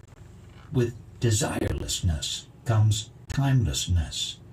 I am safe because what is not cannot touch what is. 11 minutes. You feel unsafe because you imagine danger. Of course, your body as such is complex and vulnerable and needs protection. 7 Not you. Once you realize your own unassailable being, you will be at peace. How can I find peace when the world suffers? The world suffers for very valid reasons. If you want to help the world, you must be beyond the need of help. Then all you're doing, as well as not doing, will help the world most effectively. How can non-action be of use where action is needed? Where action is needed, action happens. Man is not an actor. He is to be aware of what he is going on. His very presence is action. The window is of the wall, and it gives air and light because it is empty. Be empty of all mental content, of all imagination and effort, and the very absence of obstacles will cause reality to rush in. If you are emotionally committed to helping, you will fail to help. You may be very busy and be very pleased with your charitable nature, but not much will be done. A man is really helped when he is no longer in need of help. All else is just futility. There is not enough time to sit and wait for help to happen. What you is limited. The self alone is unlimited. Give limitlessly. Only. You alone are immeasurable. To help your body. For yourself, you need nothing. You are pure giving, beginningless, endless, inexhaustible. When you see sorrow and suffering, be with it. Do not rush into activity. Neither learning nor action can really help. Be with sorrow and lay bare its roots. Helping to understand is real help. My death is nearing. Your body is short of time, not you. Time and space are in the mind only. You are not bound. Just understand yourself. That itself is eternity. Consciousness arising. World arises. When an ordinary man dies, what happens to him? According to his belief, it happens. Death is but imagination, so is life after. The dream continues. And what about the Yanni? The Yanni does not die because he was never born. He appears so to others, but not to himself. In himself he is free of things, physical and mental. Still, you must know the state of the man who died, at least from your own past lives. Until I met my guru, I knew so many things. Now I know nothing, for all knowledge is in dream only and not valid. I know myself, and I find no life nor death in me, only pure being. Not being this or that, but just being. But the moment the mind, drawing on its stock of memories, begins to imagine, it fills the space with objects and time with events. As I do not know even this birth, how can I know past births? It is the mind that itself in movement sees everything moving, and having created time, worries about the past and the future. All the universe is cradled in consciousness, Mahatattva, which arises where there is perfect order and harmony, Mahasattva. As all waves are in the ocean, so are all things physical and mental in awareness. Hence, awareness itself is all important, not the content of it. Deepen and broaden your awareness of yourself, and all the blessings will flow. You need not seek anything. All will come to you most naturally and effortlessly. The 5 senses and the 4 functions of the mind, memory, thought, understanding, and selfhood. The 5 elements, earth, water, fire, air, and ether. The 2 aspects of creation, matter and spirit. All are contained in awareness. Yet you must believe in having lived before. The scriptures say so, but I know nothing about it. I know myself as I am. As I appeared or will appear is not within my experience. It is not that I do not remember. In fact, there is nothing to remember. Reincarnation implies a reincarnating self. There is no such thing. The bundle of memories and hopes called the I imagines itself existing everlastingly and creates time to accommodate its false eternity. To be, I need no past or future. All experience is born of imagination. I do not imagine, so no birth or death happens to me. Only those who think themselves born can think themselves reborn. You are accusing me of having been born. I plead not guilty. All exist in awareness. Awareness neither dies nor is reborn. It is the changeless reality itself. All the universe of experience is born with the body and dies with the body. It has its beginning and end in awareness. But awareness knows no beginning nor end. If you think it out carefully and brood over it for a long time, you will come to see the light of awareness, all its clarity, and the world will fade out of your vision. It is like looking at a burning incense stick. You see the stick and the smoke first. When you notice the fiery point, you realize that it has the power to consume mountains of sticks and fill the universe with smoke. Timelessly, the self actualizes itself without exhausting its infinite possibilities. In the incense simile, the stick is the body and the smoke is the mind. As long as its contortions, it does not perceive its own source. The guru comes and turns your attention to the spark within. By its very nature, the mind is out of turn.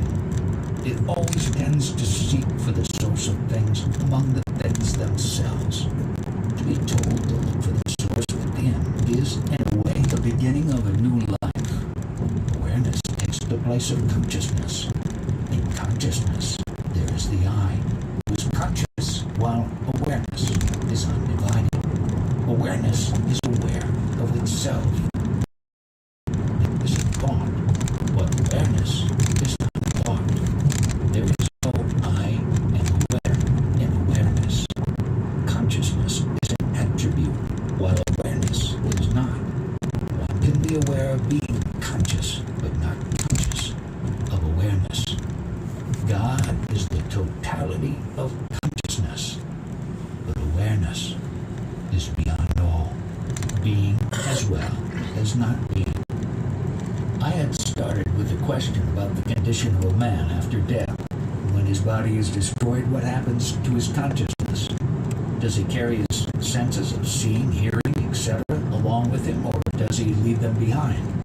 And if he loses his senses, what becomes to his consciousness? Senses are mere modes of perception. As the grosser modes disappear, finer states of consciousness emerge. Is there no transition to awareness after death? There can be no transition from consciousness to awareness, for awareness is not a form of consciousness.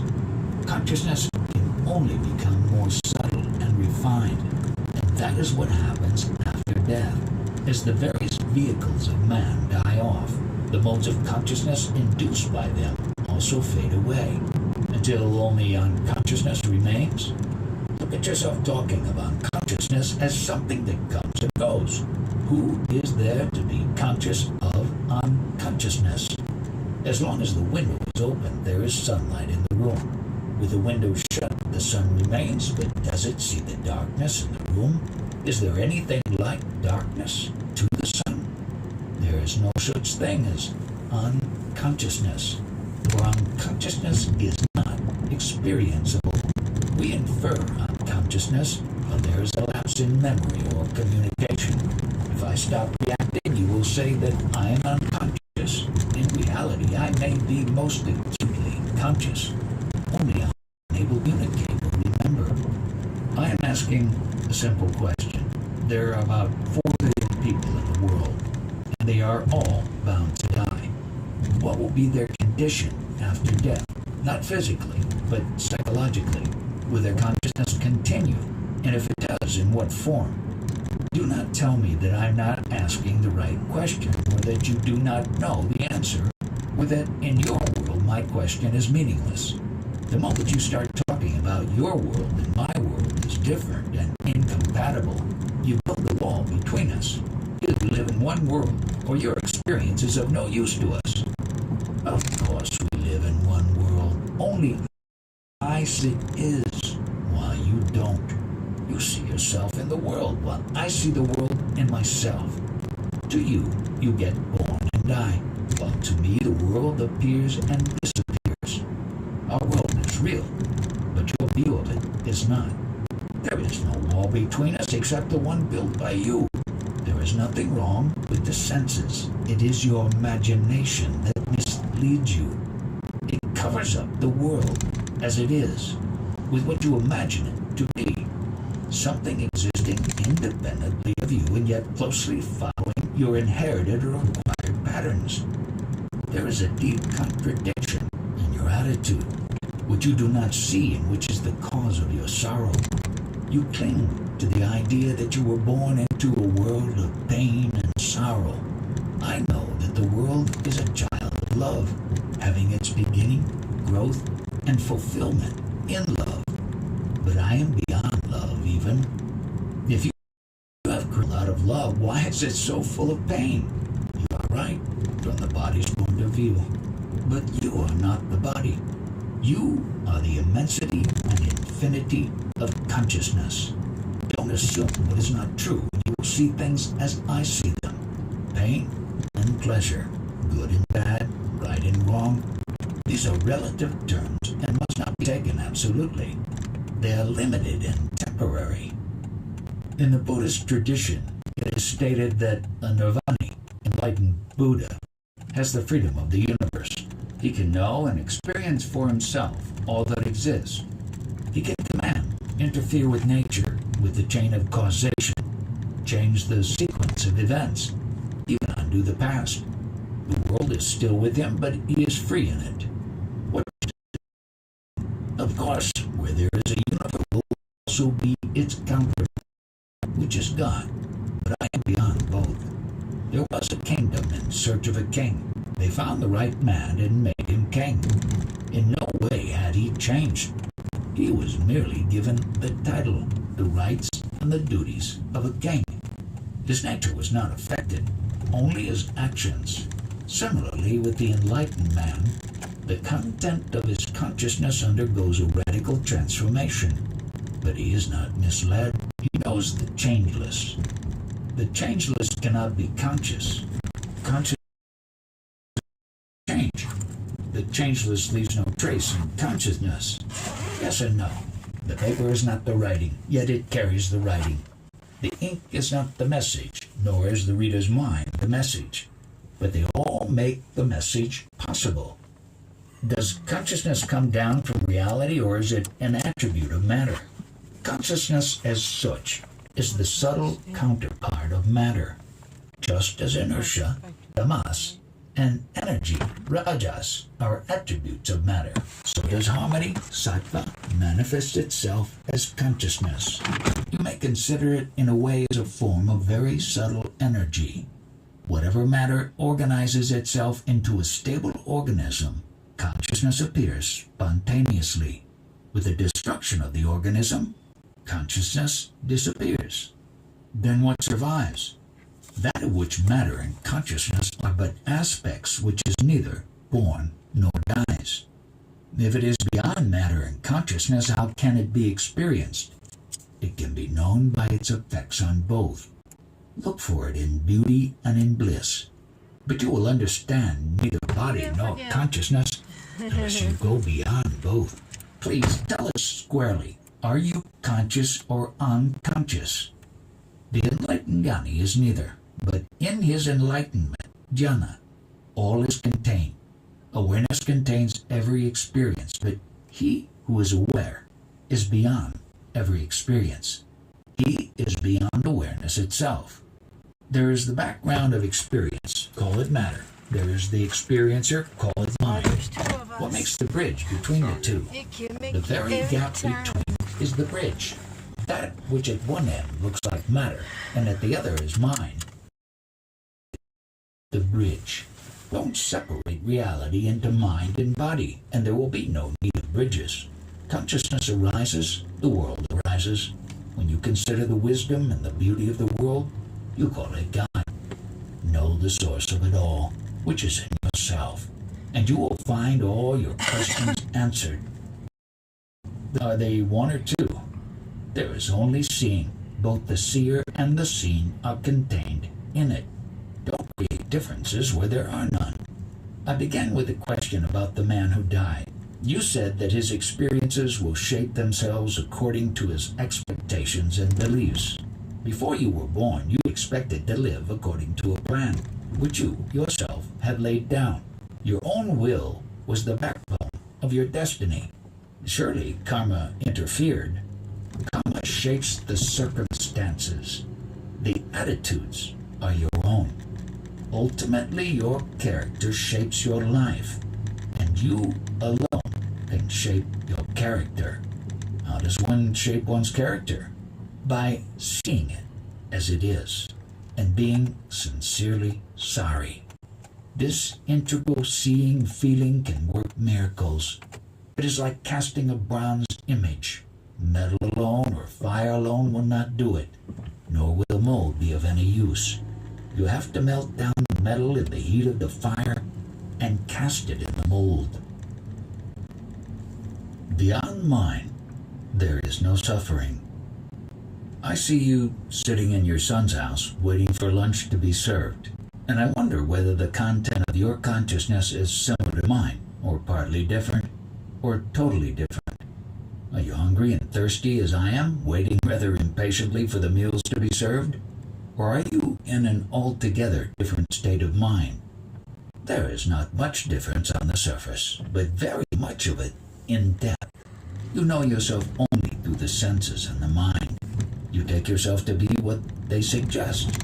Having no direct knowledge of yourself, you have mere ideas, all mediocre second-hand by hearsay. Whatever you think you are, you take it to be true. The habit of imagining yourself perceivable and describable is very strong with you. I see as you see, hear as you hear, taste as you taste, eat as you eat. I also feel thirst and hunger and expect my food to be served on time.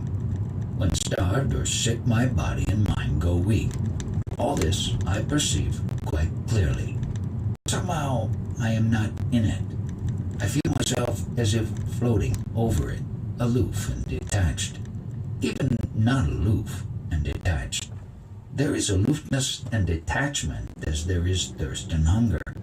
There is also the awareness of it all in a sense of immense distance, as if the body and the mind and all that happens to them were somewhere far out on the horizon. I am like a cinema screen, clear and empty.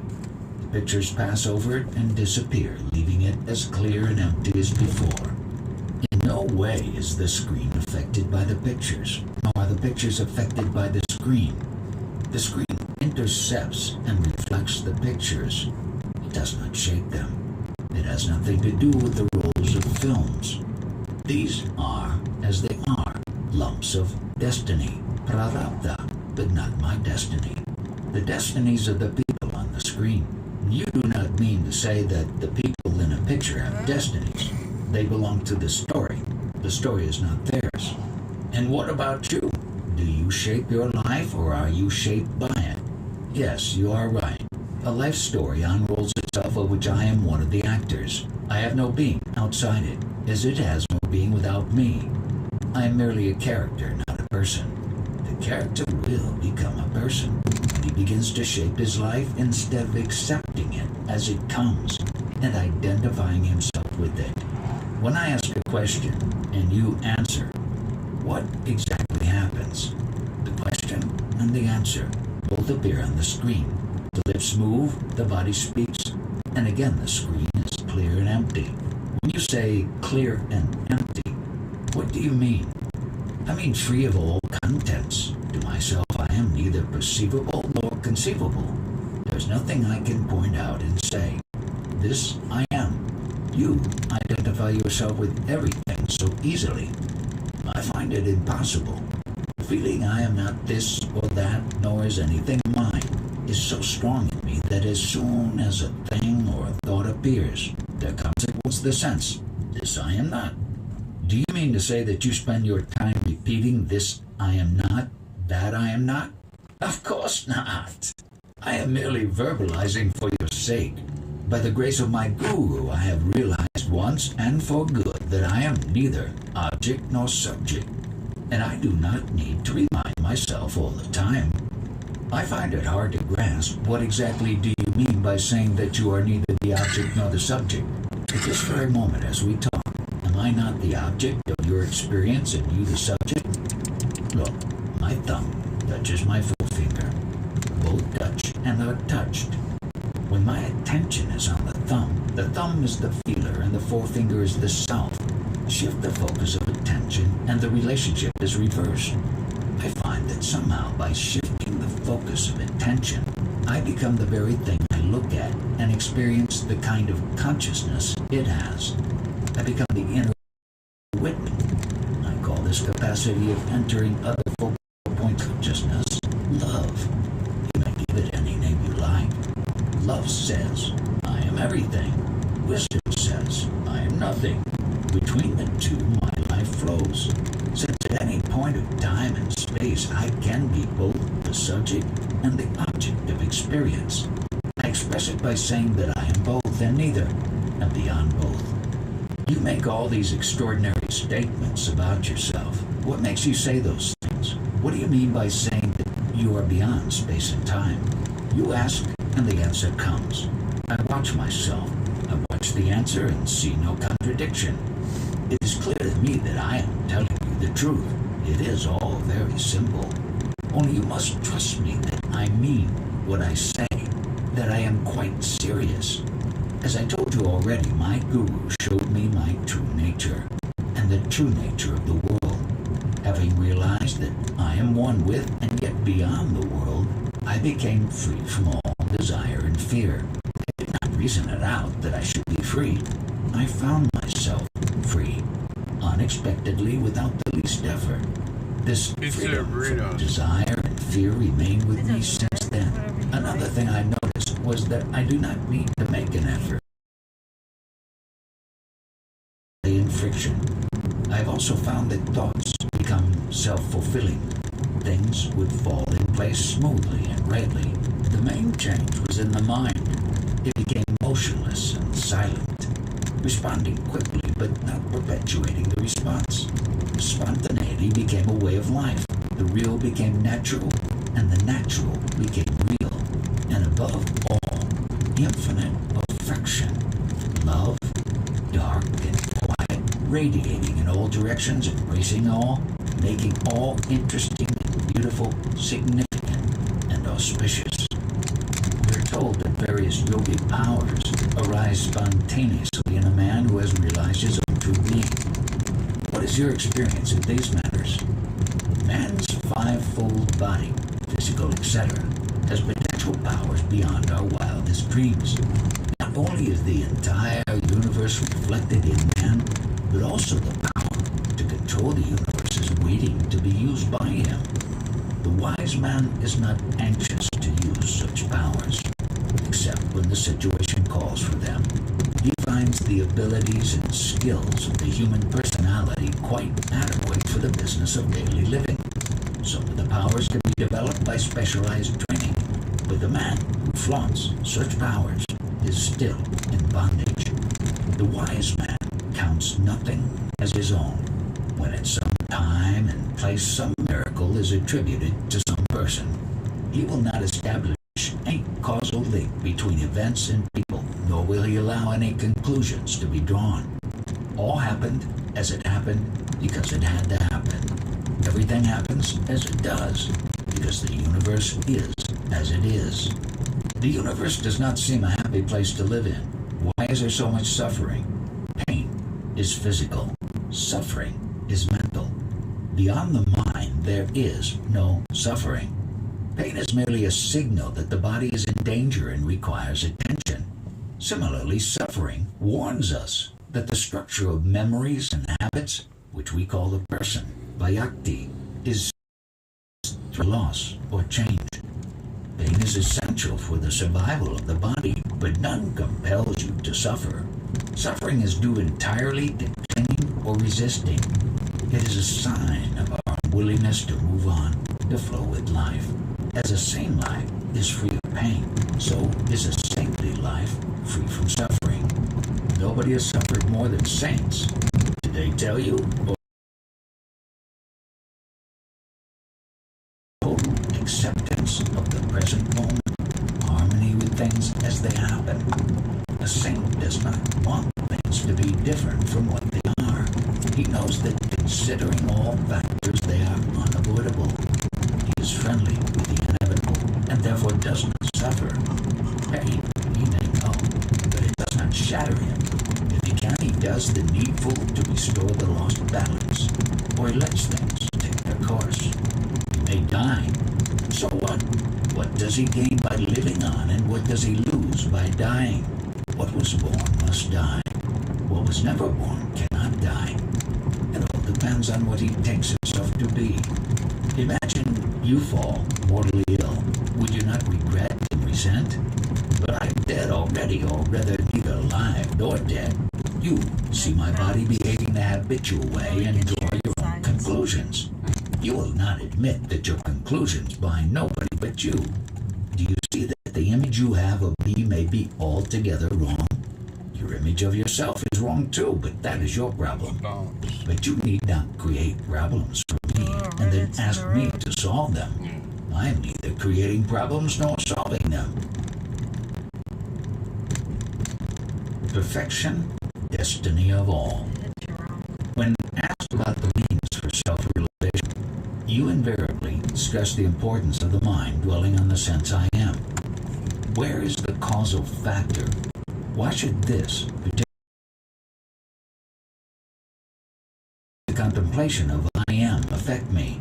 The very fact of observation alters the observer. The insight into one's true nature is the weakness and obtuseness of the mind and its tendency to skip the subtle and focus on the gross only. When you follow my advice and try to keep your mind on the notion of I am only, you become fully aware of your mind and its vagaries. Awareness being lucid harmony, sattva, in action, dissolves dullness and quietens the restlessness of the mind and gently but steadily changes its very substance. This change need not be spectacular. It may be hardly noticeable, yet it is a deep and fundamental shift from darkness to light, from inadvertence to awareness. Must it be the I am formula? Will not any other sentence do? If I concentrate on there's a table, will it not serve the same purpose? As an exercise in concentration, yes, but it will not take you beyond the idea of a table. You're not interested in tables, you want to know yourself.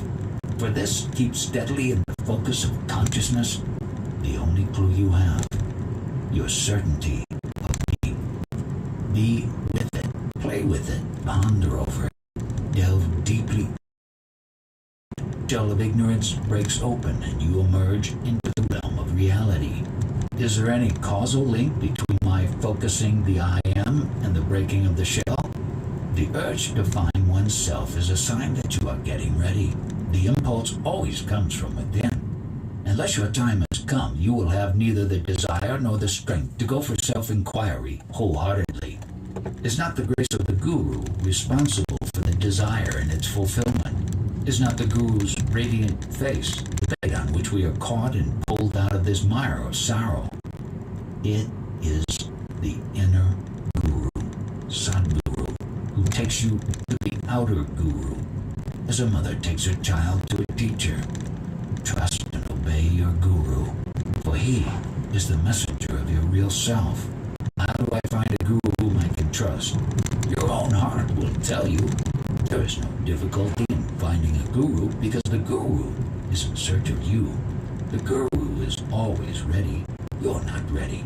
You have to be ready to learn, or you may meet your guru and waste your chance by sheer inattentiveness and obstinacy. Take my example. There was nothing in me of much promise, but when I met my guru, I listened, trusted, and obeyed. Must I not examine the teacher before I put myself entirely into his hands? By all means, examine, but what can you find out? Only as he appears to you on your own level. I shall watch whether he is consistent, whether there is harmony between his life and his teaching. You may find plenty of disharmony, so what? It proves nothing. Only motives matter.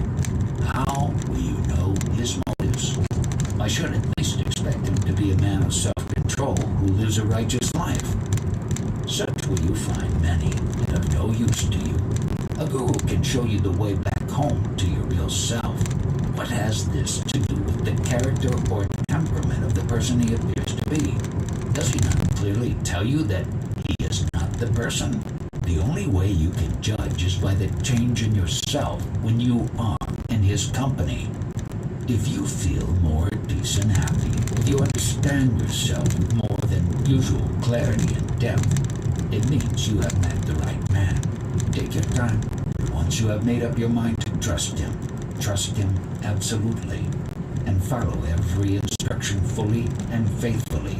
It does not matter much if you do not accept him as your guru and are satisfied with his company only. Satsang alone can also take you to your goal, provided it is unmixed and undisturbed. But once you accept somebody as your guru, listen, remember, and obey. Half-heartedness is a serious drawback and the cause of much self-created sorrow. The mistake is never the guru's. It is always the obtuseness and cussedness of the discipline that is at fault. Does not the guru then dismiss or disqualify a disciple? He would not be a guru if he did. He bides his time and waits till the disciple, chastened and sobered, comes back to a more receptive mood. The motive. Why does a guru take so much trouble? Sorrow. Sorrow. He sees people suffering in their dreams and he wants them to wake up. Love is intolerant of pain and suffering. The patience of a guru has no limits and therefore it cannot be defeated. The guru never fails. Is my first guru also my last, or do I have to pass from guru to guru? The entire universe is your guru. You learn from everything. If you are alert and intelligent, with your mind clear and your heart clean, you would learn from every passerby. It is because you are indolent or restless that your inner self manifests as the outer guru and makes you trust him and obey. Is a guru inevitable?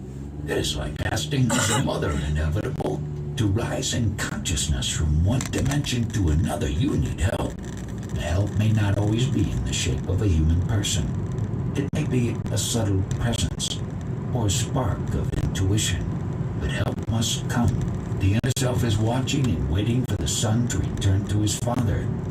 At the right time, he arranges everything affectionately and effectively. Where a messenger is needed or a guide, he sends the guru to do the needful. There is one thing I cannot grasp. You speak of the inner self as wise and good and beautiful and every way perfect, and of the person as mere reflection without a being of its own.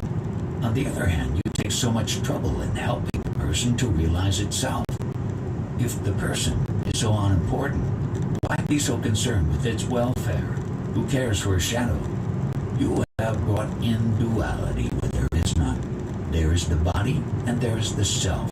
Between them is the mind, in which the self is reflected as I am. Because the imperfections of the mind, its crudity and restlessness, lack of discernment and insight, it takes itself to be the body, not the self. All that is needed is to purify the mind so that it can realize its identity with the self. When the mind is in the self, the body presents no problems. It remains what it is, an instrument of cognition and action, the tool in the expression of the fire within. The ultimate value is to discover that cosmic which is the universe in its entirety. As you realize yourself in manifestation, you keep on discovering that you are ever more than what you have imagined. Is there no end to self-discovery? As there is no beginning, there is no end. I have discovered by the grace of my Guru is, I am nothing that can be pointed at. I am neither of this nor of that. This holds, absolutely. Then where comes in the never-ending discovery, the endless transcending oneself into new dimensions? All this belongs to the realm of manifestation. It is in the very structure of the universe that the higher can be had only through the freedom from the lower. What is lower and what is higher? Look at it in terms of awareness. Wider and deeper consciousness is higher. All that lives works for protecting, perpetuating, and expanding consciousness. This is the world's sole meaning and purpose. It is the very essence of yoga, ever raising the level of consciousness, discovery of new dimensions with their properties, qualities, and powers. In that sense, the entire universe becomes a school of yoga, yogakshetra. Is perfection the destiny of all human beings? Of all living beings, ultimately, the possibility becomes a certainty when the notion of enlightenment appears in the mind. Once a living being has heard and understood that deliverance is within his reach, he will never forget, for it is the first message from within. It will take roots and grow, and in due course take the blessed shape of the Guru. So, all we are concerned with is the redemption of the mind. What else? The mind goes astray, the mind returns home. Even the word astray is not proper. The mind must know itself in every mood. Nothing is a mistake unless it is repeated. Desire and fear, self-centered states. I would like to go again into the question of pleasure and pain, desire and fear. I understand fear, which is memory and anticipation of pain.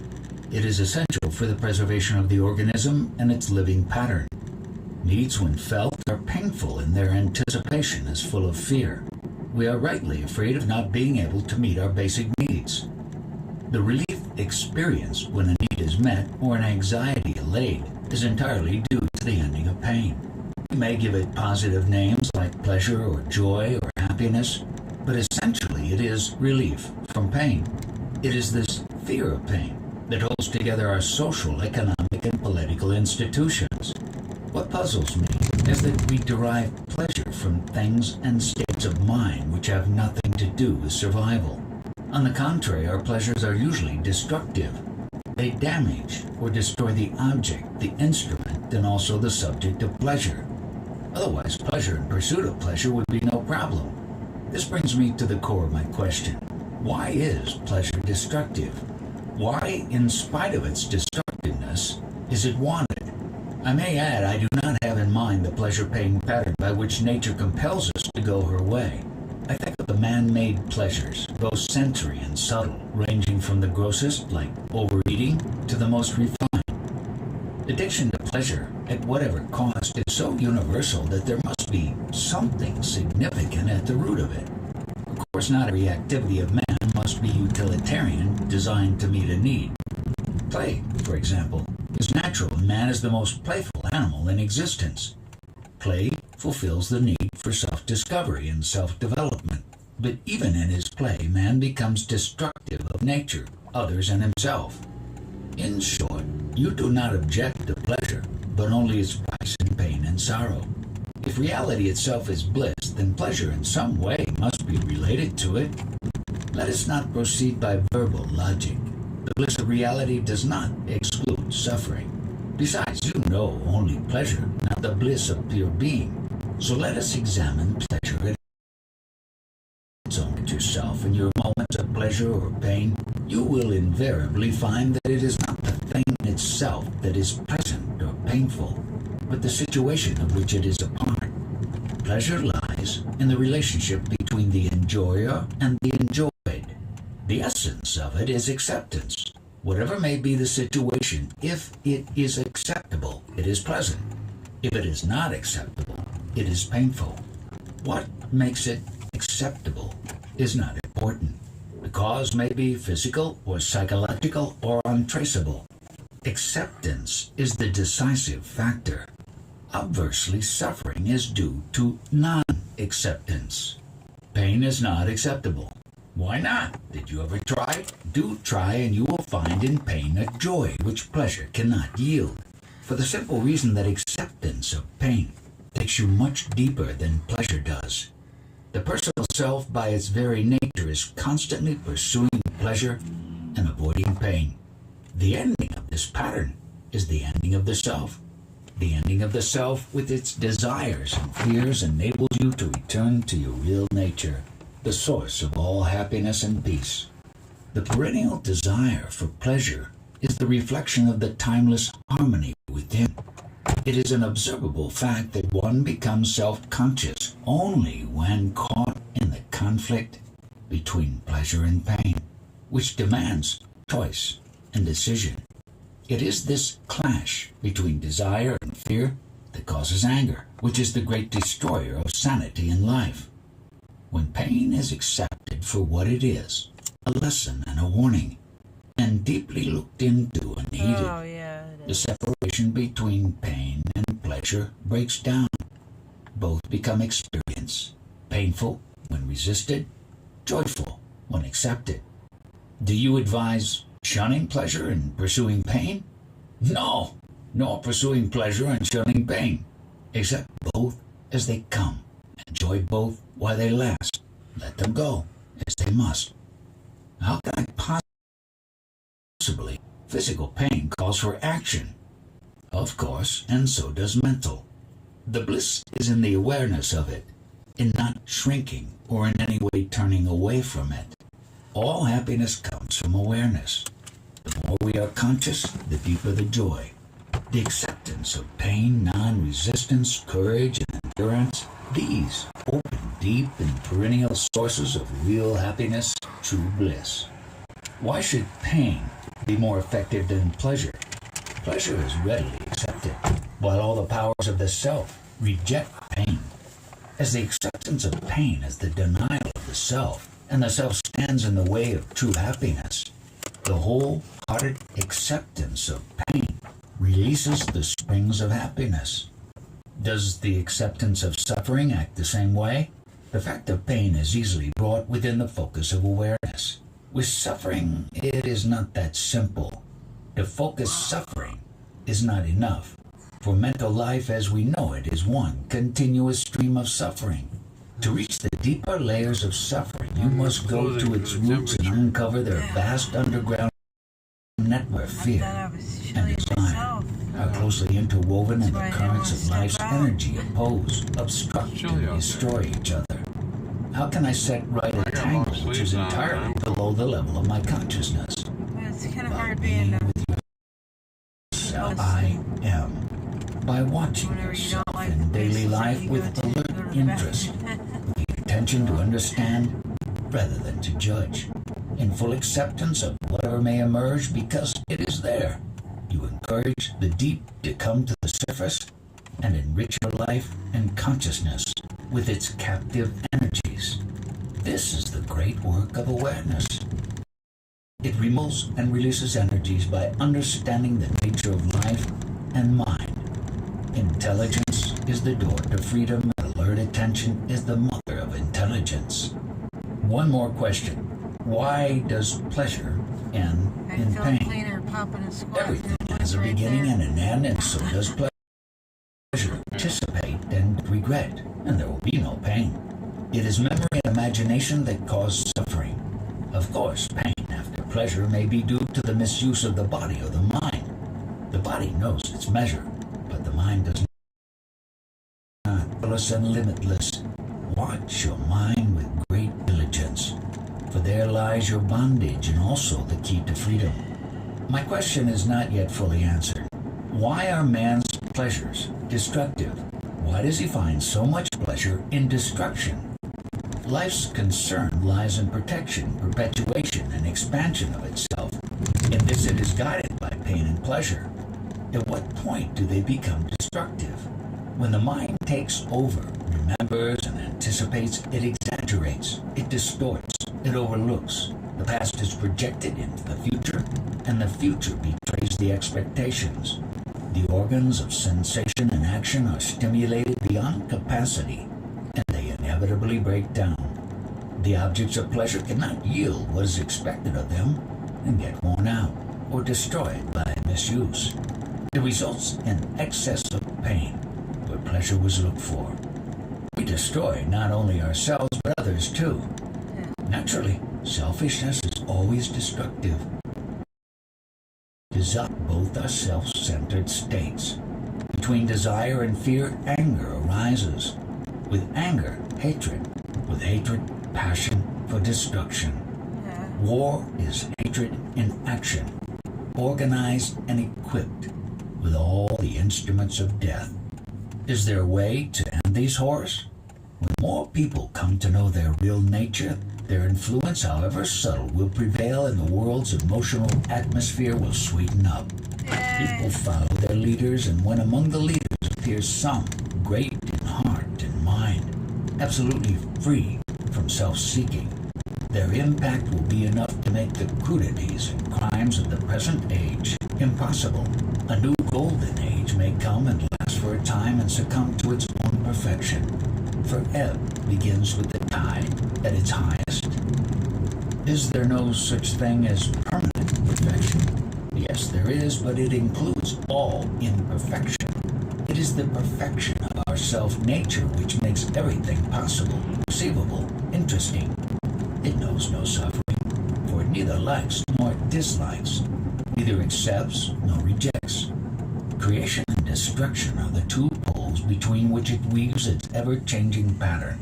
Be free from predilections and preferences, and the mind with its burden of sorrow will be no more. But I am not alone to suffer. There are others. When you go to them with your desires and fears, you merely add their sorrows.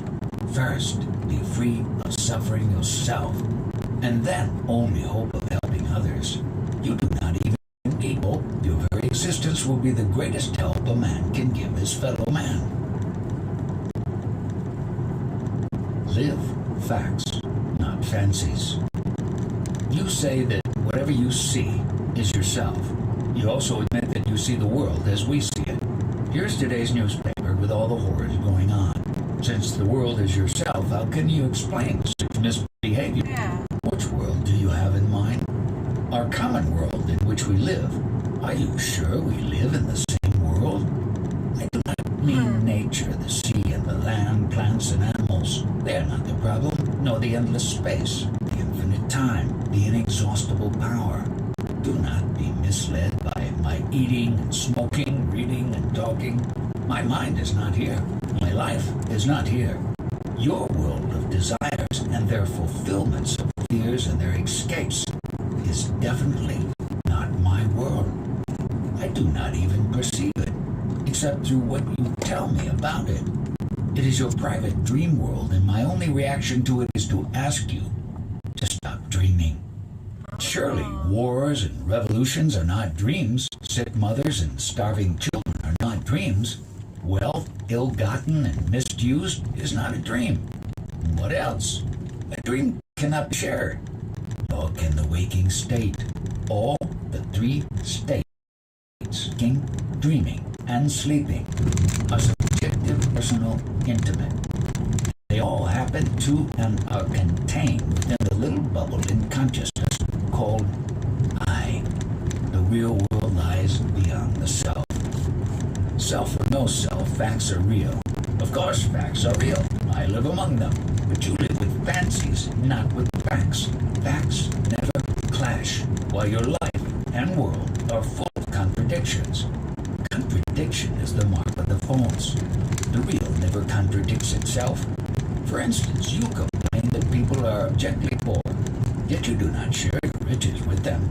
You find the war next door, but you hardly give it a thought when it is in some far-off country.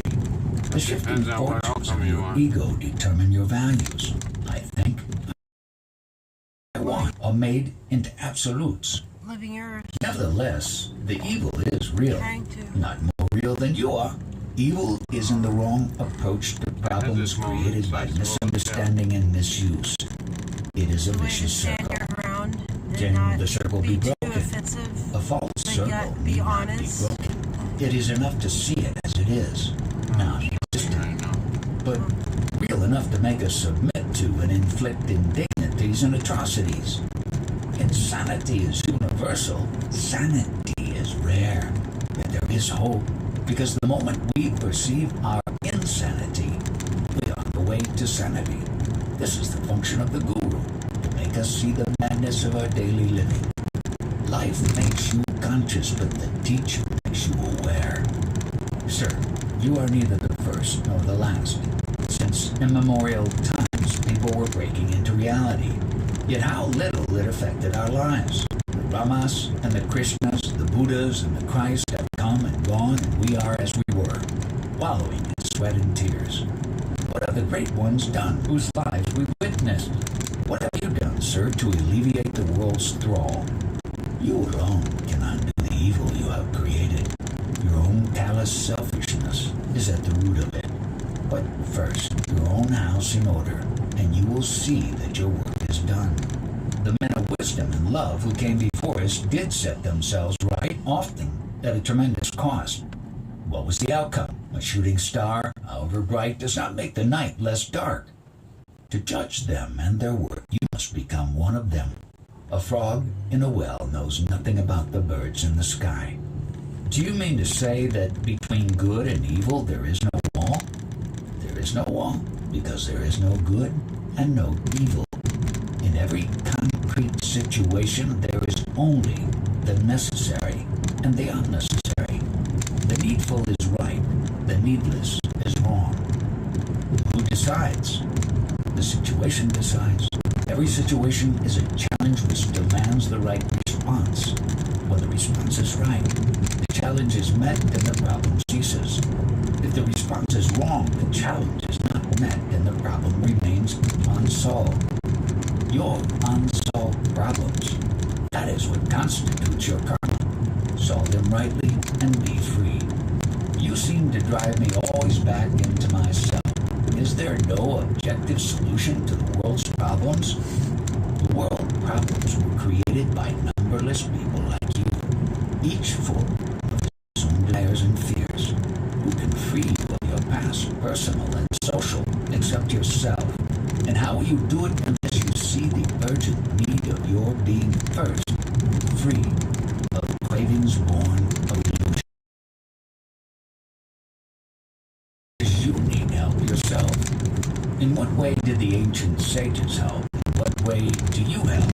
A few individuals profit, no doubt. Guidance and example may mean a lot to them, but in what way do you affect humanity, the totality of life and consciousness? You say that you are the world and the world is you. What impact have you made on it? What kind of impact do you expect? Man is stupid, selfish, cruel. Man is also wise, affectionate, and kind. Why does not goodness prevail? It does in my real world. In my world, even what you call evil is the servant of the good and therefore necessary. It is like boils and fevers that clear the body of impurities. Disease is painful, even dangerous, but if dealt with rightly, it heals or kills. In some cases, death is the best cure. A life may be worse than death, which is but rarely an unpleasant experience, whatever the appearances. Therefore, pity the living, never the dead. This problem of things good and evil in themselves does not exist in my world. The needful is good, and the needless is evil. In your world, the pleasant is good, and the painful is evil. What is necessary? To grow is necessary. To outgrow is necessary. To leave the good for the sake of the better is necessary. To what end? The end is in the beginning. You end where you start, in the absolute. Why all this trouble then to come back to where I started? Whose trouble? Which trouble? Do you pity the seed that is to grow and multiply till it becomes a mighty forest? Do you kill an infant to save the bother of living? What is life? Remove the obstacle obstacles to growing, and all your personal, social, economic, and political problems will just dissolve. The universe is perfect as a whole, and the part striving to perfection is a way of joy. Willingly sacrifice the imperfect to the perfect, and there will be no more talk about good and evil. Yet we are afraid of the better and cling to the worst. This is our stupidity, verging on insanity. What is there to be afraid of? The unknown, the not being, not knowing, not doing, the beyond. You mean to say that while you can share the manner of your achievement, you cannot share the fruits? Of course I can share the fruits, and I am doing so all the time. But mine is a silent language. Learn to listen and understand. I do not see how one can begin without conviction. Stay with me for some time, or give your mind to what I say and do, and conviction will dawn. Not everybody has the chance of meeting you. Make yourself be with your own self. Listen to it, obey it, cherish it, keep it in mind ceaselessly. You need no other guide. As long as your urge for truth affects your day, all is well with you. Without hurting anybody. Harmlessness is the most powerful form of yoga, and it will take you speedily to your goal. That is what I call Nisarga Yoga, the natural yoga. It is the art of living in peace and harmony and friendliness and love. The fruit of it is happiness, uncaused and endless. Still, all this presupposes some faith. Turn within and you will come to trust yourself. In everything else, confidence comes with experience. When a man tells me that he knows something I do not know, I have the right to ask, what is it that you know that I do not know? If he tells you that it cannot be conveyed in words, then I want you closely to try to make out. And this is exactly what I want you to be in it until a current of mutual understanding is established. Then the sharing will be easy. As a matter of fact, all realization is only sharing. You enter a wider consciousness and share in it. Unwillingness to enter and to share is the only hindrance. I never talk of differences, for to me there are none. You do, so it is up to you to show them to me. By all means, show me the differences, for this you will have to understand me. Understand one thing well, and you have arrived. What prevents you from knowing is not the lack of opportunity, but the lack of ability to focus in your mind on what you want to understand. If you could but keep in mind what you do not know, it would reveal to you its secrets. But if you are shallow and impatient, not earnest enough to look and wait, you are like a child crying for the moon. By itself, nothing has existence. As I listen to you, I find that it is useless to ask you questions. What of the question you invariably turn it upon itself and bring to me the basic fact that I am living an illusion of my own making, and that reality is inexpressible in words. Words merely add to the confusion, and the only wise course is the silent search within. After all, it is the mind that creates illusion, and it is the mind that gets free of it. Words may aggravate illusion. Words may also help dispel it. There is nothing wrong in repeating the same truth again and again until it becomes reality. Mother's work is not over with the birth of the child. She feeds it day after day, year after year, until it needs her no longer. People need hearing words until facts speak to them louder than words. So we are children to be fed on words? As long as you give importance to words, you are children. All right, then be our mother. Where was the child before it was born? Was it not with the mother? Because it was already with the mother, it could be born. Surely the mother did not carry the child when she was a child herself. Potentially, she was the mother. Go beyond the illusion of time. Your answer is always the same. A kind of clockwork which strikes the same hours again and again. It cannot be helped. Just like the one sun is reflected in a billion dewdrops, so is the timeless endlessly repeated. When I repeat, I merely assert and reassert an ever-present fact. You get tired of my words because you do not see the living truth behind them. Contact it, and you will find the full meaning of words and of silence both. You say that the little girl is already the mother of her future child. Potentially, yes. Actually, no. The potential becomes actual by thinking. The body and its affairs exist in the mind. And the mind is consciousness in motion, and consciousness is the conditioned, saguna, aspect of the self. The unconditioned, nirvana, is another aspect, and beyond lies the abyss of the absolute, paramartha. Quite right, you have put it beautifully. But these are mere words to me. Hearing and repeating them is not enough. They must be experienced. Nothing stops you but preoccupation with the outer, which prevents you from focusing the inner. It cannot be helped. You cannot skip your sadhana. You have to turn away from the world and go within until the inner and the outer merge, and you can go beyond the condition, whether inner or outer. Surely the unconditioned is merely an idea in the conditioned mind. By itself it has no existence. By itself nothing has existence.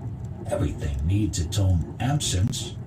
To be is to be distinguishable. To be here and not there. To be now and not then. To be thus and not otherwise. Like water is shaped by the container, so is everything determined by conditions, gunas. As water remains water regardless of the vessels, as light remains itself regardless of the colors it brings out, so does the real remain real, regardless of the conditions in which it is reflected. Why keep the reflection only in the focus? Why not the real itself? Consciousness itself is a reflection. How can it hold the real? To know that consciousness and its content are but reflections, changeful and transient, is the focusing of the real. The refusal to see the snake in the rope is the necessary condition for seeing the rope. Only necessary or also sufficient? One must also know that the rope exists and looks like a snake. Similarly, one must know that the real exists and is of the nature of witness consciousness. Of course it is beyond the witness, but to enter it, one must first realize the state of pure witnessing. The awareness of conditions brings one to the unconditioned. Can the unconditioned be experienced? To know the conditioned as conditioned is all that can be said about the unconditioned. Positive terms are mere hints and misleading. How can we? We can talk only of the unreal, the illusory, the transient, the conditioned. To go beyond, we must pass through total negation of everything as having independent existence. All things depend. On what do they depend? On consciousness, and consciousness depends on the witness, and the witness depends on the real. The witness is the reflection of the real in all its purity. It depends on the condition of the mind. Where clarity and detachment predominate, the witness consciousness comes into being. It's just like saying that where the water is clear and quiet, the image of the moon appears, or like light that appears as sparkle in the diamond.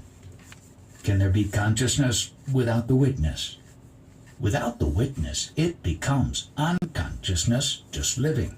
The witness is latent in every state of consciousness, just like light in every color. There can be no knowledge without the knower, and no knower without his witness. Not only you know, but you know that you know. If the unconditioned cannot be experienced, for all experience is conditioned, then why talk of it at all? How can there be knowledge of the conditioned without the unconditioned? There must be a source from which all this flows, a foundation on which all stands. Self-realization is primarily the knowledge of one's conditioning, and the awareness that the infinite variety of conditions depends on our infinite ability to be conditioned and to give rise to variety. To the conditioned mind, the unconditioned appears as the totality as well as the absence of everything. Neither can be directly experienced, but this does not make it non-existent. Is it not a feeling? A feeling, too, is a state of mind. Just like a healthy body does not call for attention, so is the unconditioned, free from experience. Take the experience of death. The ordinary man is afraid to die because he is afraid of change. The yoni is not afraid because his mind is dead already. He does not think, I live. He knows there is life. There is no change in it and no death. Death appears to be a change in time and space. Where there is neither time nor space, how can there be death? The yoni is already dead to name and shape. How can their loss affect him? The man in the train travels from place to place, but the man off the train goes nowhere, for he is not bound for a destination.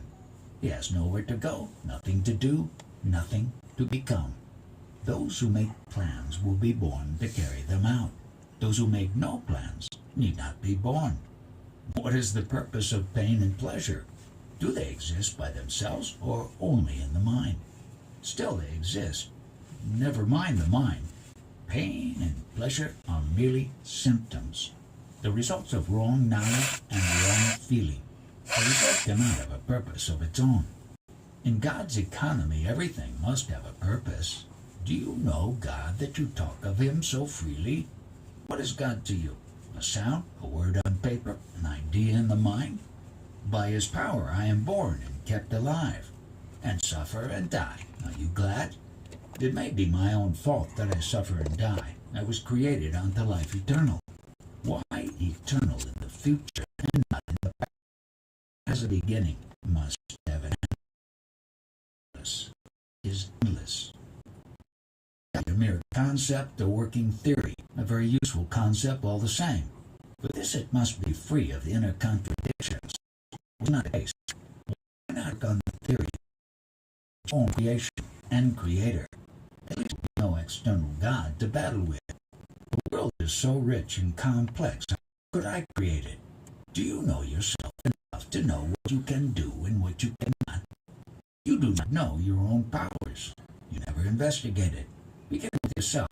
Now, everybody believes in God. To me, you are your own God. You think twice, think to the end. If there be God, then all is God, and all is for the best. Welcome all with a glad and thankful heart, and love all creatures. This too will take you to yourself.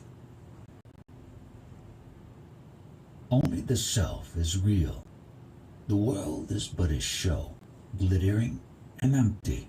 It is, and yet it is not. It is there as long as I want to see it and take part in it. When I cease caring, it dissolves. It has no cause and serves no purpose. It just happens when we are absent-minded. It appears exactly as it looks, but there is no depth in it, no meaning. Only the onlooker is real. Call himself or Atma. To the self, the world is but a colorful show, which he enjoys as long as it lasts and forgets when it is over. Whatever happens on the stage makes him shudder and tear or roll with laughter, yet all the time he is aware that it is but a show. Without desire or fear, he enjoys it as it happens.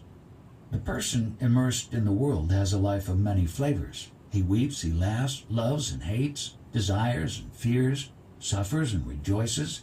The desireless and fearless yoni. What life has he? Is he not left high and dry in his aloofness? His state is not so desolate. It tastes of the pure, uncaused, undiluted bliss. He and fully aware that happiness is his very nature and that he need not do anything nor strive for anything to secure it. It follows him, more real than the body, nearer than the mind itself. You imagine that without cause there can be no happiness. To me, dependence on anything for happiness is utter misery. Pleasure and pain have causes, while my state is my own, totally uncaused, independent, unassailable. Like a play on the stage, the play was written, planned, and rehearsed. The world just sprouts into being out of nothing and returns to nothing. Is there no creator? Was not the world in the mind of Brahma before it was created? As long as you are outside my state, you will have creators, preservers, and destroyers. But once with me, you will know the self only and see yourself in all. You function, nevertheless. When you are giddy, you see the world running circles round you, obsessed with the idea of means and end, of work and purpose. You see me apparently functioning. In reality, I only look. Whatever is done on the stage. Joy and sorrow, life and death, they are real to the man in bondage. To me, they are all in the show, as unreal as the show itself. I may perceive the world just like you, but you believe to be in it. But I see it as an iridescent drop in the vast expanse of consciousness. We are all getting old. Old age is not pleasant. All aches and pains, weakness, and the approaching end. How does a Yanni feel as an old man? How does his inner self look at his own senility? As he gets older, he grows more and more happy and peaceful. After all, he is going home, like a traveler nearing his destination and collecting his luggage. He leaves the train without regret. Surely there is a contradiction. We are told the Yanni is beyond all change. His happiness neither grows nor wanes. How can he grow happier because older and in spite of physical weakness and so on? There is no contradiction. The wheel of destiny is coming to its end. The mind is happy. The mist of the body existence is lifting. The burden of the body is growing less from day to day. Let us say that a Yanni is ill. He has caught some flu and every joint aches and burns. What is his state of mind? Every sensation is contemplated in perfect equanimity. There is no desire for it, nor refusal of it. It is, and then he looks at it with a smile of affectionate detachment. He may be detached from his own suffering, but still it is there. It is there, but it does not matter. Whatever state I am in, I see it as a state of mind to be accepted as it is. Pain is pain. You experience it all the same. He who experiences the body experiences its pains and pleasures. I am neither the body nor the experiencer of the body. Let us say you are 25 years old. Your marriage is arranged and performed and the household duties crowd upon you. How would you feel? Just how I feel now. You keep on insisting that my inner state is molded by outer events. It is just not so. Whatever happens, I remain. At the root of my being is pure awareness, a speck of intense light.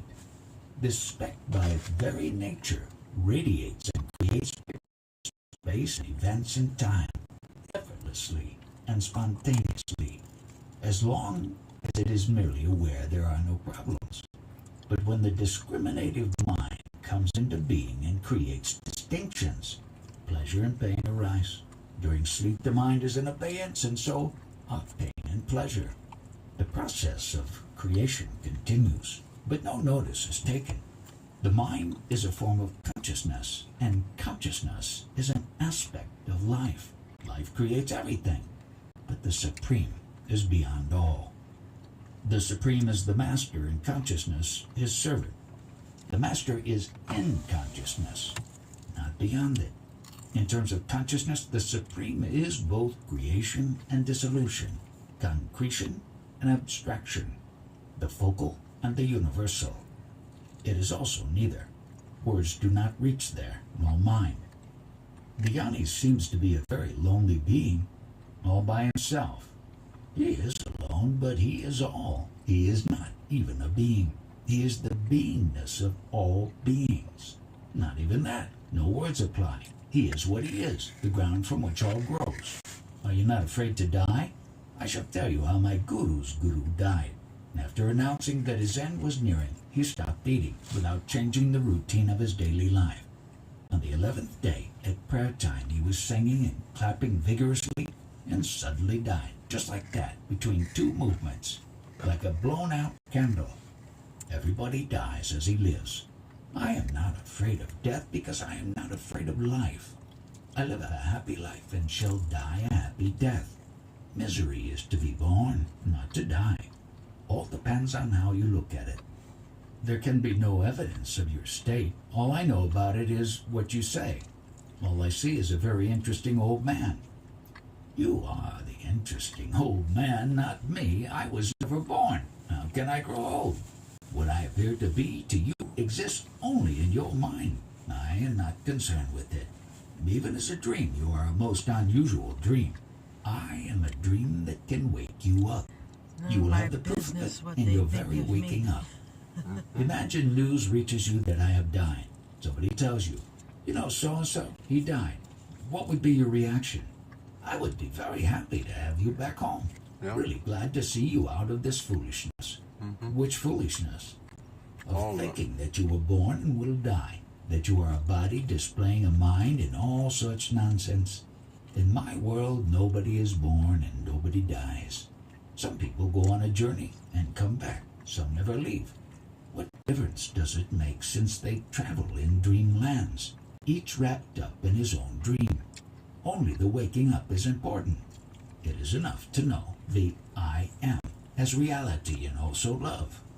My approach is not so absolute, hence my question. Throughout the West, people are in search of something real. They turn to science, which tells them a lot about matter, a little about the mind, and nothing about the nature and purpose of consciousness. To them, reality is objective, outside the observable and describable, directly or by inference. About the subjective aspect of reality, they know nothing. It is extremely important to let them know that there is reality, and it is to be found in the freedom of consciousness from matter and its limitations and distortions. Most of the people in the world just do not know that there is reality which can be found and experienced in consciousness. It seems very important that they should hear the good news from somebody who has actually experienced. Such witnesses have always existed, and their testimony is precious. Of course, the gospel of self-realization, once heard, will never be forgotten. Like a seed left in the ground, it will wait for the right season and sprout and grow into a mighty tree.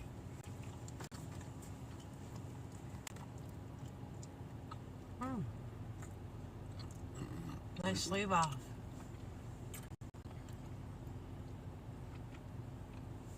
There's that tree.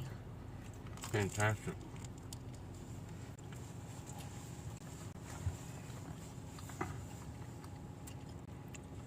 So many things that you can't put in words that he just described.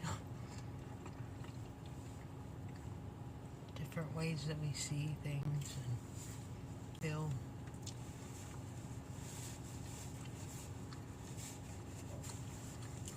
So, right.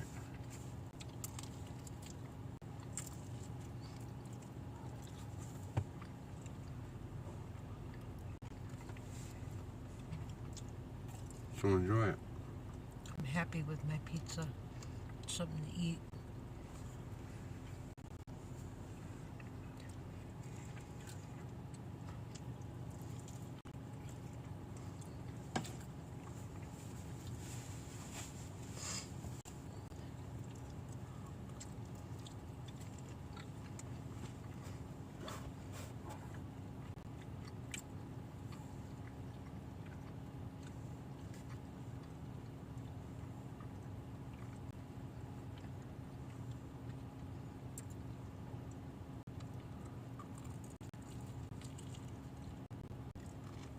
Regado. After a nuisance RV was removed from a Venice neighborhood, another. Oh, I thought that was a commercial.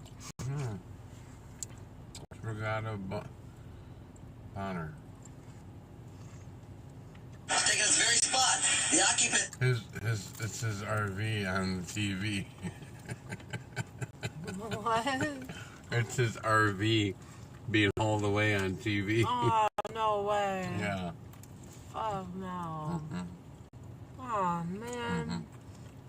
All right, What a kick in the fucking balls, man. not funny, but No. it's just like I recognized it and I heard the newscaster and I'm like, oh no. Months after a nuisance RV was removed from a Venice neighborhood, another has taken its very spot. The occupants sit on the roof and peer over the fence of an elementary school, making parents nervous. Who told them somebody was standing on the RV peering at children over the school? I bet you 9 times out of 10 they're just making that up. They're lying about it. 11's Laura Diaz spoke with parents and neighbors who say police need to take action. Laura?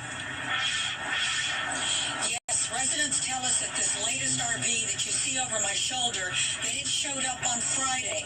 As you mentioned, Christine, though, it's been an ongoing problem in this neighborhood. For 2 years they had an RV on this block, and neighbors told us that it was a very difficult situation. In fact, they described the person who lived in that RV as intimidating. So it appears now that they're gearing up for another fight. Yeah, let's call the police on somebody who's homeless living in an RV. Come on. And like they really want your fucking Maybe it's not kids. his, but it looked pretty similar. That somebody would say something like that. Let's not forget also too, this is like pandemic timing where people had no place to live. They lost everything. This is the war on people that are poor. Okay? So and if you don't care about that, you know, it's fine, but just understand that like over 50% of America is pretty much paycheck to paycheck. It's surprising that this neighborhood hasn't been given more attention, or that the police who are trying to enforce certain rules haven't been given more authority to protect the kids. You can't really blame the Kids. Not children. Kids. All these Goats. people want to do is talk about their kids and how they're protecting their kids. But they don't stand in front of Disneyland when all the fucking child molesting pedophiles work there and get hired there and work on Disney cruise ships. And you don't see the news standing outside of Disneyland. No, they're standing outside of one RV that looks like it's parked on a main street, not even like in a residential place in front of a house. Just parked on a main street somewhere. And that's not journalism. That's intimidation. See, the problem with scum-ass people like the people that live in America is that they sit around with their fingers up their ass staring at people struggling and complaining about them struggling.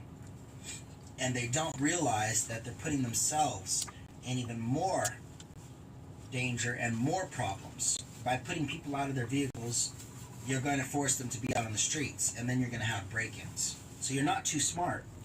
Neighbors for being upset with the RV parked on Main Street, right by the Westminster Avenue Elementary School in Venice. And it's called a Main Street. They used a fucking school like that's a fucking... Like, that's like, you know, off limits. Nobody can be there. If you're driving a van or an RV, the stereotypes that these people live off of are long dead. They're 20, 30-year-old stereotypes. The new stereotype is transgender storytelling time. Go fucking stand over there and do a news story and talk about how dangerous that is to have a man dressed up as a woman, dressed up as a dragon demon clown reading a book to a bunch of third graders. Okay? But that's okay. And they can do that in the school. And by the way, the school can allow it, and the school can shoot your kids up with vaccinations. The school can teach you and your children how to touch each other's private parts. The school can teach you how to have daddy masturbation time and family masturbation time.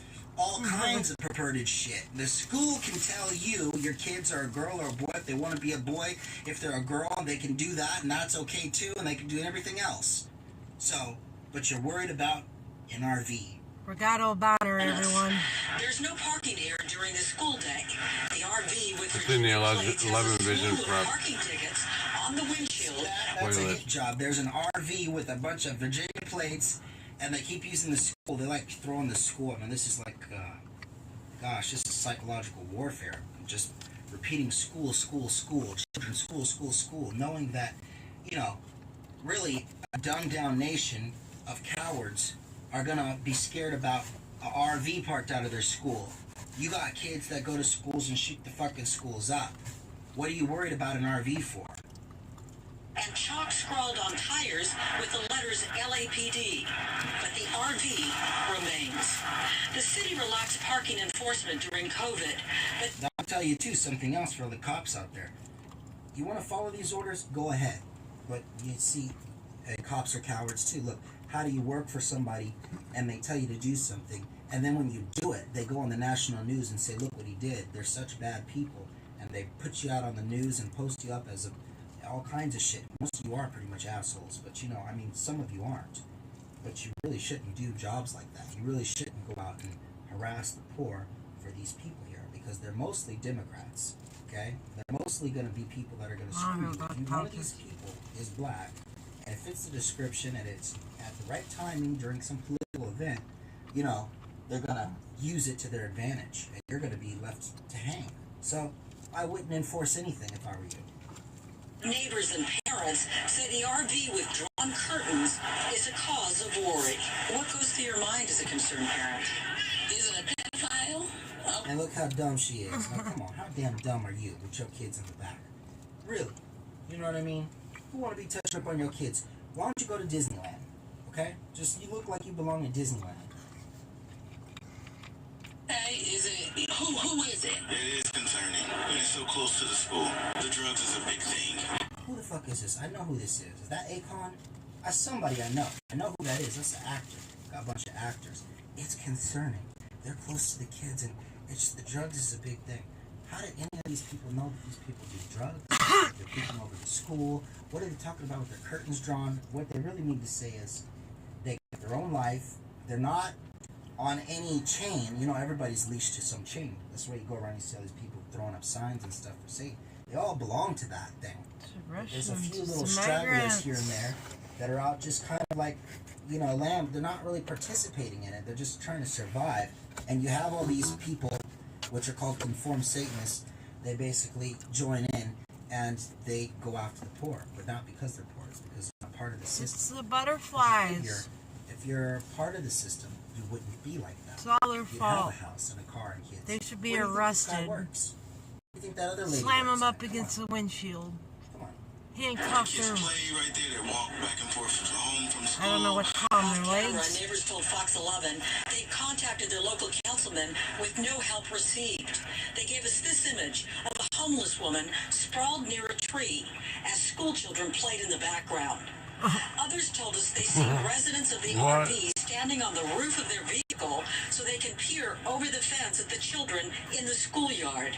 When we knocked on the RV door, no one answered. People like Kevin, who patrol this Venice neighborhood for a private security firm, it's a trend seen over and over again. What I do see constantly, if you notice on Main Street, there's multiple RVs that are parked. I mean, from Venice to Santa Monica. Are there, and we don't know how safe it is for them to be that close. Go to fucking Disneyland. What do you want them to do? Okay, a new rule is all children need to be at least 20 feet away from any adult driving an RV or a van. That's a new rule we're going to make up, okay? If you see a child, you got to be 10, 20 feet away from them. That doesn't matter if your kid looks like she has Down syndrome. Just seriously. Coming out live here again, we are looking at that RV, which remains dark at this hour. The air is should point out cleaner. that we did The closest to the ground. That's not journalism. That's just it's a hit piece. That's all it is. reach out to the city. So far, we have no comment from them.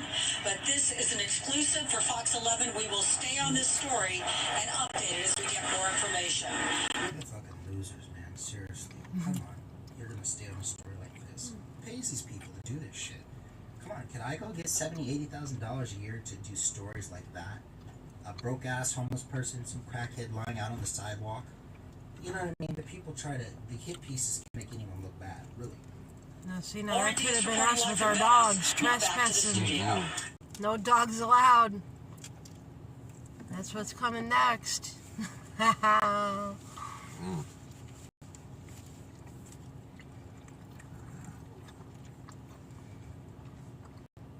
My goodness. They really blew that out of I proportion. guess there's something going on in Ukraine. I don't know. There's always something going on out there now. They're fighting their war. Hey, now I have bees wherever I want to put them. I brought them over here to the garden. I just planted more stuff. Some other beet. I planted made, all kinds of stuff. But you know, the rabbits ate all this stuff over here, the sedum and all that stuff, and they nibbled it all down. But you know what? That'll grow back as long as I keep it wet. So I replanted what I could, you know. But anyway, these guys are chilling. Now I gotta. It's so cool, dude. Look at them all. I put like hummingbird food right there, and they're all like in a circle. But this is pretty awesome. I could just sit here on the porch now. But yeah, see, I mean, I don't have anything on. They're so chill. It's like ridiculous. I love these bees. But it's awesome, man, just to be able to chill. You know, so I can't wait to see all these flowers grow in. And, you know, I finally put the fence up. I cut some juniper logs and stuff, you know. So it's getting there. This is just a little house one. So I'm trying to work on a bunch. I just want to show you this, guys, because, you know, it's so cool having these beef feeders are just one-to-one sugar. And, you know, it's okay to feed them it a little bit just until they get their hive established and find other stuff to eat, you know what I mean? So they are coming back with pollen, though. I was watching the hives, and like tons of them were coming back with pollen on them. So, you know, it's pretty awesome. So anyway, all right, guys, I just want to say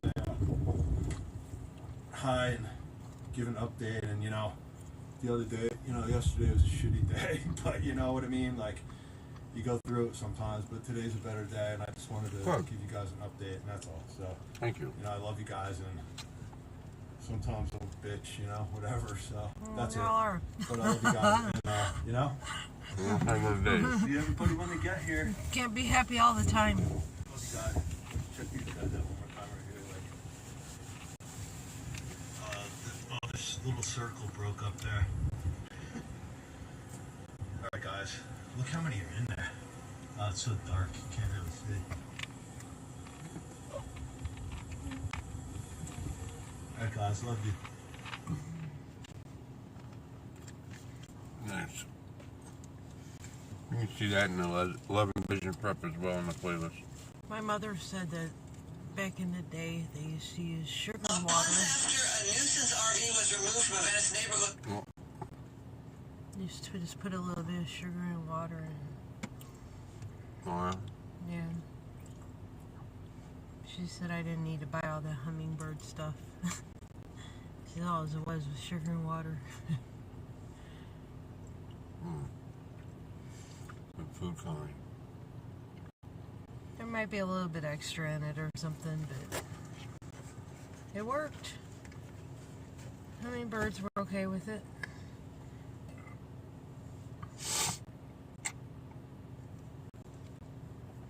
Any more pizza? I think there was one more piece for you. Is that mine? Yeah. Here's these.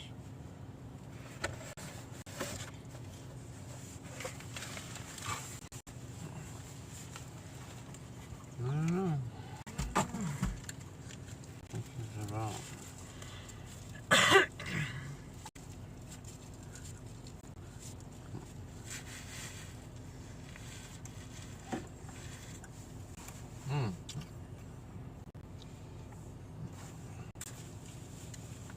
That probably wasn't his RV, but yeah. No, it wasn't. He got I his downloaded taken it for like that, though. So, well, they all look very similar.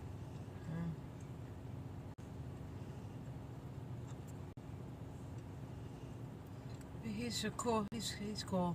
You should go check him out. I started out with him with the Mandela effect. You know, the whole invisible thing, but yet everybody's looking at you. They act like you're not there, but they look at you. Hey guys, it's Matt. The title of this video, something along the lines of Potter's Hairy Defense Against the Dark Farts class. It's not clickbait. It is not clickbait because in this presentation we will, me, my alter Britney Spears, will provide examples of how the Not Milk Defense Against the Dark Arts, which was Voldemort in this series, that represents the not milk system in our series, in our real life. So we have examples. Matt has examples. Britney Spears is not here today. Matt has examples of how the not milk does business, and the not milk being our own Voldemort, in 3 major areas.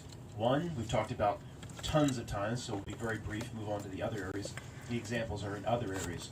Number 1, to destroy things that were once good. We've been over that a million times recently. That's the most fascinating topic, but we can't do it every time. The second, to confuse, of course. I don't know what else to label the category. But 3, to create controversy where there is none. This is the most fascinating. There's nothing to see. It's an audio expression. And what we'll look at today more than the other two, how our Voldemort does this. It loves to create controversy where there is none. And regarding the title again, Dark Farts, we study how it does the image business. is in your mind. We do our own ridiculous, our own spell, if you will, and we make fun of it. We don't worry about it and build bunkers. We make fun of it. And I wanted to show a picture of the scene in Harry Potter. I've talked about a million times the defense against the dark arts, the ridiculous spell. And if you're not familiar with the scene, I'm sure if you just put in defense against the dark arts, ridiculous spell, YouTube, the scene will come right up. It's probably the biggest truth drop in the entire Harry Potter series, of which there's 5 or 10 massive truth drops. So check the scene out if you're not familiar with it, but I'll just describe it quickly again before we start. And of course I will comment on this famous actor, I don't know his name, but he plays Snape, wearing a dress. This is his opportunity to be humiliated, like every other male actor, to wear a dress. Forgot about this, pulled it up, first thing in my face, Snape in a dress. Talk about that in just a second before we get started. But it's very quickly, the boggart will know your worst fear. It will morph into your worst fear, and you have to transmute it through the way it's presented in Harry Potter, a casting of a spell. This is a truth drop. We all have the ability to do it on our own. We're all magical beings without having to study tomes and texts and books with weird symbols all over them. The worst fear comes out, you transmute it, change it into something ridiculous. We all have the power to do this. So when Ron Weasley approaches the cupboard or the wardrobe, the scariest thing in the world to him is Professor Snape. Doors open and it's like a nasty Snape, dark eyes. He casts the ridiculous spell and transforms Snape into the funniest thing he can imagine. All of a sudden, Snape's in a dress, the entire class laughs. Good example for ourselves is what have we done to Bill? We've turned Bill into Melvin P. Gates. And even worse, into a ridiculous comic book character that said, "Hey, Bezzo, how are we going to screw these people over this week, Bezzo?" That's basically what was done to Snape here. I guess I did already talk about Snape in a dress, so I'll just say this. The only actor that seems to be avoiding his fate in terms of wearing a dress, the one that's holding out, the holdout is Denzel Washington. Even Tom Cruise calls the Japanese also in guard a dress in The Last Samurai. Here's Snape, forgot about this one. Although the scene, you want to say, you want to extend out what the point of wearing a dress is, the scene in where he's got the head of La Hermandad in Men on Fire bent over the car, and he says, the C4, that's what you got up your ass right now. That could be related, if you know what I mean. Like, how did it get there? Did he have to really do that to the guy? No, but Denzel, let's give credit's due. Denzel so far has not shown up in a dress. Props to you, Denzel. Come on, sir. I'm a professional. Just a professional. I'm just a professional. Get tired of hearing that. Like, these guys admitting that they professionally, it's their occupation to they're snatch LYREs, that would they're make liars. it better for them. It's a musical instrument. It's not personal, Denzel. I'm a professional. I do this for you snatch kids up for a living? Oh, I'm sorry. Let me take off the bandage, the wraps and the ropes, and let me send you on your way. I didn't realize this was just your full-time job. You need to do this to put food on the table. Like, wouldn't it be better if he wasn't a professional and he just needed the money to get his great aunt a lung transplant? Whatever. Okay, category 1 in Harry's Potter, or Potter's Harry Defense Against the Dark Farts class. This is not a joke. because when we recognize its tricks and its tactics, we then do have power at least to move past them or transmute them, or what would be done to a transurfing pendulum, move aside from them, at least for ourselves. But we need to be able to recognize them. So this is number one. Like I said, we've talked about it many times. Just one more minute, I will move on. But what the not know does is it things were once very good. At some point, an idea was good, a movie was good, a sport was good, and then over time it works to destroy what was once good. Anybody screaming out to me, Matt, you're using baseball as the example, the square and compass? Yeah, I'm aware of all that. This is not my first rodeo here. It doesn't matter. This is one of 1,000 things or 1,000,000 things it's out to destroy. It doesn't matter if it was the square and compass or how baseball at one point was very good and was good you very do. pure. The way my grandfather talks about Philadelphia Shibe Park, I guess became Johnny Mac Stadium, going out for like $3 to get in. Except for what you just do. Willie Mays Naturally. or Jackie Robinson or Mickey Mantle or even not that old for Babe Ruth, but going out and getting a hot dog for 50 cents. Yeah, and, I know. The players were making. We always butter ourselves with doing it physically and trying, in Philadelphia. There weren't these ridiculous salaries. There was no technology. You could argue with the ump. Hey, physically the way they yelled at the ump in mentally Field of Dreams. It was a wonderful thing, I'm sure. And there's no reason to just because it may have come from the not know. There's no reason to say it wasn't. It introduces beautiful things. It introduces purity. Maybe it can't do it itself. Maybe it needs real people to do it. Then it works to destroy. And it's not just movies and sports. How about the family unit? Families are now they live all apart from each other all over the country. They don't see each other. Everybody lives alone. All of this stuff, it's out to destroy, of course. So we know it does this. Let's move on. Nobody wants a little box while they're watching a baseball game. Nobody wants replay in football. Nobody wants the national championship game of the NCAA basketball 5 years ago to be determined by some super slow-mo replay because one guy's fingernail may have touched a basketball. Nobody wants it. If anything, people like to argue with the refs, yet it gives itself away because it keeps introducing this technology that nobody wants and nobody asked for. And all of society introduces a bunch of crap that nobody wants and nobody asks for. And in that, it gives itself away. Okay, those that still watch TV may have thought about this may have heard about this controversy about a month ago. I didn't know anything about it. Greg told me about it. Florida, it's Don't Say Gay, some law that says a teacher in kindergarten, first grade, second grade through third grade cannot talk or push sexuality, cannot mention certain topics related sexual, or I don't know, something, along these lines. I don't know the specifics of it, but it was morphed into hashtag, I'm sure, don't say gay, or that teachers can't get into transgender issues for first, second, and third grade.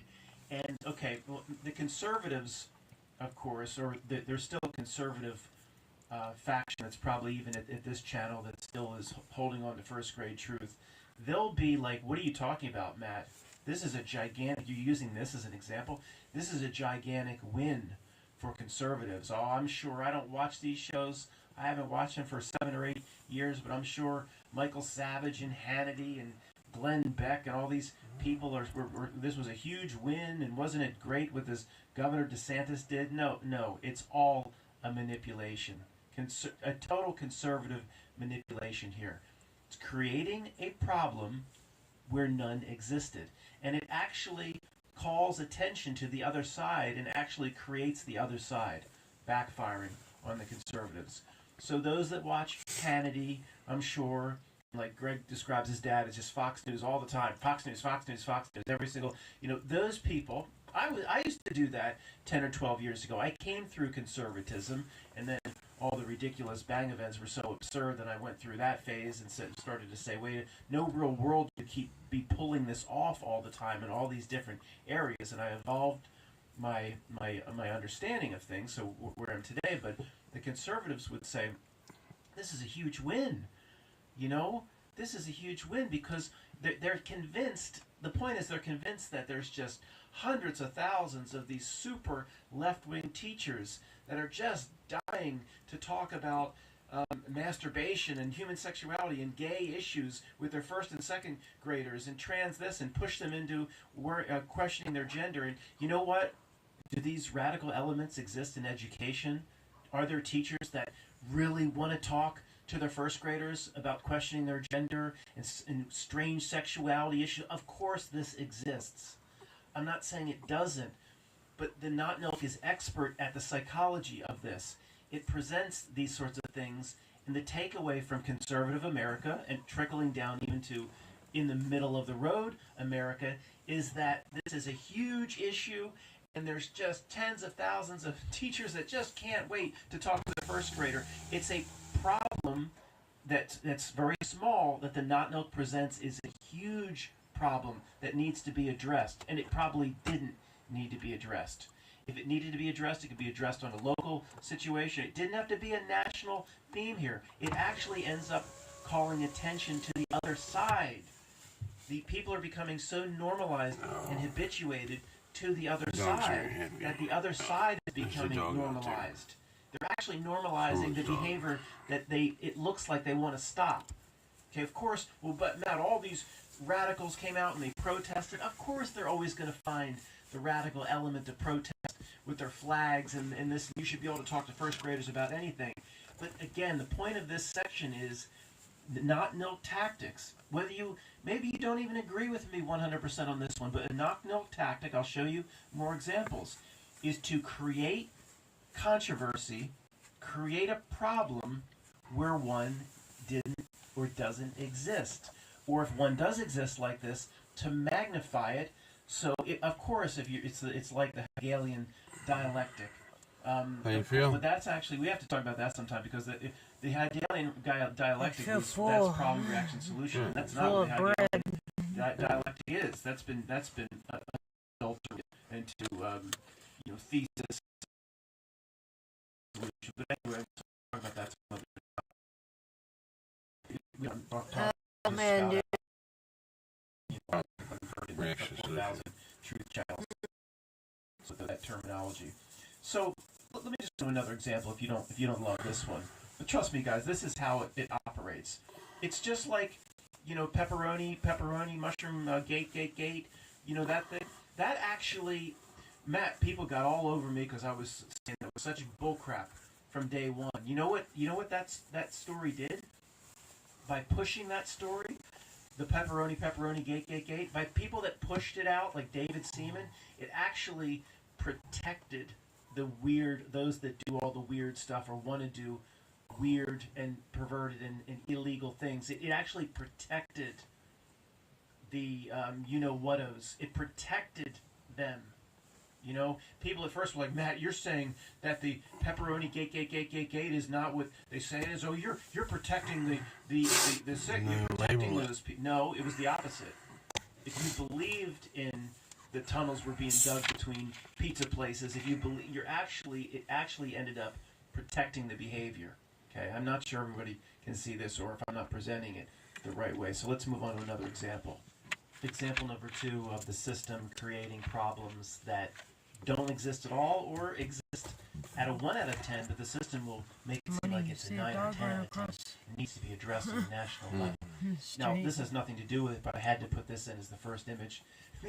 The end of Say. They're not. Are they be forming a pyramid as that van truck drives away with Michael Jackson in the middle? Of course. Who does that? They're driving away from LaToya. If you remember the Say. It was always strange and creepy to me, this video. Michael Jackson coveting his sister. It turned out to be his sister. They give her the flowers, and then at the end, this Mac and Jack vaudeville troupe or whatever, and they sell their snake oil. They drive away into the sunset, and Linda and Billy form this. Paul form this triangle. Who would do that? Who would do that? Really? Of course, it's the stuff. We're tired of it. Stop the dumb symbolism all the time. Stop. Go bother someone else. Okay, guys, here's the video. I guess I could show you. If I hover over this, it'll move. It'll do still frames back to back, so you can see some of the video. I guess they'll let me show this. If not, and you really want to see it, pause now and go look up Say, Paul McCartney, and I'm not a link to it. You'll find it and watch the video. It's strange. It's creepy. But I'll just show you this. Many of you may remember seeing it. Michael Jackson steps up in the beginning and drinks the tonic, and you have a fake thing here where he fakes the arm wrestling with this guy, and then they go on and do their vaudeville show. But what I'm talking about is basically the image that's up now, how they painted their face to present their vaudeville act. And let me just read the Wikipedia and just remember this image. I'll read the key sections from the Wikipedia on the Say video here in just a moment. It's better if you don't read ahead, assuming you can even see it. It's pretty small. But let me just say this briefly. During the Obama administration, Obama came in 2008. During that fake administration, I was cutting the truth like we all were, but it kind of hit me I don't know what it was, 2009, 10, whatever it was. It kind of hit me that they can basically say and make up anything, just literally make things up, and people will believe it. It was during the Obama administration where I came to the conclusion that there doesn't even have to be a loose tie to reality. There doesn't even have to be any sort of connection. They can basically say anything, and they do. Just make it up. And that seems to be, in many cases, what the Not Milk does with things like this, whatever bot that helps people write the Wikipedia articles. It just makes shit up. Or even worse than that, if they actually did, you'll see how they may have implanted the possibility for this controversy way back when, hoping they could use the controversy later. I mean, that is, again, that's non-human evil genius. But no matter what, how far you want to take it, I don't mean to get too conspiratorial, but really, did I just say that? No matter how far you want to take it, you will see that they're just expert at creating problems and controversy across the board in millions of different places where there is no problem or controversy. So the themes, again, let me just, if you're familiar with the video, it's the first paragraph here is not as important as the second. I'll be very brief with the first. Doesn't really lead to much side conversation, does it? Okay. Two authors later reviewed the short film. They're calling the Say music video a short film. Two authors later reviewed it with two central themes. This video doesn't really lead to much side conversation. Again, if you remember that Michael Jackson and Paul McCartney, the role of both a boy and an adult, which writer James Curtis states Jackson plays throughout the music video for Say. This relates to the last video where that guy just made a bunch of shit up about the Robert Frost poem. That's what the minions and the devices and bots of the system do. Make a bunch of shit up to confuse and cause controversy. Let me just read the first one. It makes no sense. Curtis writes that the bathroom scene involving the shaving foam is reminiscent of boys copying their fathers. And all that. He adds that the scene masks make sure where you can still the distinction between Michael's role as a child and as a man. The writer also highlights the part where the singer supposedly becomes strengthened. Okay, forget the rest. We're it just exhausted makes no sense. Yeah. The second paragraph is really what made me include it in this video. The second of the two main themes presented in the music video is of African American history and culture. What? As some of the vaudeville scenes in the short film acknowledge minstrel shows and blackface. What? They're genius at creating controversy and putting it into the minds when it doesn't exist. Or maybe maybe it did, and that's even more genius. So, author W.T. Hammond, who has a last name L.H. back to back. What is that? I'm gonna drop the L like the DJ, the Django, the D silent. I'm just gonna drop the just like Django said, the D is silent. I'm just gonna drop it. He writes that the video is set in the Great Depression and that McCartney and Jackson, quote, convey a compactly corrupt history of blackface. What? Go watch the. I'm not defending Paul McCartney and Michael Jackson. I'm not defending it. Okay, but they don't convey a compactly corrupt history of blackface in the Say music video. As they con their way to riches with the Mac and Jack show, Hammond was critical of the pair and of the video because he felt that this African American theme had not been made explicitly known. It's a fucking music video. Is it the point I'm not defending these two creeps, but let's just keep it in context. Is it the point of the music video to present the full dark history of minstrel shows and blackface? What? Where? This is all bullshit. It's all made up. The author expressed his views that aspects of the short film video were historically out of sync. What? They were out of sync with interracial relations. It's not supposed to mimic exactly what interracial relations was like during the Depression. You goddamn son of a bitch. It's not supposed to be historical document on how blacks were treated during the Great Depression. It's a fucking music video. Say. It's not supposed to be historically accurate. With Space Jam, are you going to argue, is this same jerk going to argue that Space Jam didn't present Apollo 11 correctly? You know what I think of that? Right. I have to do a sidebar every time. He stated that, quote, nearly everything in the video is backward. Nearly everything in the entire reality is backward, Jack. Mac, that's Paul McCartney in the Mac and Jack show, in the Mac and Jack fraudulent show where they peddle their fake snake oil in the beginning. Mac's white hand continually helping the black Jack or Michael Jackson on board the truck, for instance, reverses the general process I have shown of blacks providing whites with their sustaining gestures. What? You go back and watch the video, Michael Jackson just kind of jumps on the back of the truck. He's not helped into the truck by Billy. By Paul. Hammond added, quote, in a just world, Jackson should be pulling McCartney onto the wagon, not the other way around. How is even that doesn't make any sense. You could say, to be historically accurate, during the Depression, the black person would have been helping the white person. But he says, in a just world, Jackson should be pulling McCartney. No, isn't that the role you're trying to point out with minstrel shows? In a just world, each would help each other as equals. Okay, let's go full sci-fi novel. Take The Conspiracy to 10 out of 10, the volume on The Conspiracy, all the way to the top. What is the strangest thing we possibly could imagine or put forth as to what the system is trying to accomplish? And for anybody new, most of the time we go here, the Jedis and the old guard go, yeah, I can see the system doing that. It's not a big deal to them. Like, it's to anybody stumbling upon this video, and I'm about to present, would be the strangest thing of all time. They would want to have me locked away. Book me into a room and lock me away, throw away the key. But the old guard, the Jedis hear this, and they're like, yeah, that's what the system does, Matt. That's not really a big deal. So it's probably will happen the same way here.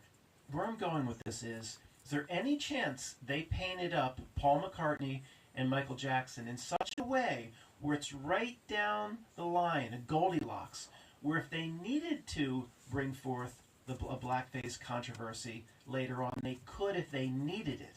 I mean, you want to talk about evil genius. It's not really right down the line, but that might be the intention in terms of what they did in 1983 with this video and then what that bot author presented in the Wikipedia. Okay, look, let's just go back to basics so this doesn't get too confusing. When you watched it in 1983, those that were alive, you know what we saw? We saw clowns. They pull the hankies out of the mouth. They change clothes. They put on the checkerboard floor suits, and then they change you other outfits. They have different acts, different outfits. We saw a clown presentation. Not one person, and I mean not one person, would have seen that video and said they're doing a blackface. No way. Now, if you go look at Al Jolson and look up blackface, the faces are jet black. The white person with the mouth highlighted. But this is just it's just enough with the way the mouth is done here. It's Goldilocks to a degree. And what I'm showing now is it is closer to what someone would say blackface is or minstrel shows than if you just watch the video. What's being shown here is just 1 second. Most of it is up on stage.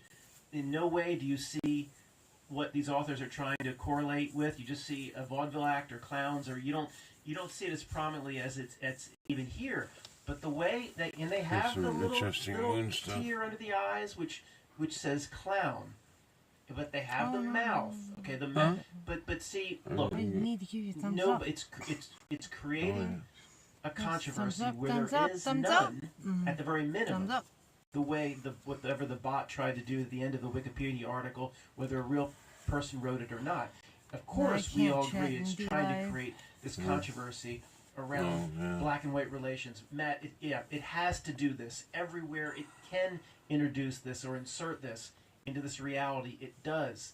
It probably has gone back over a million Wikipedia articles and say, is there an opportunity in this Wikipedia article to introduce racial conflict of some kind? And then it'll rewrite the Wikipedia to introduce the racial issue or the potential conflict amongst the races. That's probably what it did to the Say video. But in turning the potential conspiracy all the way to 10 out of 10, is there any way, and many of the old guard are like starting to shake their heads like, yeah, I could see that. Is there any way, the way they painted up Paul McCartney and Michael Jackson, there's a lot of different ways you can present a clown. You don't have to do it like this. And again, if you're not, the blackface guys is blackface. It's doing jet good, black face. This is not that. There. And the tears under the eyes, that everybody's enjoying in silence. Wow. The way it should be. The way the mouth is done, oh boy, it is possible. If they need a controversy in the future, and maybe they'll use this in the future. Our future now, maybe the end of the Wikipedia article is laying the ground for this to be used. They are that evil genius in terms of the planning. Okay? No, but look, at the minimum, it's creating a controversy. The end of the Wikipedia article creates a controversy where there is none. There's not one person that watched that video that would have said they're not representing blacks of the Great Depression era properly, or are mocking blackface or minstrel shows. Not one person. They're not even painted with blackface. But this is how the evil genius of this not milk does business. Okay, guys, let's move on to the next category. Of course, please leave in the comments if you have more examples. We only probably have a few million of them where it tries to create a problem where one does not exist. Yeah, maybe 10 million examples, but if you have really good ones, please put it in the comments. This category I labeled to confuse, but it's much more sinister than that. We'll just keep it general to confuse. How many times does the Not Milk Reality try to confuse the populace? We have maybe a billion examples of this, but this is one that came up that I've wanted to talk about for a long time. And it's, you see the picture here of Snoop Dogg and Martha Stewart doing Puppy Bowl, but the main theme is how Snoop Dogg and these other degenerate criminals have been pushed to the top, lauded and applauded, and everybody, and they've turned into these sweet, lovable individuals. Everybody that ever had a first grader kid's birthday party would just love to have Snoop Dogg come by and say hi to the kids. And Snoop Dogg is now morphed into this lovable guy. I mean, how did this happen? How does this happen? And look, I need a better category title than just confusion, because that's pretty broad. I mean, the Not Milk does this a million times a day. And it's not just these rappers that were once so vile that are risen up into the mainstream and beloved today. I mean, they did it, or they've done it several times with Alec Baldwin. They destroy him or make him into a vile creature. He's calling his little girl, like on tape, of course. Yeah, I'm sure. Yeah, that's not a setup. A disgusting little pig or something. But then they bring him back. Then they take him down again. They haven't taken Snoop down. I mean, it was maybe he was so low to begin with that he was just allowed to rise up. But guys, you have Ice-T doing Cheerios commercials, and then you have LL Cool J. But look, this is the ultimate example, guys. Let me just get right to the point here. If you don't know how foul some of the lyrics were going back to the mid-90s or the early 90s, you have no idea. I mean, you have no idea. It's almost like no dogs in the says, I don't love you hoes, I'm out the door, and I'll be rolling in a gin and juice. That's nothing. I can't say it. Talking about, I mean, I just, you have to trust me. It's so foul that in any normal world, there's no way he would be able to recover to a beloved character. Just not possible. Okay, you have the gang, even besides, let's just say he didn't have, and I'm saying one last time, guys, that you have no idea how foul some of the lyrics are. I'm not just talking about curses, I'm talking about sexual acts, and okay. Now, then you have him, as of course he's associated, or he knows the Bloods and the Crips. Ice-T the same way. Ice-T, his story he was a real gang person in LA and had ties to the Bloods or the Crips. And LL Cool J's stuff is not quite as foul, and it can be offensive, but he doesn't seem to have the gang ties. So maybe him being on NCIS or whatever, maybe that makes more sense. But Snoop, I walk into the damn distributor to buy some beer. There's Snoop Dogg, a gigantic cardboard cutout pushing his Corona beer. He's everywhere. It's so unnatural. And I can hear all the first grade excuses coming, not really from people here at this channel, but in general, if I were to present this to any other group or even people in the mainstream or my cousins, they say, well, if you like Snoop thought is games, man. this is your These man. Manufacturers, all they care about is profits. And they know he has that kind of a background. And after 20 years, they hope people have forgotten about it. But it's all about the bottom line and the almighty dollar, Matt. And he sells. And then, I'm sorry. It just doesn't, no. You have on Puppy Bowl, Yeah, you can't get a word and in they're with presented Matt. together, in Doritos commercials and other places, but Puppy He Bowl. has like this is for children. 5 different people I know in there, man. a lot of adults Yeah, switch over 'cause they he can't responds take to our horrible questions lead up before to the we Super Bowl, respond to whatever. them I was ourselves. looking for Kitten Bowl and I found Puppy Bowl. So there's You no have point two in- criminals. And you don't think this is the not milk out to intentionally confuse, saying, intentionally but demoralize, because he break people's realizes spirit? You have two criminals. Okay, somebody's rising up, throwing the rubber Kinda ducky like from we the all Tony do. Montana jacuzzi tub. Snoop was never convicted of anything. Well, he probably has been. I'm not. I didn't do a treatise on his record. Oh, and I know when he said murder was the case that they gave me. Murder was the case that they gave me. He didn't get the murder. I know he ain't exactly Suge Knight, but what? Okay, even the way he talked, all the drug use, he's admitted to being a criminal, and okay. Whether he was convicted or not, and you basically have two. One is the other. Martha Stewart, a convicted criminal. You have two criminals that are doing the child show Puppy Bowl. I mean, and you don't think this is not no contention? I mean, the old guard sees it. Even if the people that chose there's people like that guy Stewart and the Snoop Dogg, totally different backgrounds. It's fascinating. The person that chose them to do Puppy Bowl, again, they're on the frequency. They're not in on anything. It just kind of happens this way. But it is demoralizing. You don't think parents show their kids Puppy Bowl on Super Bowl? Yeah. What is that show? Is a little kid going to be exactly fluent in what Martha did with insider stock trading and really understand that? No. But what if the little kid gets wind that she's a criminal?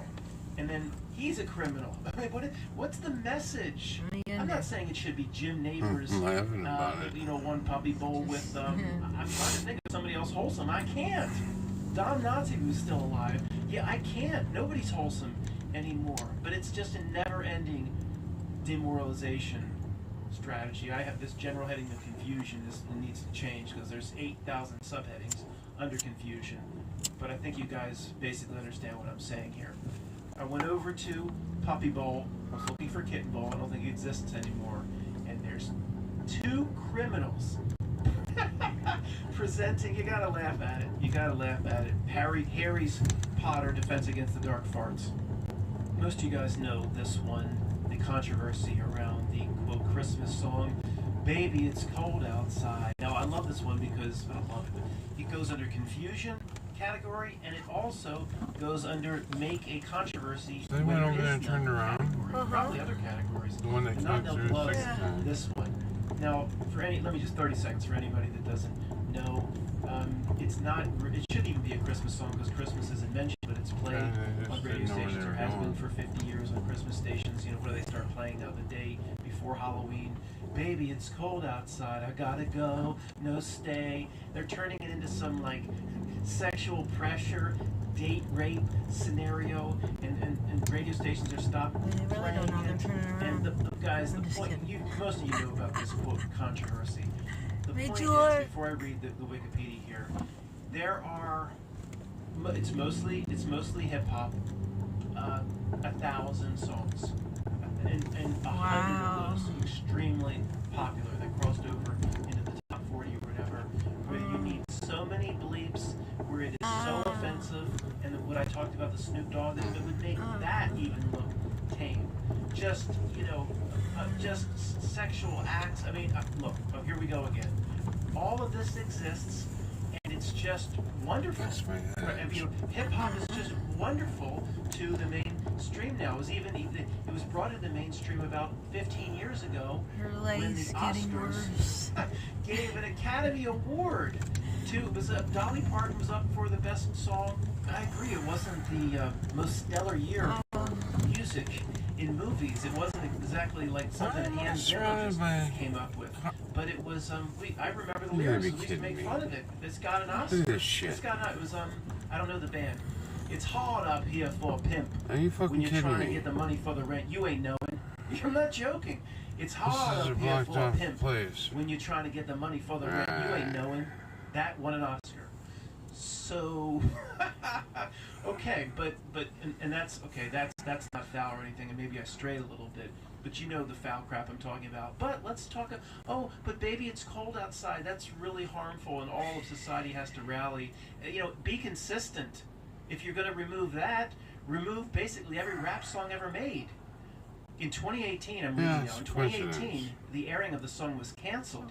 Baby, it's You cold gonna get out, outside. buddy, Just stay or- here, staying with me. Yeah, Oh, it's so you're just gonna horrible. sit there, And then or- the same people that went against this song, then they'll put on HBO and then complete orgy scenes, Okay. basically softcore porn Right on, on, porn on thank you. Showtime, HBO. They're okay with that. That's The airing of the weird how song that was works. canceled by a number of radio stations, including Canada's CBC streaming service, just- after social media criticism and public pressure regarding the song's lyrics. It was so horrible. On November 30th, 2018, Cleveland, Ohio radio station WDOK,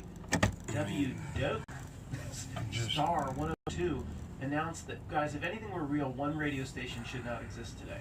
They would all be under. But anyway, it announced that it had removed the 2 o'clock in the song morning. from its playlist due to its lyrical content. Yeah, we but could then be here's the new one spies, from man. Snoop Dogg talking about this and that. Somebody Based on just got caught listener cheating. input amid the Me Too, oh no, the Me Too, the Me Too movement. On December 4th, Dropping 2018, her off. radio broadcaster Joe Dropping her off CBC in her Radio, own car, so Rogers she can followed go suit. on Decision home was and take a blah, shower, blah, and blah, hubby's blah. gonna And come then it says home. one radio station put it back on the Uh-oh. playlist because people complain. Maybe, Let's go you to the never last know. paragraph and be done with this nonsense. In In 2019, vocalist John Legend and Kelly Clarkson also At least there recorded the was song another thing. Modified. And he didn't just sit lyrics. there. Did anybody review Gin and Juice with modified lyrics? I don't love you hoes. I'm out the dough, and I'll be rolling into gin and juice. Natasha Rothwell from the Oh, they're expanded gonna edition explode. of Legend and Legendary Chris, blah blah blah blah blah. Dean Martin had recorded a popular version of the song in 1959, criticized the new interpretation as absurd. Okay, enough's enough. It's simply the Not Milk working through its minions to create confusion and problems where there is no problem. The confusion in this case will Yes, keep us Matt, in the category of yes. Pat confusion. yourself on the Confusion head and being spank your to butt. anybody, unlike It'll us, be that doesn't okay. have themselves completely figured out. And it's not just conscious confusion, guys.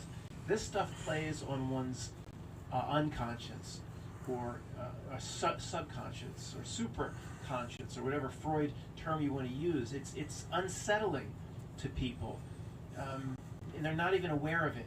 The Not Milk loves to play this game to unsettle people in thousands of different ways. They'll hear about the controversy right in about front of baby the it's cold camera, outside, huh? yet they know what's Oh, on sure hip hop. is, huh? Just a few Make a turns down the presentation. dial. That somebody that just on off the regular camera, radio is good. still bleeped. It's not bleeped if you're streaming You barely Spotify. make her out. Most people Thank use that. goodness. They're not typically going to FM and AM. Sorry, anymore Roku. In 2022, so it is a conflict that plays on people's psyche that they're not even consciously aware of. This Not Milk. Boot at the gas pump, people. Boot at the gas pump, people, and guess a boot at the gas pump. Are you ever going to acknowledge the dark side, or just for us crazy people? So thanks for coming to class today, Ronald Weasel, Defense Against the Dark Farts. Thanks for being here, Potter's Harry, and also Hermione. Next year, we want to tell you coming back as Hermione. He's over there hoping. She made that change, that decision. Okay, so respect it. Okay, thanks for coming to class. Today we just looked at 3 different areas where the Not Milk is out to Is that a destroy dog? the subconscious, I heard. unconscious I thought I minds heard. of the populace. To me. Destroy I what was don't once know. good, and then we'll close with that. And I've talked I'm about hearing. Star Wars, but not in this way. I'm going to point right to this one moment. right to this moment, He's where the I one that believe has the open it was window, the not beginning of me. the end, if anybody wants to stick with me. The second category was the not milk generally confuses, although again, like, need to do better there. There's 8,000 subcategories of that, and it creates controversy where there is none. The not milk is expert at creating controversy where there really is none. Mostly like race relations today, you know. Look at it, I Pretty just much created all it. gone away by now. It keeps the fire stoked, and the left-wing crazies believe every time it's presented as a big problem on CNN, they believe the problem exists, and that they'll look to government, they'll look to the gigantic Job of the Hut times a billion to fix it. I mean, is there anybody more lost in the history of the universe than a hardcore left-wing liberal? I'm not a big fan of Michael Savage, and all of those conservative hosts are role players for the not known. But what he said is correct. He said that liberalism is a mental disorder. Because I think it all works together. Change People these wake up in their own don't try to time. figure it out. Just assume It's like they're agenda mentally free. ill, and He's that there is for a the best you reason. can do, because there is no other It's a reason stepping to dive into it stones. further. It is a mental Get you interested, the So, rants, you going know. back to, People get excited my about the favorite rants, category, and, you know, they destroy get all that fired was up. once good. They start We listening. can do a whole YouTube And then channel they hear on the these three same thing categories over how and not over. plays its games. But what I point to Consciousness has its regarding way. the destruction of Star Wars is the insertion of the CGI graphics when Star Wars, what I call the first three, were re-released in, I don't know, 96 or 97, whenever it was. They went back into the theaters, and we were promised 20, I don't know, 5 to 15 second scenes where a CGI scene would be inserted, because we were all excited for it. In 96, 97, they have access to these cray supercomputers and CGI graphics that wasn't available in 1977. And this was the moment when they intended the takedown, or the start of the takedown of Star Wars. I personally am convinced of this. Again, it's my opinion, but let me try to make a case for it. Because it's like the Mandela effect, where people say whenever a Mandela effect shows up, it produces an inferior new reality, or inferior reality. Okay, you got my The interest. result today is worse than what, quote, it was. I don't think there's any scene that was inserted into the Star Wars where everybody was like, other than maybe the Cloud City pod flyer for 5 or 10 seconds, but most of them were horrible. They went back and inserted Han Solo in Star Wars 1 walking alongside Jabba, and I mean, it just looks ridiculous. And we didn't have the same CGI standards as we do now, but it still looked bad. It didn't look that great even of what we expected it. But this, okay, we might disagree. This just takes the cake. I don't know. Anybody could disagree with me on this one. I really don't. In number 3, the Return of the Jedi, right before Luke's in Jabba's palace or whatever, right before he kills the Rancor, or right before, right after, there's this singing and dancing in Jabba's palace, and it is, you know, most of you know the scene I'm talking about. Is it called? They actually calling it Jedi Rocks, or go look at it on YouTube. The singing and dancing in Jabba's palace, Jedi Rocks, from Return of the Jedi. It is the most cringeworthy, most horrible. It's embarrassing. It's hard for me. I have such a love of the first 3 originally from 77 to 82. It's hard for me to watch. I skip through it. The point is, it's so bad. It's so cringeworthy. There's no possible way If it's the same George thing I'm Lucas would thinking have about. allowed that in and said, "Oh, that's wonderful." Somebody might have come up with that, and if anything were real, George Lucas, who completely controlled Star Wars, they tell us in 96, 97, would have said, "That's awful." Not only is that not going into Return of the Jedi, you sir are fired, or you ma'am are fired, and hopefully you'll never work again. There's an opportunity at Carl's Jr. down the street. It's so bad he would have never put it in, never. And this then has to be the beginning of the takedown of Star Wars. Guys, I don't know, 20% of you might not know this singing and dancing scene. It's horrible.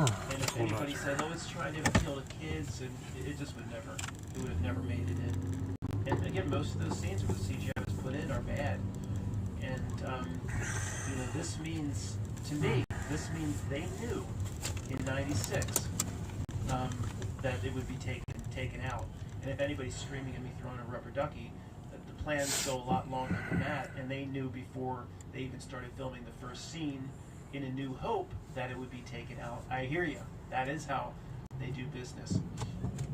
And then you have many things you could point to as the overtime 20-year takedown of Star Wars.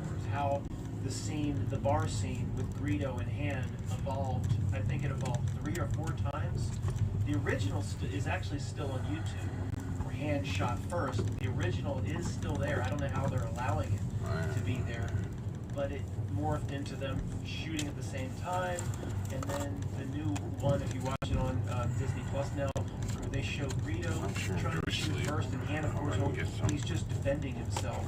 And then Greedo, well, okay, if you're going to show, if it's so important to show that moral lesson, Han is just defending himself, then what gives it away as being destroyed on purpose is they change the dialogue. They have Guido screaming out like McGlinchey or something, McClinky. Like just before he gets the shot off and he gets one in the chest, the phaser in the chest, he's like, McClinky, McClinchy. Like, what's the point of that other than to ruin it? What's the point of this ridiculous dance scene I'm showing other than to ruin it? So to me, you could argue they knew that would be ruined even before they even came out with it. The whole thing. It does seem like just I don't believe the script. I don't mean the Star Wars script as laid down on paper. The whole script of what happened, what George Lucas was into after American Graffiti. The documentary on Star Wars, I don't buy it. It's 2 hours or 3 hours long. Oh, there's 10 times they almost lost funding, and then this was horrible, and then this almost didn't come through, and then the MGM executives almost shut it down. I don't buy any of that for 1 second. Star Wars, the way that Not Milk does business, was always meant to be. It was always meant to carry the incredible messages that it carries, and then they were meant to be destroyed. All that bull crap. Maybe they did when they went to film the Hoth Planet and they went off to Norway to work and maybe they did get snowed in and had some problems. And maybe that part is true. But that documentary, many of you know what I'm talking about, how many times they were almost shut down, how many times George couldn't get the funding, how many times they were over budget. I mean, it's bull crap. This is a major Not Milk presentation. And there wasn't anything that wasn't going to see it through. Even if the executives weren't all aware and in on it, they served the downloaded ones and the script writers and those on the frequency serve that you know my belief on this. In some way, they serve what I call the screen, with most of them not even being aware of it. Many people not many people, but some people have talked to me or emailed me and said, Matt, the way you talk about Obama or George W. Bush and that not even being the same entity as you are, a totally different incarnation, they're not aware Star Wars of some of the things that their role or some of the things we're aware of. Now, I'm not saying none of them are aware. I think there are people you can't point to that are above Dick Cheney, people you'll never see in the news. Somebody will never present themselves as celebrity. If they present their face on TV like Melvin Starship, then you know that's not a real decision maker. That's a role player or an actor. Those in the shadows, that somehow in a different way interact with the screen or the dark element that's here. I think they know more than me, of course. But I'm saying the role players, these idiots, the Barack Obamas of the world, they don't know as much as we would think they do. They just don't. They carry out their role pretty in the dark. That's my opinion. Thanks for listening, guys. Yeah, that's my observation. I've noticed as well. Wow, that's just awesome. The noise is about. Well, we'll sleep on it. So thank you once again. It's 2:11 a.m. What is it now? It's Saturday the 16th of 2022. And that will conclude our live stream for today, right? Do you have anything? You can keep trying to unbind yourself. As I try as well. So, thank you so much. We'll see you soon. Love and light. Light and love. Ta-ta for now.